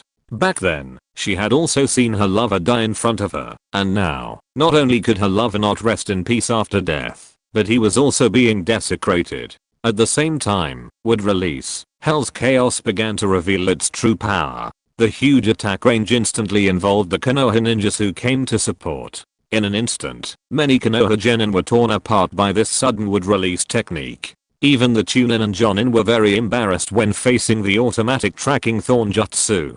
They were hit not only by this powerful ninjutsu, but also because this ninjutsu was a wood release technique. As everyone knows, Konoha, when it was first founded, relied on Hashirama Senju's wood release and Uchiha Madara to dominate the ninja world. Uchiha Madara's fame naturally pales in comparison to the ninja god, leading countless Konoha ninjas to idolize him. But now, the ninjutsu they admired as a god appeared to be their very opposite. From the center of the hell chaos, a beast-like wail echoed. Amemiya Kenichi frowned as he leaped and dodged the thorns that automatically pursued him. While he knew Obito deeply loved Nohara, even willing to go crazy for her, he hadn't expected that simply letting Nohara crawl out of the ground to greet Obito would provoke such a violent reaction from him. Was this the end of his father's murder? This guy is truly... Amemiya Kenichi scratched his head. Okay, he admitted he'd been a little presumptuous, and Obito's intense reaction had exceeded his expectations.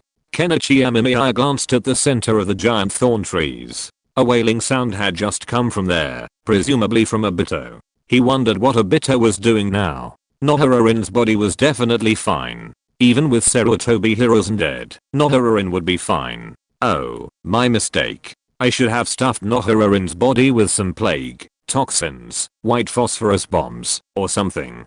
Kenichi Amemiya scratched his head, then hesitated for a moment, before abandoning the idea. The idea was indeed a bit excessive. If implemented, Kenichi Amemiya would have to do the same for every corpse in the cemetery. Otherwise, Obito would undoubtedly become suspicious, and that would completely offend Obito. If Obito touched Nohara, Kenichi Amemiya paused, looking at the man in front of him, his head bowed, wearing a white vortex mask, and lost in thought. Was it too harsh? Chapter 294 The result of maximuming out the hatred value. Amemiya Kenichi looked at the man before him. He knew it was Obito. Even though Obito had changed his mask, Amemiya Kenichi still recognized him. After all, this mask had appeared a long time ago, even being incorporated into the game. The white swirling mask, with its single exposed eye, made Amemiya Kenichi suspect that Kakashi might have had some suspicions when he first saw this man. However, because he had witnessed Obito's death before him, Kakashi hadn't considered that. Of course, it was later confirmed that this mysterious man was Uchiha Obito, and Obito's showdown showed his absolute strength. Obito had been difficult to defeat then, but Obito now was no simpler character. The problem was that Obito had appeared before him now, with a different face, suggesting he was ready for a fight. Who are you? Amemiya Kenichi wasn't particularly eager to fight Obito. After all, the Konoha ninjas behind him were busy dealing with Obito's would release jutsu, but they still had a hand free. Once Konoha's ninja were free, Obito wouldn't mind joining forces with them to deal with him. Amemiya Kenichi was well aware of the hatred he held in Obito's heart. He even knew he held considerable hatred in Tsunade's heart. After all, he had directly brought out Tsunade's lover, Kato-dan. Tsunade's eyes hadn't looked at him without a trace, and she'd practically cremated him. So, facing two enraged ninjas, Amemiya Kenichi would be incredibly nervous. Sure enough, his pretense was satisfying for a moment, but afterward, he was left in a state of utter despair. Now, Amemiya Kenichi felt a certain quandary. Hehe, who am I? Who am I? Obito let out a maniacal laugh. The next moment, he raised his head, his mangy eyes gazing at Amemiya Kenichi. Then, Amemiya Kenichi felt as if something had clouded his mind. He immediately understood what had happened to him. It must have been the effect of Obito's Mangekyou Sharingan. Or 3 Magatama Sharingan flashed in Amemiya Kenichi's eyes, forcing him to break the influence of the Mangekyou illusion. But just as he did so, he saw 2 wooden spikes piercing him. The rooting technique. However, this wasn't Obito's primary attack. Kenichi was keenly aware of the subtle tremors beneath him. The rooting technique successfully penetrated Kenichi's body, but it only managed to poke a puff of smoke. Immediately, a figure emerged from below, brandishing a wooden sutra and pursuing Kenichi. Are you a Konoha ninja, ANBU? But that doesn't seem likely. You're sneaky and shady. Or are you a remnant of the Uchiha clan, armed with the Mangekyou Sharingan? Kenichi dodged Obito's onslaught, still interested in chatting with him. He had definitely succeeded in destroying the heart, and just now, he'd keenly sensed the thread he'd planted on Nohara-rin's corpse snapping, confirming Obito's attack. Nohara-rin's body was probably well preserved, and would be fine, but what happened to the bodies of others was not something Obito would care about. It was estimated that Nohara-rin's body would also be taken away by Obito afterwards, but that didn't matter. Amemiya Kenichi had already preserved Nohara-rin's arm. Even if Obito burned Nohara-rin's body, Amemiya Kenichi could still use the impure world reincarnation to resurrect Nohara-rin anytime and anywhere. Obito didn't say anything, but instantly created a shadow clone, and then spit out 2 streams of fire extinguishing. As a member of the Uchiha clan, and having studied with his ancestor Uchiha Madara for a long time, how could Obito not know this ninjutsu? Amemiya Kenichi saw that Obito didn't say anything, and felt a little bored, but he still formed a seal, and used the water dragon bullet to resist Obito's attack. The fusion of water and fire instantly stirred up a burst of steam in the forest. You're the only one who knows fire release. You little brat of the Uchiha clan, you don't even know how to kowtow to your ancestors? Seeing Obito remain silent, Kenichi Amemiya decided to try a different approach. You're not going to talk, are you? I'll take advantage of you. As he spoke, Kenichi Amemiya leaped back, forming a seal with one hand, and a torrent of flames erupted from his mouth, hurtling straight towards Obito.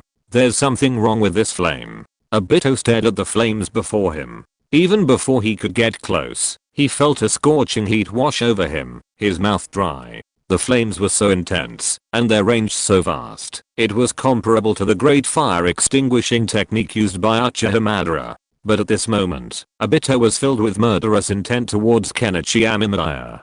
This bastard had not only desecrated Rin's remains, but had also spoken so disrespectfully to him. How could he not know Kenichi Amemiya's identity?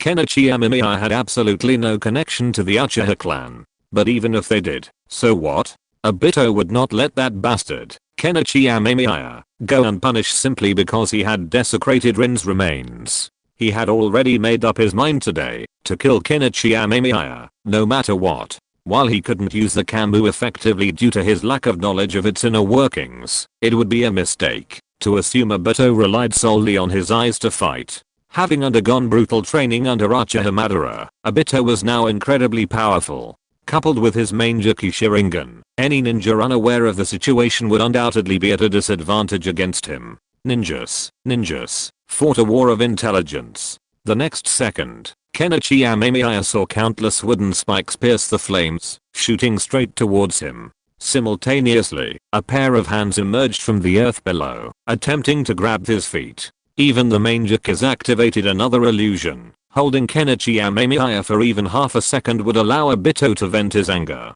But how could Kenichi Amemiya not know how to face the Uchiha? He'd previously sparred with Shizu when he had some free time. He knew perfectly well that facing the Uchiha clan's Manjaki Sharingan, one should avoid eye contact, and their illusions would be practically invisible to him. After all, he possessed the 3 Magneto Sharingan himself. But just as he leaped, Amemiya Kenichi caught a glimpse of a figure, a woman with pale blonde hair and an exaggerated figure. Tsunade. Trouble. Amemiya Kenichi's mouth twitched. He was mid-air, making dodging difficult. Obito had also sensed Tsunade's attack, so the two of them unexpectedly coordinated. Obito helped restrict Tsunade's movement, while countless thorns rose from the air all around. If Amemiya Kenichi tried to dodge, he would be attacked by these would-release techniques. If he didn't, he would face Tsunade's enraged, painful kicks that threatened to unleash waves of air. Would a substitution technique be useful in this situation?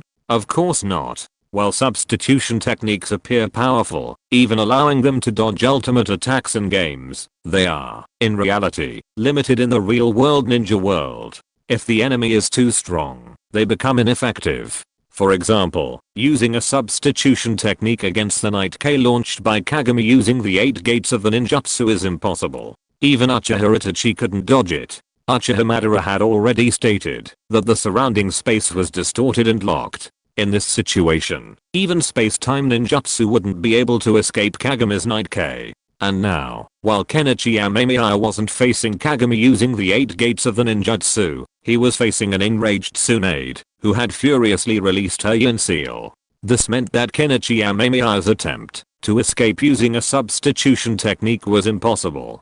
Quick, reveal yourself, Kenichi Amemiya, Obito said, intently watching Kenichi Amemiya. Although he had already planned to kill him, he still wanted to see if it was Kenichi Amemiya himself who had taken Kakashi's eyes. Now Obito felt his situation was hopeless. Facing such an attack, the simplest solution was to use the eye he'd taken from Kakashi. There was absolutely no other solution. Third uncle, come and fix the gate. However, Amemiya Kenichi refused to sit still and wait for death. Even if he'd known Obito's intentions, he would have only spitted at him, since he truly hadn't replaced Obito's eye. Using someone else's eye was a hassle, so Amemiya Kenichi planned to acquire the Manjaki Sharingan himself. The triple Rashomon descended upon him, but against Tsunade's fury, it proved ineffective, and was instantly shattered. However, the brief delay gave Amemiya Kenichi enough time to find a gap and dodge the attack. Clearly, he had underestimated the hatred Tsunade held for him.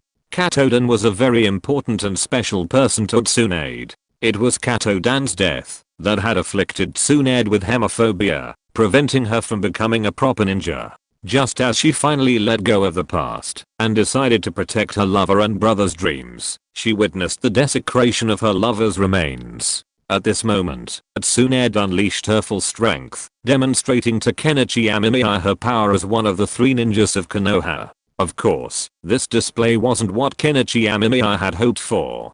Just as Kenichi Amemiya adjusted his position to avoid Obito's annoying thorn bushes, he felt a surge of wind pressure, followed by a powerful force that instantly struck him, sending him flying. Kenichi Amemiya spun several times in the air before stabilizing himself. Turning his head, he saw Tsunade coming for another punch. Even with Kenichi Amemiya's sage constitution, Tsunade's punch had caused him to feel a wave of discomfort and a hint of blood in his throat. Another punch would be truly troublesome. It wasn't me who strung your lover's body into 3 colored balls. Amemiya Kenichi glared at Tsunade angrily. He hadn't considered Tsunade a real acquaintance, after all, and a close friend of his teacher's, so he hadn't exactly killed her. While calling out Katodan was certainly a bit excessive, his primary purpose was to disgust Obito. He hadn't expected Katodan to be involved, so he'd just go all out and have some fun. This, however, had infuriated Tsunade. This was why Amemiya Kenichi felt guilty. After all, he had indeed pulled Tsunade's lover from the grave, a somewhat excessive act in the ninja world, where burial was valued. That was your fault, too. Tsunade turned to glance at the man in the white mask, then at Amemiya Kenichi in front of her. She knew what he meant, but she still retorted. Obito frowned slightly. Was this Amemiya Kenichi trying to shift the blame? At this thought, Obito couldn't suppress his anger any further. Lover? Even his lover couldn't rest in peace. But Obito was a qualified ninja after all. He knew he only had one chance to act now. Tsunade, that fool, had already noticed. His previous outburst of rage had killed numerous Konoha ninjas with the Hell's Revolt. Having vented her anger, Tsunade might well target him for this very reason. After all, as long as she remained a Konoha ninja, she wouldn't let him go. So, Obito unleashed the vast majority of his chakra, forcibly unleashing the jutsu he had adapted from the Hell's Revolt. At this moment, Kenichi Amemiya's heart frantically sent out a warning that seemed to be a matter of life and death. Without hesitation, Kenichi Amemiya turned and ran, knowing that Obito's primary target would be him. After all, Obito was enraged for Nohararin. He had become a beast raging with love, his sole goal likely to be his own death.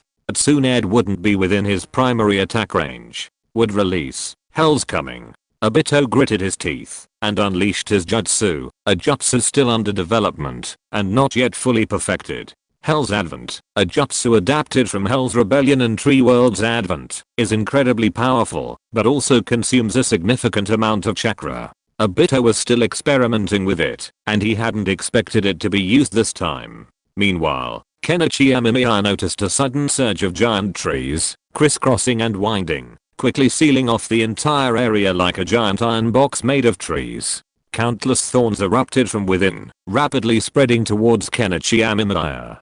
Kenichi also noticed that this attack was everywhere, even the ground itself was covered in these tough thorns. This bastard, is he trying to stab me to death in there? Kenichi Amemiya opened his mouth and unleashed the Senjutsu, Great Fire Extinguishing, but it had little effect on the wood release technique before him. Indeed, if wood release could be easily countered with fire release, Hashirama Senjutsu wouldn't have earned the title of Ninja God. Chapter 295. Isn't it normal for the first generation to know wood release? Kenichi Amemiya was a bit overwhelmed. He hadn't expected Obito to possess such a method of attack. After all, he had never seen Obito use such an offensive jutsu in the original story. But now, Obito had indeed used it. This is like a giant box, and it's constantly compressing my movement space. It seems to be very resistant to ninjutsu. Kenichi Amemiya frowned, dodging the thorns that attacked him. If the previous Hell's Chaos was a large-scale, destructive wood release jutsu, then this jutsu seemed to be a powerful jutsu that also restricted the enemy's mobility. Wood release was inherently a difficult jutsu. Even fire release could not break through its blockade unless it was a sufficiently powerful fire release jutsu or on the level of Uchiha Madara. But even Uchiha Madara couldn't guarantee that he could completely incinerate Hashirama's wood release jutsu. While Obito's strength wasn't on Hashirama's level, his wood release jutsu still caused Kenichi Amemiya considerable trouble. Fire escape was useless. Even if he concentrated his firepower on one spot, countless thorns would surge up, blocking the flames and weakening the jutsu's effectiveness. He also had to be on guard against thorns piercing from other places. The only good news was that the jutsu only enveloped Kenichi Amemiya, not Tsunade. Otherwise, Kenichi Amemiya might have had to be on guard against Tsunade. However, he didn't know what situation Tsunade was in outside. Was she fighting with Obito, or was she just watching the show, waiting for him to come out and deliver a fatal blow? But no matter which it was, unless Tsunade helped him, it wouldn't be good news for Kenichi Amemiya. Time is running out. We must resolve this quickly. Kenichi Amemiya looked at the thorns that kept spreading around him. His space for movement was constantly shrinking. At this rate, he would probably be pierced into a three-colored ball in a short while. Faced with a jutsu of this magnitude, Kenichi Amemiya felt the best way to break the impasse was to use Obito's Mangekyou Sharingan, using Kami to create a hole and escape. However, he didn't have the test tube containing Obito's Kamu Sharingan. Kenichi Amemiya also suspected that Obito was using this powerful jutsu partly to kill him, but also to test him to see if Kakashi's Kamu Sharingan was in his possession. This suspicious individual never seemed to give up his suspicions, which troubled Kenichi Amemiya. While Obito's suspicions were not entirely flawed, his suspicions were correct. Kenichi Amemiya had indeed taken Kakashi's Sharingan. If the Kamu Sharingan isn't there, then how can we break the impasse?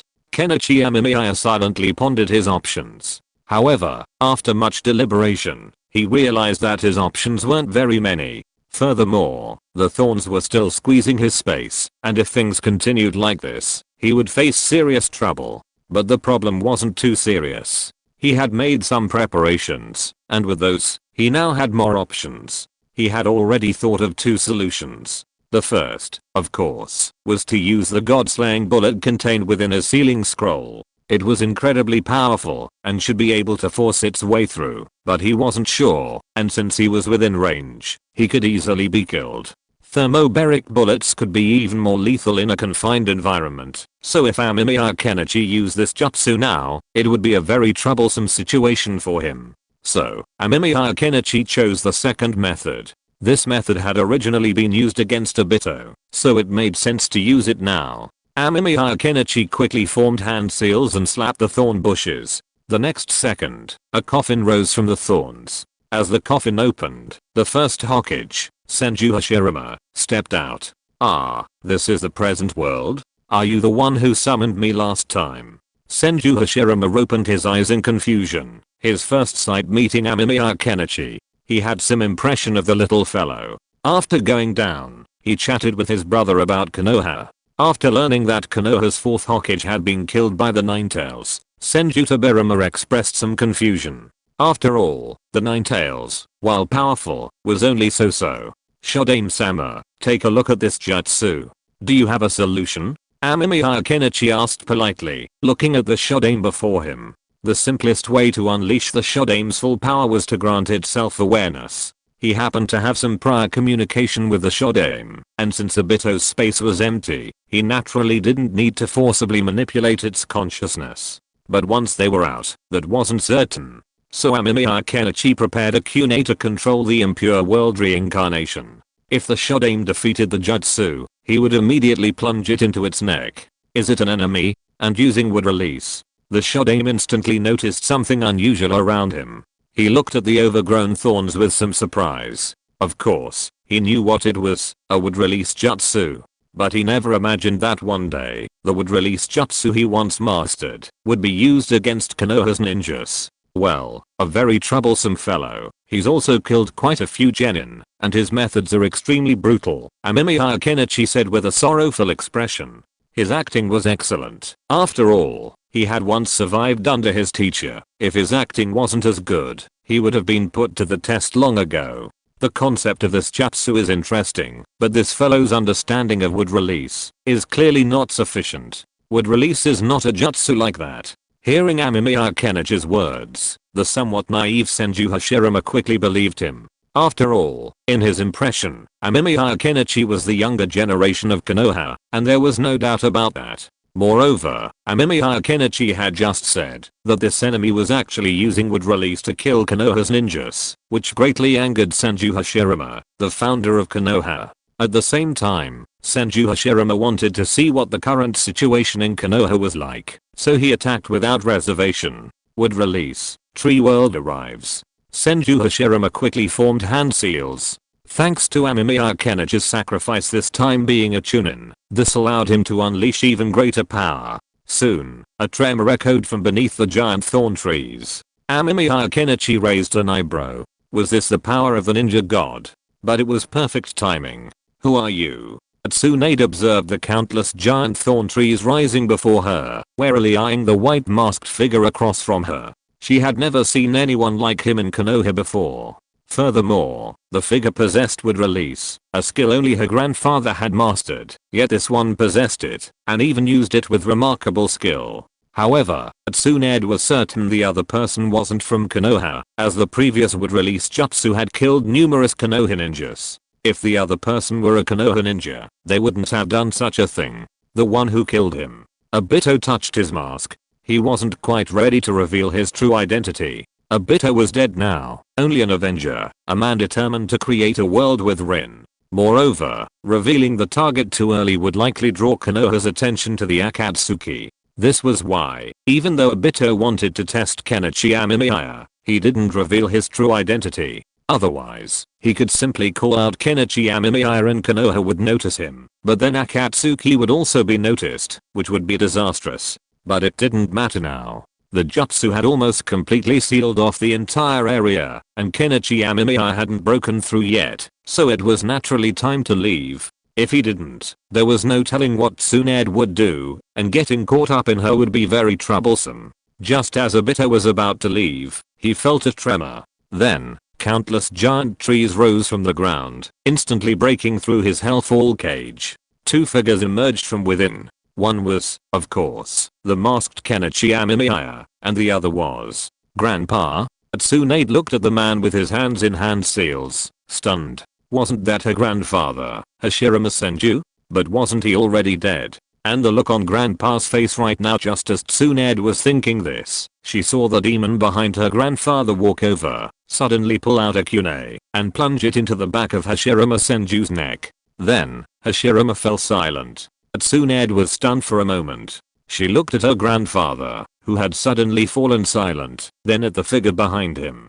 Her eyes instantly turned red. She took deep breaths in anger, but even then, she felt as if her lungs were about to explode. This guy had not only desecrated his lover, but had also made Grandpa restless. Amemiya Kenichi, observing the furious Tsunade, fell into deep thought. He knew that, if he controlled Hashirama Senju, Tsunade's rage was to be expected, but he did it anyway, because he couldn't afford to be surrounded by three people. While he could undo the impure world reincarnation jutsu, Hashirama Senju was the one he had pushed against Tsunade in the first place. Therefore, he couldn't allow Hashirama Senju and his granddaughter to have a touching reunion. I know you're anxious, but wait. Amemiya Kenichi calmly produced a sealing scroll and waved it in front of Tsunade. Simultaneously, under Amemiya Kenichi's control, Senju Hashirama pounced on Obito, engaging him in a tangle. Obito had already expended considerable chakra in the two major ninjutsu, Hell's Chaos and Hell's Advent.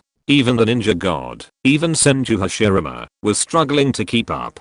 This is my weapon for attacking Konoha. Konoha's defensive barrier can't withstand a second blast. Amemiya Kenichi laid his cards on the table. He now understood Obito's intentions, and continuing the fight was pointless. The only thing left to do now was to leave this place as soon as possible and begin collecting the remains of renowned ninja masters so they could be used in the future. After today's events, Konoha would likely be wary, and this might even lead to the implementation of cremation, which would be a problem. What do you mean? Are you threatening me? Tsunade stared at Kenichi Amemiya with bloodshot eyes. The aura she exuded at the moment was so oppressive that even Kenichi Amemiya couldn't help swallowing his saliva. No, I'm just negotiating terms. Essentially, I just accepted the mission and came here to carry it out. My employer has a grudge against you, and I. Kenichi Amemiya tried to reason, but looking at Tsunade's eyes, he fell silent and then silently took back his scroll. He found that he had forgotten one thing, that is, Tsunade was a pure ninja. And for pure ninjas, there is no reconciliation or negotiation. For them, the best way to understand each other is to fight, to use fists to make the other party understand their ideas. That's why I said, I really hate you guys. Kenichi Amemiya sighed. He hated these pure ninjas the most. There was no way to solve the problem with other tricks, so he could only fight. But since the fight was about to begin, the next moment, Amemiya Kenichi's body vanished from Tsunade's sight. Immediately, a thick fog suddenly surged out, instantly enveloping most of the forest. Are you trying to escape? A furious voice slammed down, and Tsunade stomped down with a powerful painful heaven kick. The ground cracked, and a powerful shockwave instantly spread, dispersing the fog somewhat, but still obscuring the surroundings. Tsunade was a little surprised. This was no ordinary mist hidden jutsu. Tsunade realized this almost instantly. After all, ordinary mist hidden jutsu would only clear out a large area with her move. But now, the fog continued to linger, even thickening considerably. Amemiya Kenichi crouched silently on a tree trunk, watching Tsunade in front of him. The mist hidden jutsu, combined with the silent killing jutsu, was a very powerful ninjutsu of the Mist Village. By integrating it with the Rain Tiger's self-definition jutsu, Amemiya Kenichi had developed a completely new version of this ninjutsu. Combined with the effects of the Mist Hidden technique and the Rain Tiger Freedom technique, he could now sense enemies within the thick fog. Tsunade, I didn't want to attack you. Amemiya Kenichi stood up, and the thick fog automatically dispersed around him, forming a vacuum. The next moment, a black lightning ball appeared in Amemiya Kenichi's hand. Chapter 296. So, I like impure ninjas the most. This guy hasn't used Camu yet. Could it be that he really hasn't used his eye? Obito, addressing the expressionless Shodaime, glanced to his side, but he could see nothing. Thick fog enveloped everything. Although Obito possessed the Mangekyou Sharingan, it was only a Mangekyou Sharingan, not the Eye of God, so he could only discern a blurry image. But now, Obito's suspicions about Kenichi Amemiya were lessened. After all, in that situation, Camu was the easiest solution.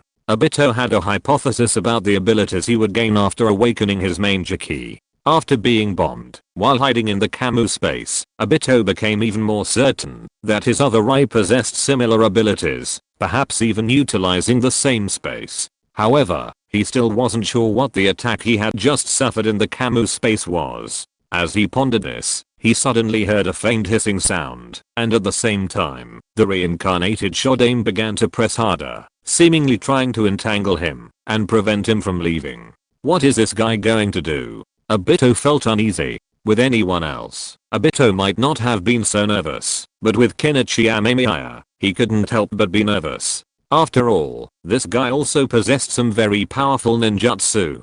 Thinking of this, Obito's urgency grew. But the Shodaime before him was merely mechanically following Kenichi Amemiya's orders, clinging to him with all his might. While he posed no threat, it made his escape difficult. No, we have to leave now. Just as he thought this, a flash of black light suddenly appeared, rapidly spreading through the mist. Then, Obito felt his muscles go numb. The next second, a dazzling fireball rose from the thick fog, its powerful shockwave instantly shattering the surrounding mist. It's about time to leave. Kenichi Amemiya observed the dense fog below, sensing the presence of Obito and Tsunade within, and scratched his head. He had no intention of continuing to fight Obito and Tsunade here. It was pointless. His goal had already been achieved, to see what Obito intended, and he now understood what he was up to. This thief, still determined to test himself, to see if he had the Sharingan. Although the test had failed and had nearly breached his defense, Amemiya Kenichi had no intention of dawdling any longer. After all, even though the Sandaime had been away, this location wasn't far away, and there was no telling when he might arrive. Therefore, leaving as soon as possible was the best option. For this reason, Amemiya Kenichi had expended his chakra to perform the mist-hidden jutsu, concealing his presence. Of course, Amemiya Kenichi had never expected to defeat Tsunade and Obito with this jutsu. Truth be told, the mist-hidden jutsu was primarily intended to prevent them from finding him. So, after throwing a lightning ball into the mist, Amemiya Kenichi leaped from the high treetops without a backward glance, simultaneously deploying a piraglider. He then quickly formed hand seals with his hands, and a wine-style ninjutsu launched his piraglider into the air. Immediately, the god-slaying bomb he had previously buried beneath him during Obito's ninjutsu detonated beneath Amemiya Kenichi's shadow clone. The powerful explosion instantly unleashed a massive shockwave and turbulence, sending Amemiya Kenichi soaring higher, albeit in a rather awkward manner. There's still something wrong with this calculation. Amemiya Kenichi touched his face, which was now covered in scratches from the branches. The massive shockwave from the god-slaying bomb had certainly sent Amemiya Kenichi flying, but such immense energy wasn't easily dissipated. Amemiya Kenichi was practically blown everywhere. Fortunately, he had desperately protected his piraglider, managing to right himself and escape the forest without falling back. Amemiya Kenichi glanced back to see a massive fireball forming in the forest surrounding Konoha. Tsunade and Obito hadn't caught up, which he felt relieved to see. These two guys are such a nuisance. It's a good thing the Sandaime didn't know where to go. Amemiya Kenichi was stunned for a moment. He rubbed his eyes, then used wind-style great breakthrough to adjust his position. Then he saw a massive humanoid robot on the other side of the fireball, swinging something. Is that Scorpion? Amemiya Kenichi quickly recognized the massive device as Scorpion's Unit 1. After all, he had seen it before, though he didn't remember asking Scorpion to come down to help.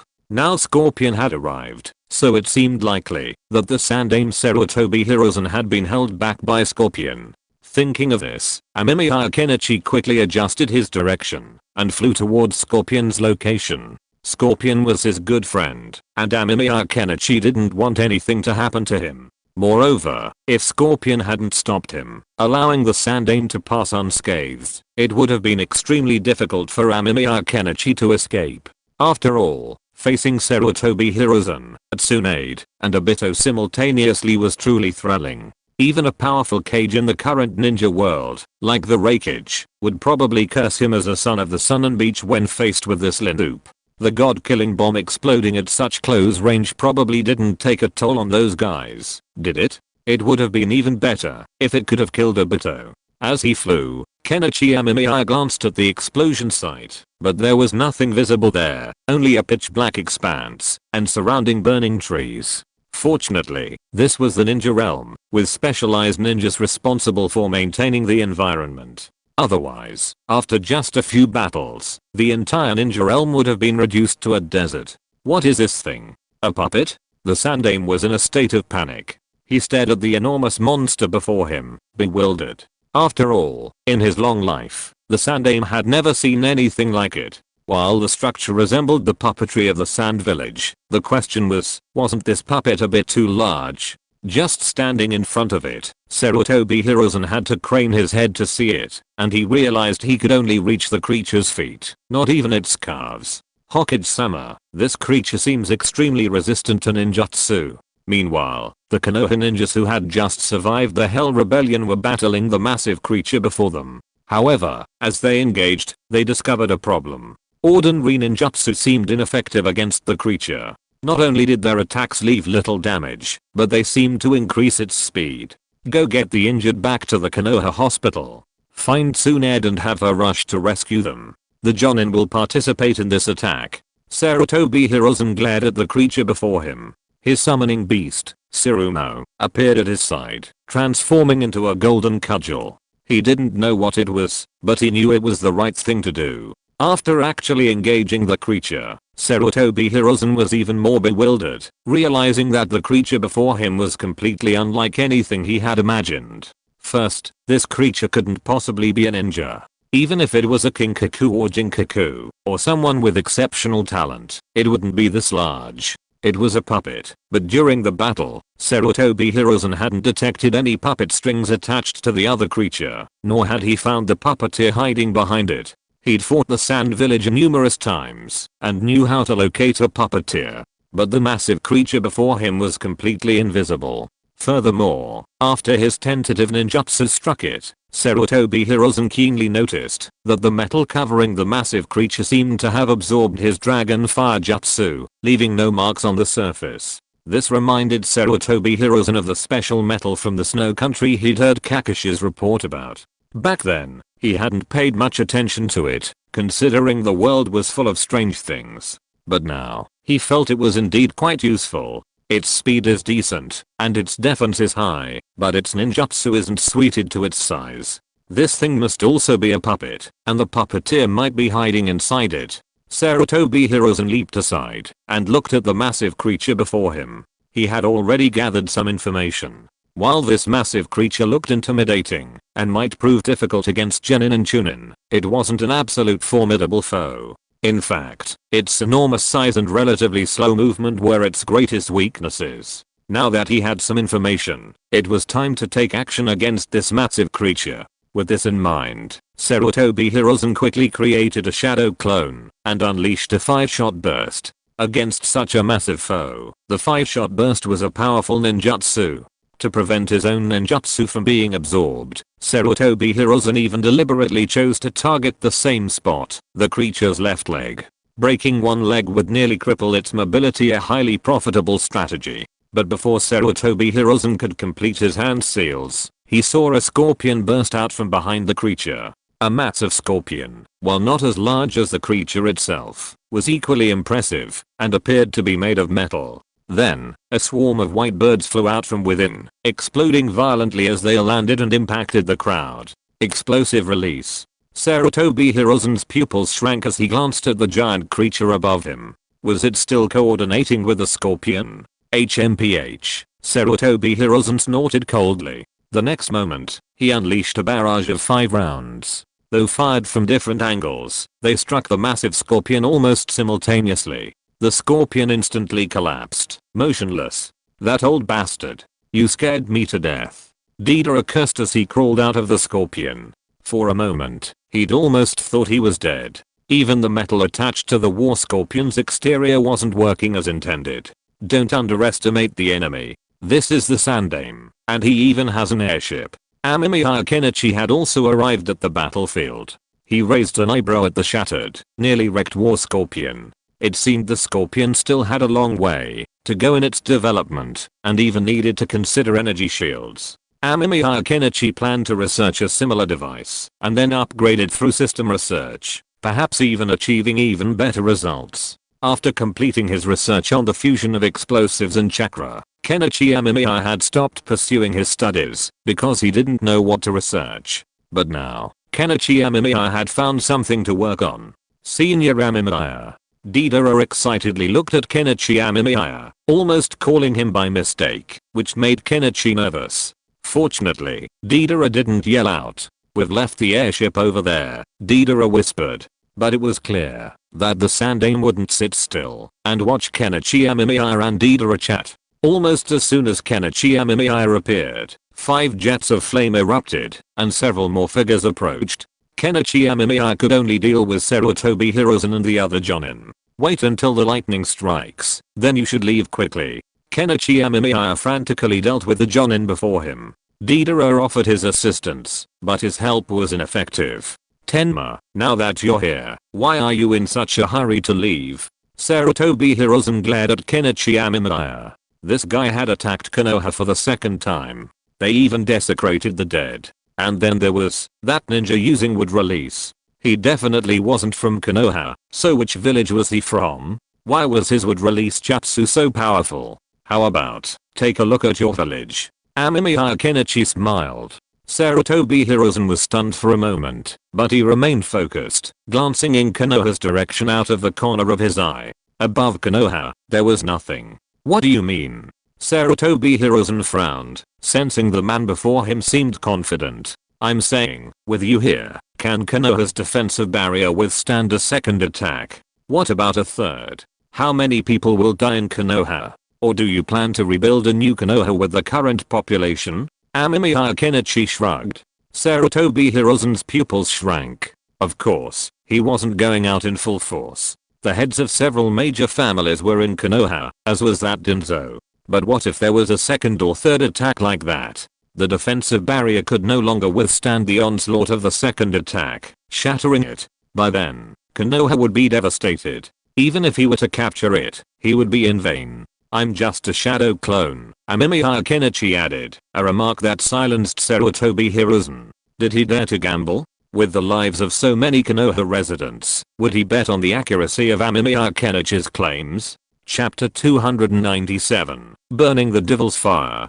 "Do you dare to gamble?" Those words cast a shadow over Sarutobi Hiruzen, his face darkening.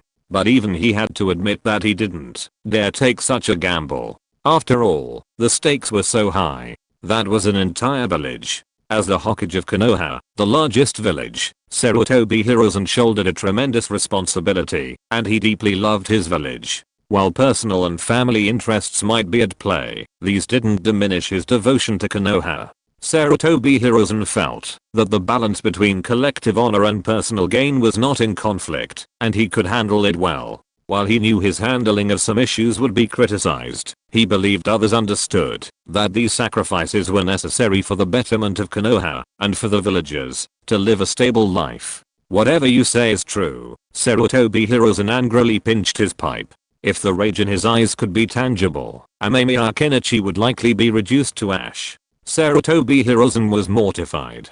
He had never felt so mortified before. This man had clearly come to his door, yet he still threatened him. What irritated him most was that he had to seriously consider his actions, unable to directly strike. Humiliation, endless humiliation. Never before in his life had Sarutobi Hiruzen experienced such humiliation. He was furious, and he wanted to smash the demon to pieces, but he had to endure it. This forbearance only brought greater humiliation. Then you can try, Amemiya, Kenichi said with a hint of indifference, which silenced Sarutobi Hiruzen even further. I'm going to kill this bastard.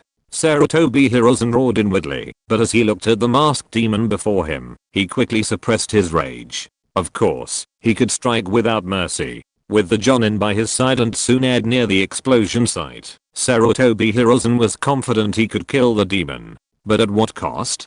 Did Sarutobi Hiruzen really want to become Konoha's sinner? Sarutobi Hiruzen looked upon the dead and wounded Konoha ninjas scattered across the ground before him. The casualties were horrific, but this funeral was far smaller than the scale of the subsequent massacres that would ensue. If you take any action against Konoha again, Konoha will hunt you down with all its might. Sarutobi Hiruzen angrily declared, but that was all he could do. He truly didn't dare to gamble. How many villages were there in Konoha? How many ninjas remained? After 2 such attacks, how many could survive? These ninjas' families were in Konoha. Sarutobi Hiruzen didn't turn around, but the ninjas behind him fell silent. Even Narushikaku remained silent, for their families were in Konoha. There they held their ties, their everything.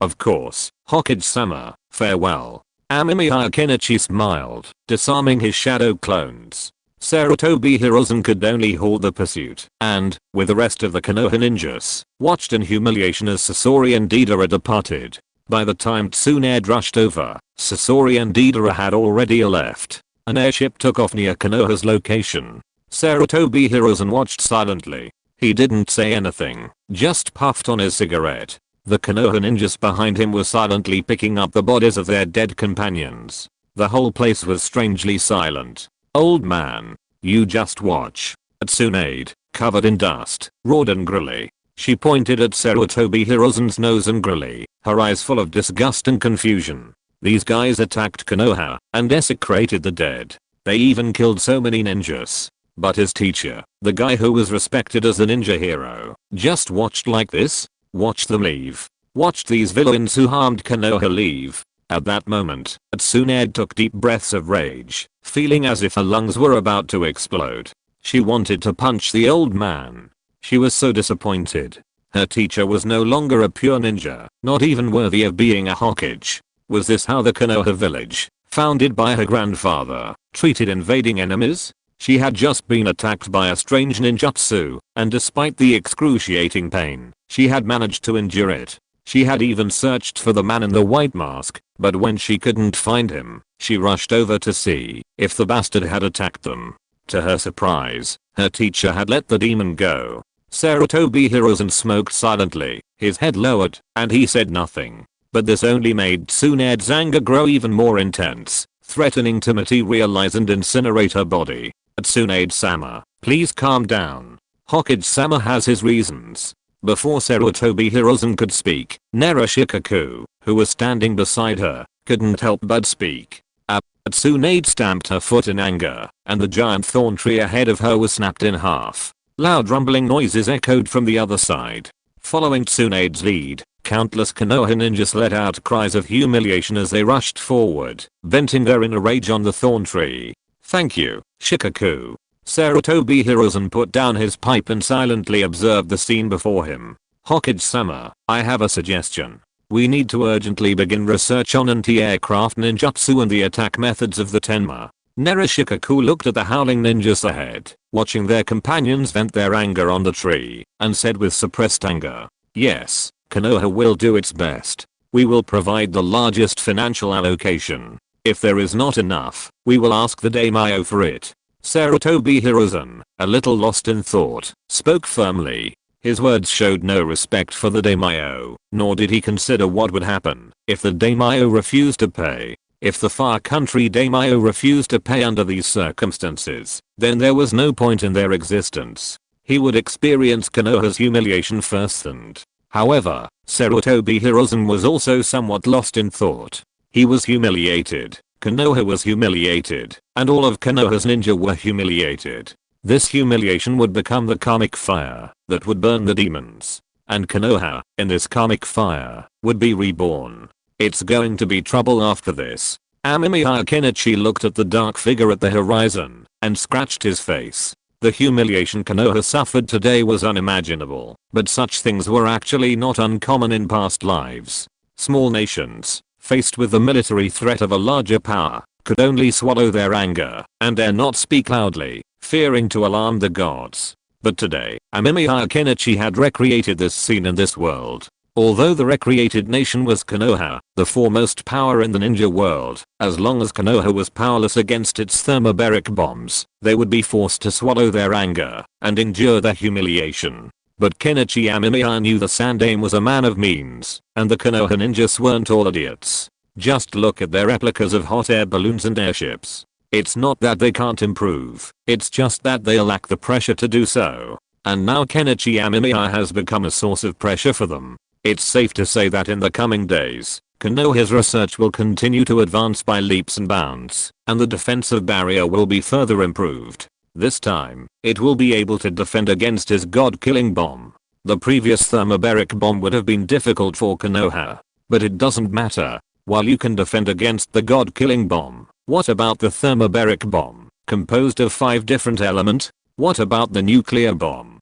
Kenichi Amemiya smiled. Since receiving the nuclear physics textbook, Kenichi Amemiya has begun using shadow clones to study nuclear physics. When he's almost mastered it, he will automatically dissolve the shadow clone, and all the knowledge and memories will return to his mind. This means that, even if Kenichi Amemiya conducts experiments and causes trouble, it won't affect his learning. This is why Kenichi Amemiya considers shadow clone the ultimate ninjutsu in the ninja world, surpassing all other ninjutsu. After all, while it may seem useless, it's incredibly powerful. Few other ninjutsu can rival shadow clone with the same level of difficulty. So while Konoha can learn from its mistakes, the problem is that, if Kenichi Amemiya only needs to maintain his technological lead, Konoha's humiliation will only continue. Once he unifies the ninja world, he can slowly make everyone forget about the village and the country. The Qin dynasty unified the world, and even if the remnants of the 6 kingdoms were dissatisfied, by the end of the Han dynasty, only the Han people existed.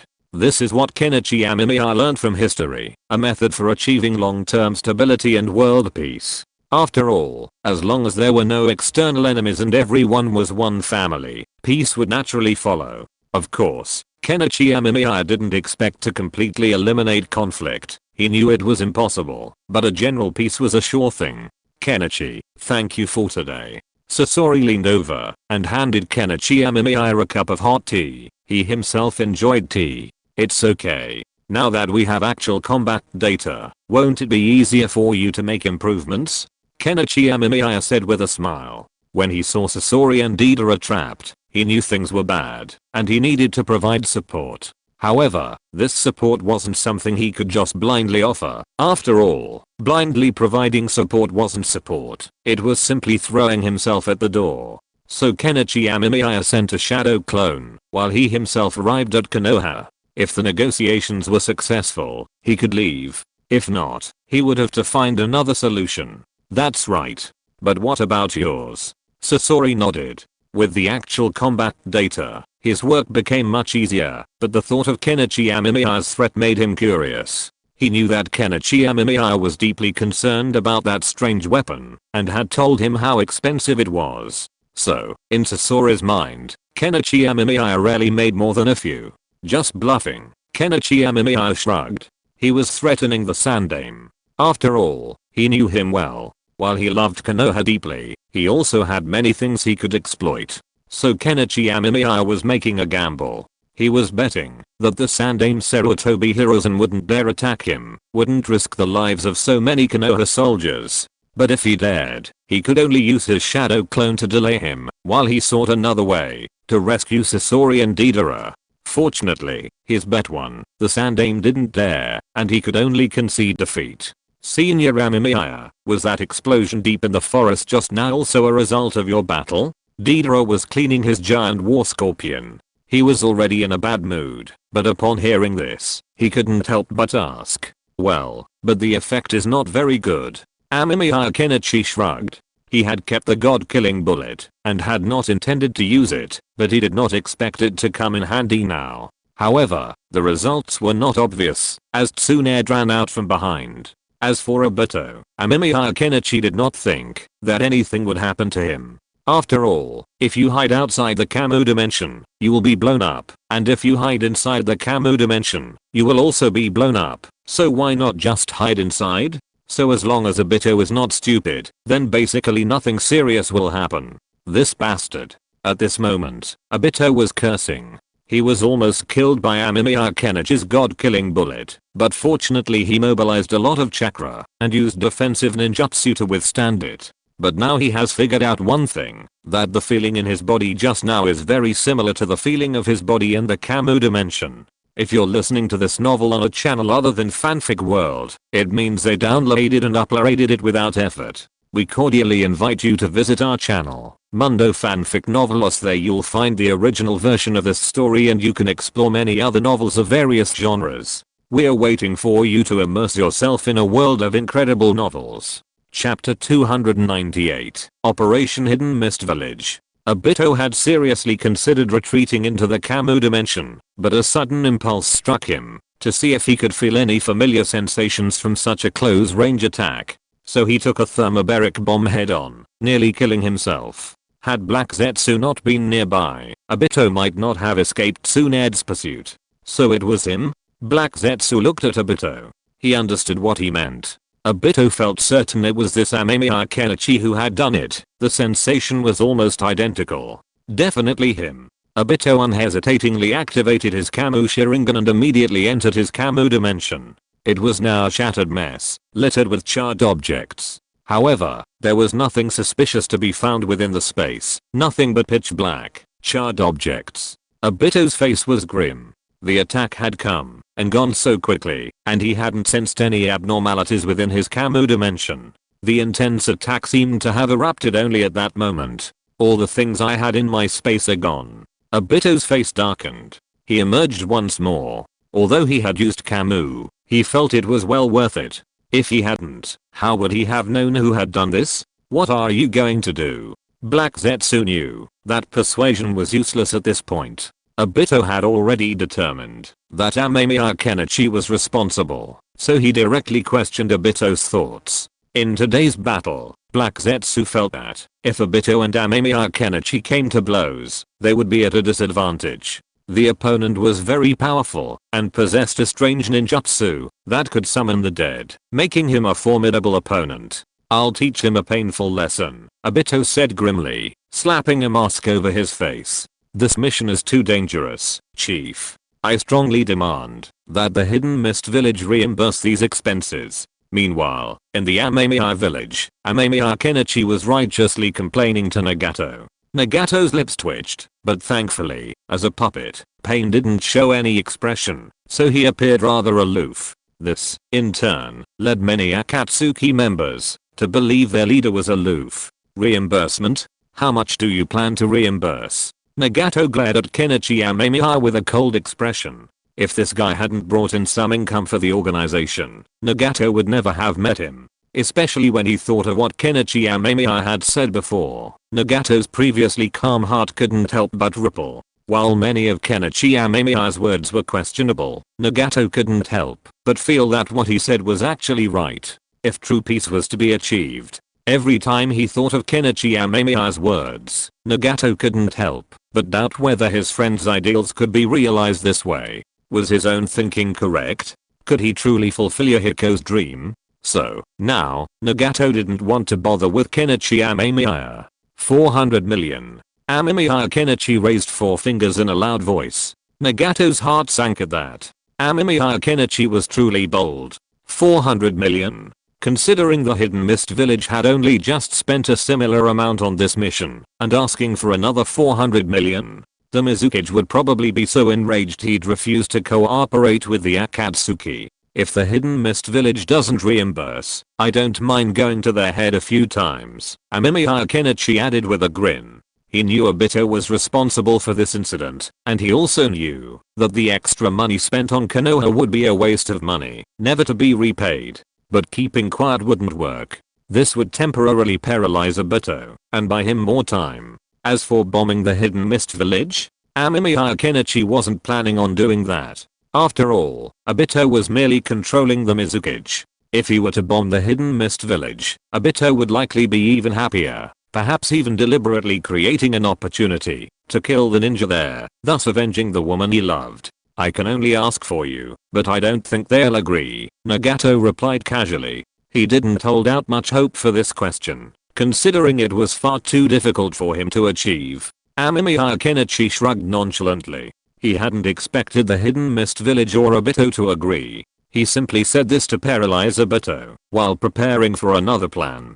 Obito still doubted him, that was certain. After all, after what had happened before, he felt Obito's hatred for him was practically maximum doubt. Given Obito's reputation as the most affectionate person in the ninja world, he had no doubt of the immense hatred he harbored towards him. After all, Amemiya had insulted his lover right in front of Obito. The only regret was that Obito hadn't entered Kamo space and seen the gift Amemiya Kenichi had prepared for him. If he had, he'd probably have gone completely crazy. If you don't agree, then don't agree, but if you agree, the organization will get some extra income, right? Amemiya Kenichi said casually, wrapping his arm around Pain's shoulders. Nagato looked at his friend's shoulder and was silent for a moment. He wanted to use Shinra Tensei to blast the bastard away, but for some reason, he held back. I'll try, Nagato sighed. Amemiya Kenichi was truly unacceptable. He almost wanted to travel back in time and give the person who had agreed to let Amemiya Kenichi join the Akatsuki a slap in the face.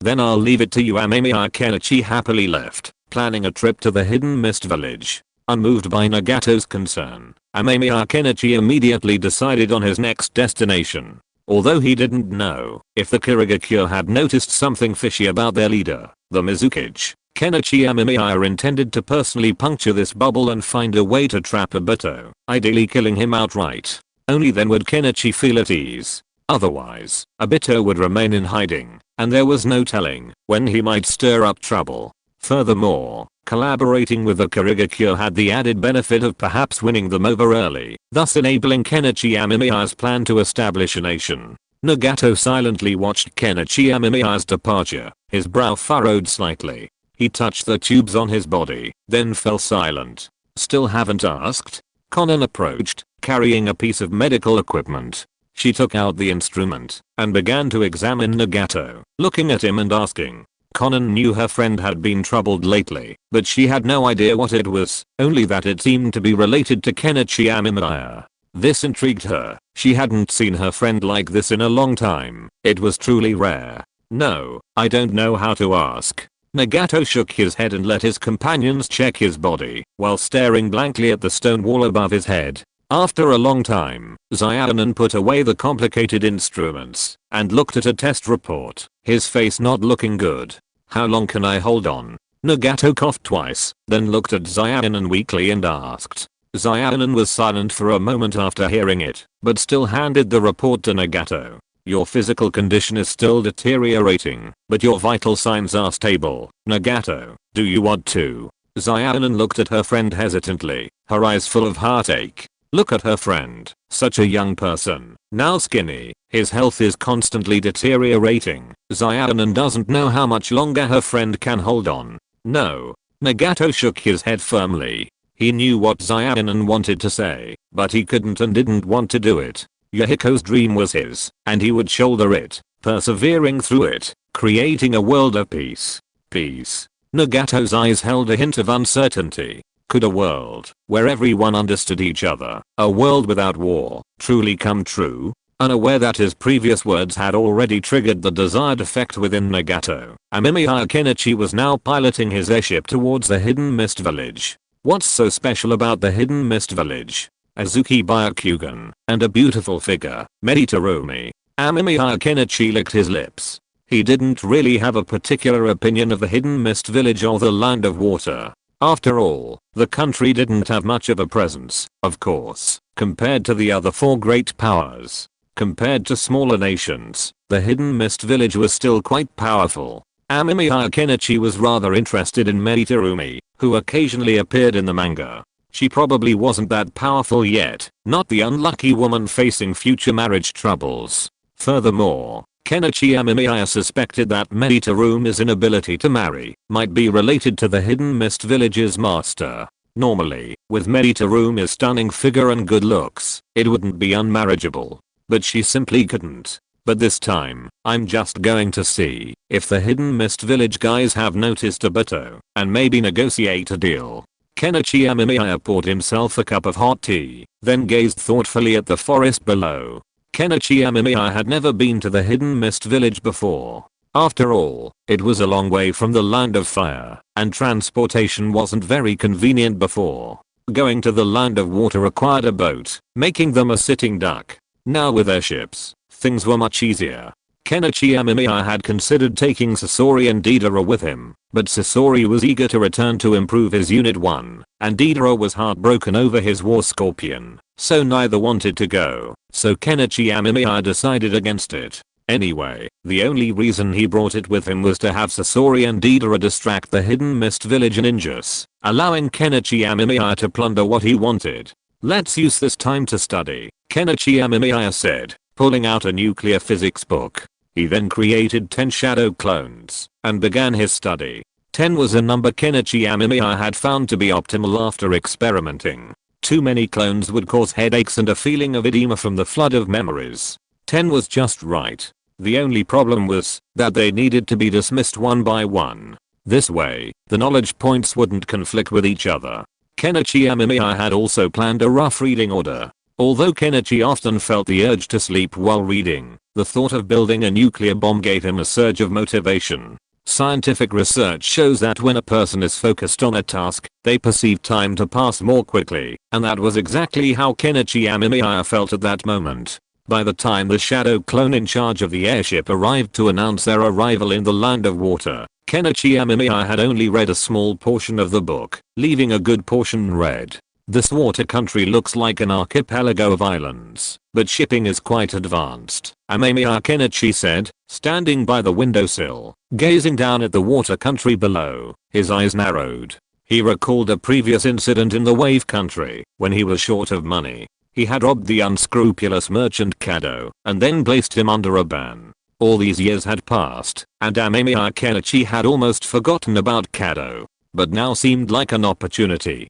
He could check on Kado and see how he was doing. If he was doing well, perhaps he could even make some money from him and replenish his coffers. As for whether robbing Kado was unethical, Amemiya Kenichi didn't care. After all, Kado's subsequent actions would prove him to be a shady businessman, the type to be hung on a street light. So, he didn't see any moral issue in his robbing Kado. At most, it was just a case of robbing Kado. Oh, no, it should be said that Mr. Kado, who is helpful and cares about the development of ninja science, has made outstanding contributions to the advancement of ninja science. Where to park the airship is a problem. Amemiya Kenichi looked at the Land of Water below, feeling a little troubled. The area of this country is not very large, and it is also fragmented. It is not easy to hide, so it can only be hidden in other nearby islands. After leaving one shadow clone to park the airship and the other shadow clones to continue learning relevant knowledge of nuclear physics, Amemiya Kenichi jumped down directly with the parachute on his back. And at this time in the Hidden Mist village, Meditarumi, do you think there seems to be something wrong with the Mizukage? Chapter 299 King and Tarumi Mei. Master, what do you mean? Meditarumi looked at the elder before her respectfully. Despite his age, he was still dedicated to the Hidden Mist village, which instilled in her immense respect. The Blood Mist policy, while seemingly promoting the growth of the ninja, has significantly harmed the village. The master coughed, his old cloudy eyes narrowing as he spoke in a low voice. The master disapproved of the Blood Mist policy. After all, while it appeared to promote the growth of the ninja, the Hidden Mist village had actually grown or weakened since its implementation. The master had witnessed this. Even the 7 ninja swordsmen had defected, unable to accept the current Blood Mist policy. The current Mizukage was a stubborn individual, and the master's repeated subtle attempts at persuasion were met with rebuttals. He even repeatedly confronted him, leaving him feeling humiliated and deeply distressed. After all, the Mizukage had never been this way before. And now the Mizukage won't listen to anyone's advice. He's all about his own dictates, which is completely different from his old personality. The master twirled his cane, suspecting something was wrong with the Mizukage. But he was the Mizukage. His power was immense, and influencing him would be difficult. Furthermore, the Mizukage's medical report showed nothing unusual. This troubled the master. He suspected something was wrong with the Mizukage, but he couldn't find any evidence to confirm it.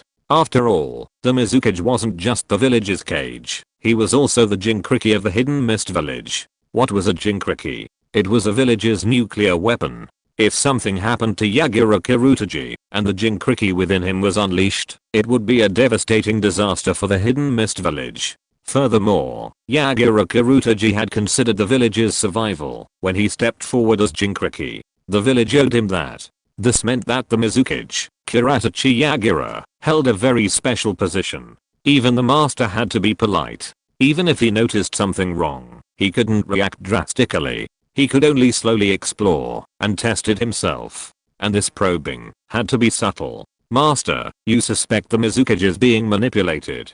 Terumi Mei's pupils shrank. She was no idiot. She naturally knew what the master meant. Kiratachi Yagura was being manipulated or influenced. But how could that be possible? This was the Mizukage. And a Jinkriki. It's possible. The master nodded. He had watched Mei Terumi grow up.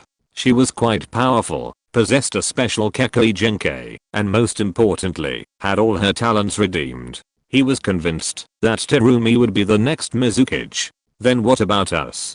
Terumi Mei hesitated, still looking at the master as he cautiously probed. This was the Mizukage, and even though she was someone the master valued, she couldn't speak carelessly. Rude remarks would only lead to trouble. Haven't you and that king been going to barbecue a lot lately? The master said nothing, instead rambling on about something completely unrelated. But Terumi Mei understood what the master meant. King wasn't that good friend of hers. The man who possessed Konoha's Byakugan, the only ninja from any non-Konoha village to possess it. But on second thought, the Byakugan ability was indeed quite suitable. With a subtle glance at the Mizukage, she could determine if he was being controlled. If so, it would be easy enough to remove the control. If not, then there would be trouble. After all, the master's attitude today had already made it clear that the Kirigakure's higher-ups were displeased with the Mizukage, and a conflict between the two would inevitably lead to civil unrest in the Kirigakure.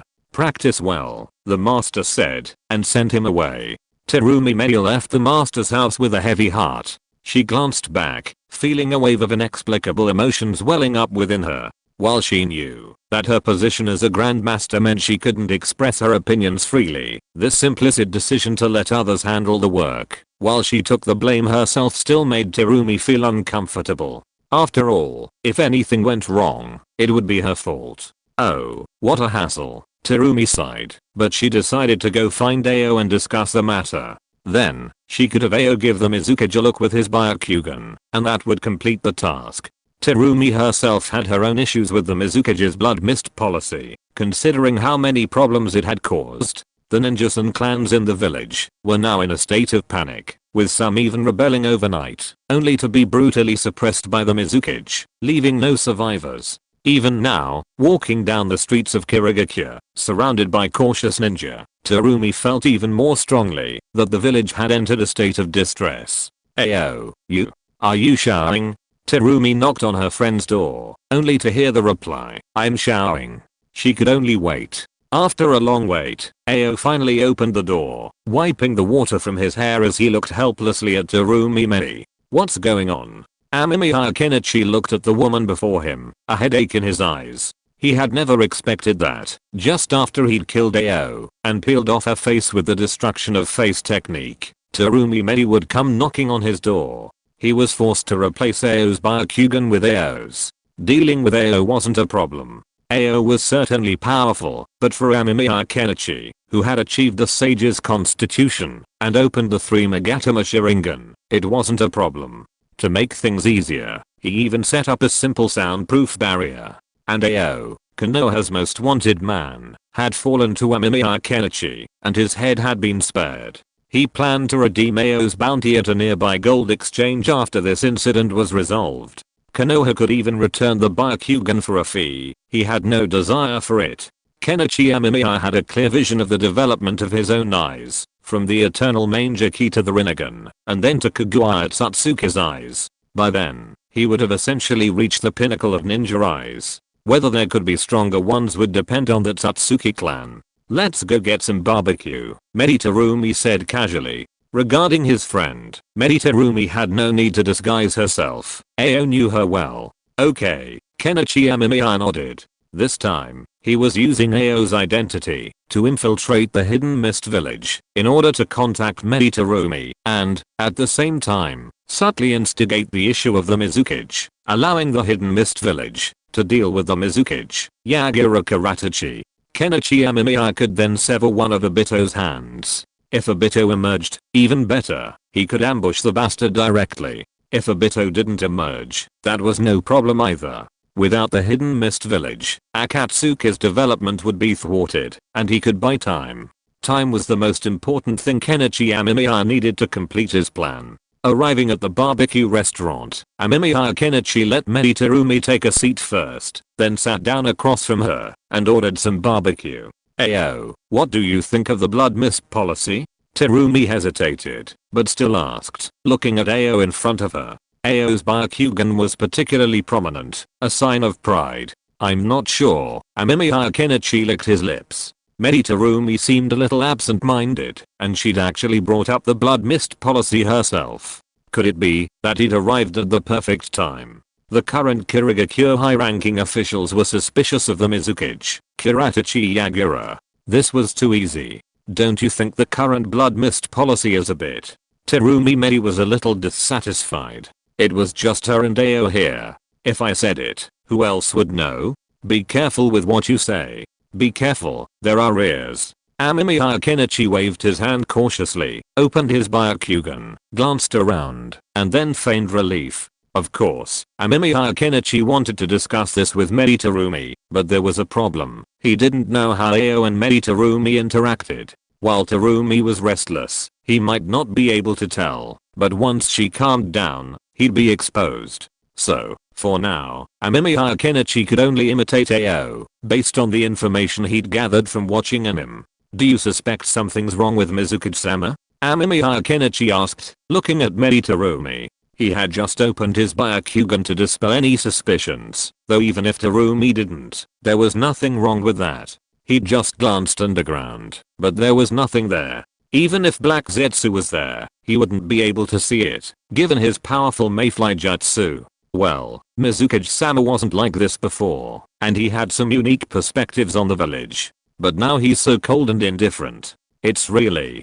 Terumi sighed. She had heard the master tell of the former Mizukage, Yagura Karatachi. Back then, Yagura Karatachi had a kind personality and many unique perspectives on the village, which was why he was chosen as Mizukage. Unexpectedly, his personality changed dramatically after becoming Mizukage. Now, even with the master's advice, Yagura Karatachi ignored every word he heard, and he resolutely implemented the blood mist policy. Even after the 7 ninja swordsmen defected, the Mizukage refused to abandon the blood mist policy. The contrast between the two was stark. The master suspected that either Yagura Karatachi was being incredibly pretentious, hiding his true intentions before becoming Mizukage, or that something was wrong with the Mizukage. The former was a problem, and the latter was also, but at least it was manageable. "So, what do you want me to do?" Amemiya Kenichi smiled inwardly. Great, brilliant.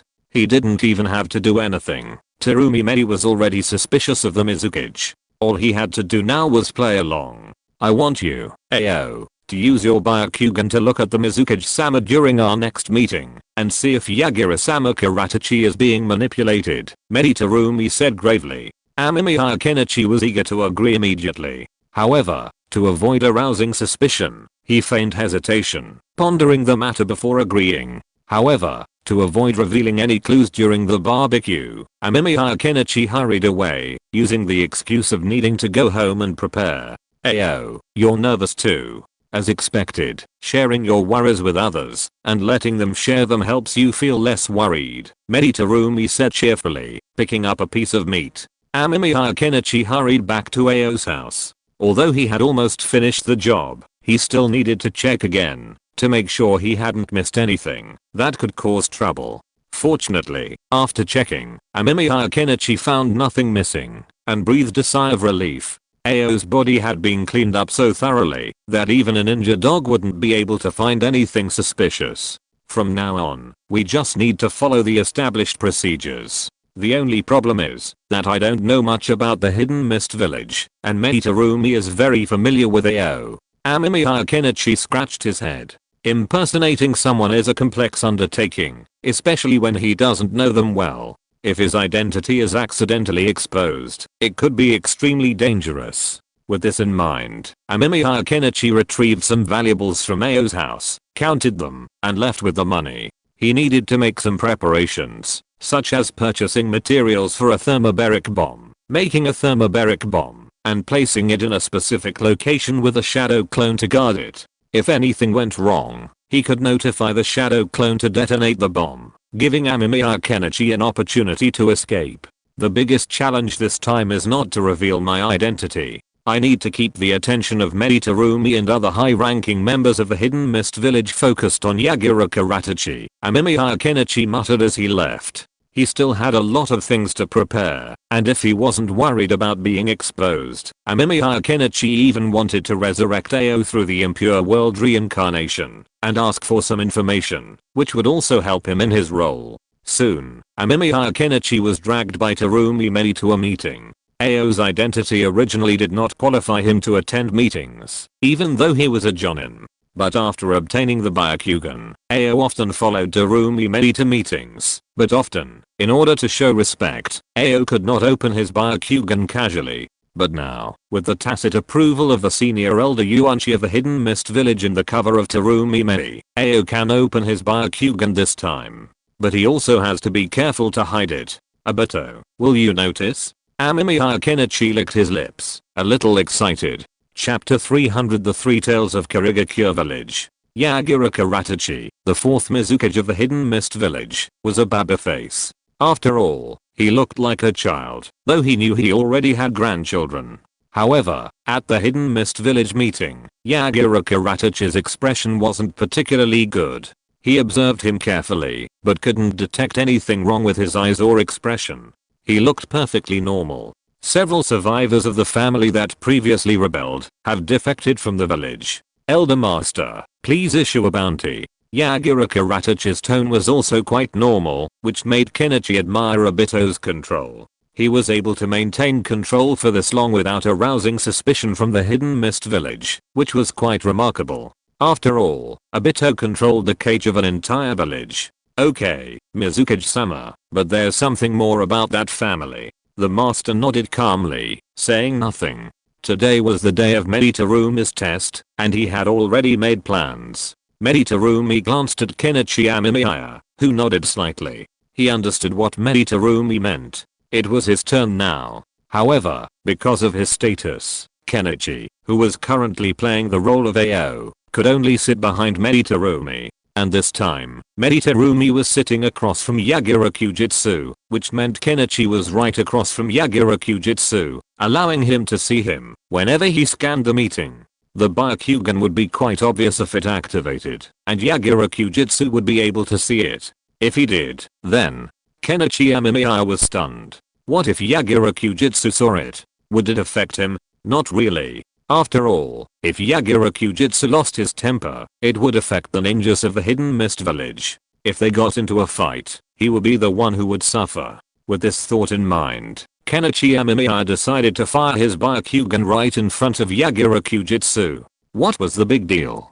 By then, the main target would be Meditarumi, and he would just have to cheer her on. But by then, Meditarumi was already looking for an opportunity. Onigashima. What did you mean by that? Our family has correspondence with the other family, so we are suspects? Meditarumi slammed the table in righteous indignation, then rushed over, grabbed a middle-aged man by the collar, and roared furiously. The man had just sarcastically suggested that the other family had some correspondence with Meditarumi's own family, and the words between the lines hinted that Meditarumi might be involved. So, this gave Meditarumi an opportunity to lash out. The entire venue's attention was instantly drawn to Meditarumi. Amemiya Kenichi's mouth twitched. Meditarumi was quite active, and as she stood up, he smelled a pleasant scent. So, the question was, King, a man too, how could he remain so calm in the face of Meditarumi's constant complaints about not being able to get married?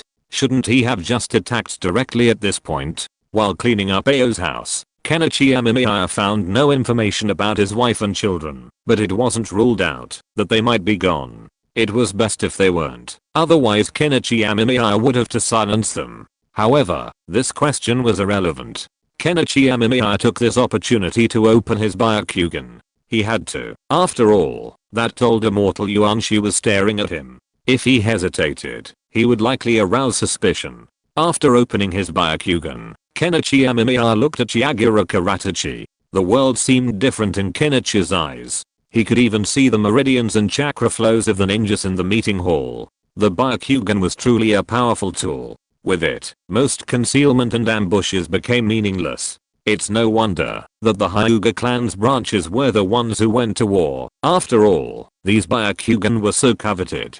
As expected, Kenichi Amemiya noticed as he looked at Yagura Karatachi. This must be how Obito controlled Yagura Karatachi. Immediately, Amemiya Kenichi closed his eyes and ran to break up the fight. He wanted to communicate directly with the master, but there was no way. It was Meditarumi who had informed him of this mission, and since Meditarumi hadn't mentioned the master at all, Amemiya Kenichi naturally feigned ignorance. Let's go. Stop it. Mizukage-sama is still watching. Amemiya Kenichi grabbed Meditarumi's hand. Medi stiffened for a moment, then regained her composure. She snorted coldly and returned to her seat. The old master soon left the Mizukage building, using the excuse of getting documents. Amemiya Kenichi licked his lips excitedly. It seemed the master had received a signal from Meditarumi. Was the exciting power grab coming up next? When did you start to suspect me? The moment the master pushed open the door, Karatachi Yagura suddenly stood up,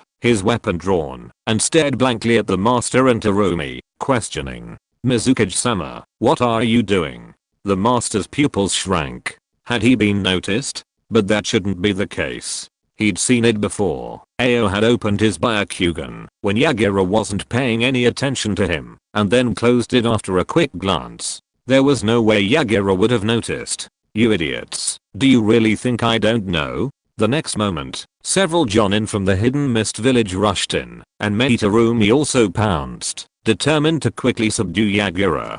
But the moment Yagura was controlled by Obito, they lost the initiative. Yagura dodged the attacking ninjas in an instant, and an ominous aura emanated from him. Amemiya Kenichi's pupils shrank. He felt so familiar with this feeling. Wasn't this the precursor to his transformation into a tailed beast? Amemiya Kenichi quickly left the Mizukage building. Almost as soon as he left, the Mizukage building exploded, and a giant turtle with 3 tails emerged from it. It's the 3 tails. A perfect Jinkriki shouldn't be susceptible to Jinjutsu, but it's clear that main Gekyo illusions are even more powerful than ordinary ones. Amemiya Kenichi licked his lips. Originally, a perfect Jinkriki shouldn't be susceptible to Jinjutsu, but even Yagura, the perfect 3 tails Jinkriki, was being manipulated by Obito, and with near perfect control. The 4th Mizukage, Yagura, is being manipulated. Ninjas of the Hidden Mist village, quickly assist. Meditarumi's powerful voice echoed through the smoke and dust. Immediately, Meditarumi leaped in front of Kenichi Amemiya and placed a hand on his shoulder. Ayo. The Hidden Mist village needs your Byakugan now. Tell me what's wrong with the 4th Mizukage.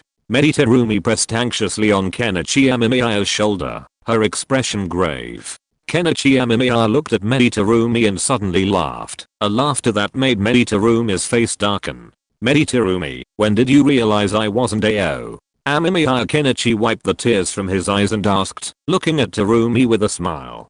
Tarumi's attitude towards him was different, and most importantly, Kenichi could sense a subtle chakra fluctuation on her shoulder.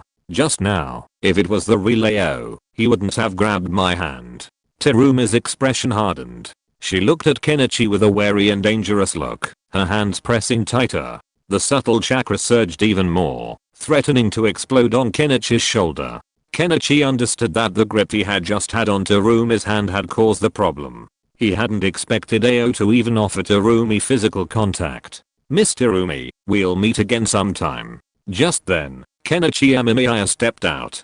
Terumi glanced at Kenichi, but she couldn't recognize him because he was wearing a mask. But maybe Terumi knew that the one before her might be a shadow clone. To prevent any mishaps, she unleashed her jutsu without hesitation. Ao, standing before her, turned into a cloud of white mist, and a piece of his face fell to the ground. "You bastard."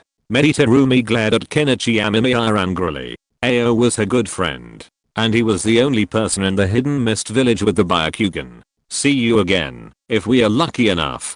Kenichi Amemiya glanced at Yagura Karatachi, who was roaring and attacking the Hidden Mist village ninjas. He smiled smugly and then left. Although Terumi wanted to chase after Kenichi Amemiya and give him a beating, the most crucial issue for the Hidden Mist village was Yagura Karatachi, the controlled Jinchuriki. He had to be subdued, otherwise the entire village would be destroyed. So, Terumi gritted her teeth and turned back to focus on Yagura Karatachi, who had transformed into a tailed beast. Kenichi Amemiya had no interest in getting involved. While he had considered collecting the Three Tails chakra, it was naturally inferior to Kurima's. Furthermore, if Kenichi went over now, he was worried that Terumi would go completely berserk and grab him for a beating, which would be troublesome. Obito might also be nearby, so it was better to stay away. "Who are you?" Just as Kenichi Amemiya left the Hidden Mist village, he spotted a man leaning against a tree, holding a strange weapon.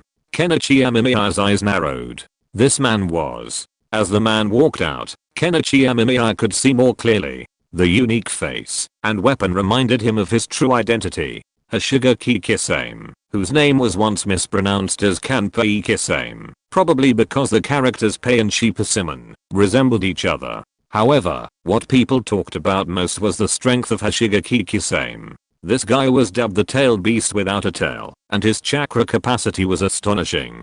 "Are you a member of the organization?" Amemiya Kenichi smiled. He saw the Akatsuki uniform that Hashigaki Kisame was wearing, which proved that Hashigaki Kisame had already joined Akatsuki. "You too?" Hashigaki Kisame was really surprised this time. He had already defected from the Hidden Mist village and joined Akatsuki at the behest of Uchiha Madara, but he came back again to get some things and gather intelligence. Unexpectedly, he witnessed the appearance of the Three Tails with his own eyes, and then saw the masked man in front of him. "Yes." Amemiya Kenichi took out his ring and put it on his finger. Hashigaki Kisame looked at the familiar ring and the jade characters on it, and then he was sure that the man in front of him was indeed a member of Akatsuki like himself. "Did you make that Three Tails?" Hashigaki Kisame piqued his interest. It was a tailed beast. Everyone avoided it, but the man before him might be the culprit behind it all. "The mission?" "Don't ask." Amemiya Kenichi shrugged, not directly answering. While he knew Hashigaki Kisame, he had no desire to know him. He was more interested in the weapon in Hashigaki's hand. After all, he could study it to see what kind of material it was made of, perhaps helping Sanzu Amado further refine his chakra metal. "TSK," Hashigaki snorted, but he didn't attack. Instead, he took advantage of the chaos in the Hidden Mist village and leaped in. Amemiya Kenichi turned to look at Hashigaki Kisame. He didn't know what this guy was doing there. Previously, Amemiya Kenichi had thought Hashigaki Kisame was his enemy, but he hadn't expected him to join the Akatsuki organization. Amemiya Kenichi wasn't sure how Hashigaki had joined the Akatsuki organization. By the time Amemiya Kenichi took off in his airship, the Hidden Mist village below was in chaos. From the sky, he could see the massive mass of the Three Tails and the tiny black dots around it, resembling ants. The monster may seem enormous, but if the ants work together and brave death, they can turn the monster into food, right? Amemiya Kenichi licked his lips. The scene reminded him of watching Animal World in the way ants attack centipedes. The centipede was so large, the ants so small, yet the centipede still became food for the ants. The relationship between the tailed beasts and ninjas was similar. "Forget it, it's none of my business." I have to continue my experiments when I get back. Amemiya. Kenichi yawned, shook his head, and then steered the airship away from the land of water, heading towards the land of rice. As for the hidden mist village, Kuratachi Yagura couldn't cause much trouble, but the hidden mist village wasn't in a good position either. End of this chapter. Thank you very much for reaching the end. Don't forget to like. Looking for more exclusive content and immediate access? Subscribe to our Patreon. Remember, every like, subscription, or donation encourages us to continue. Thanks to everyone. See you in the next video.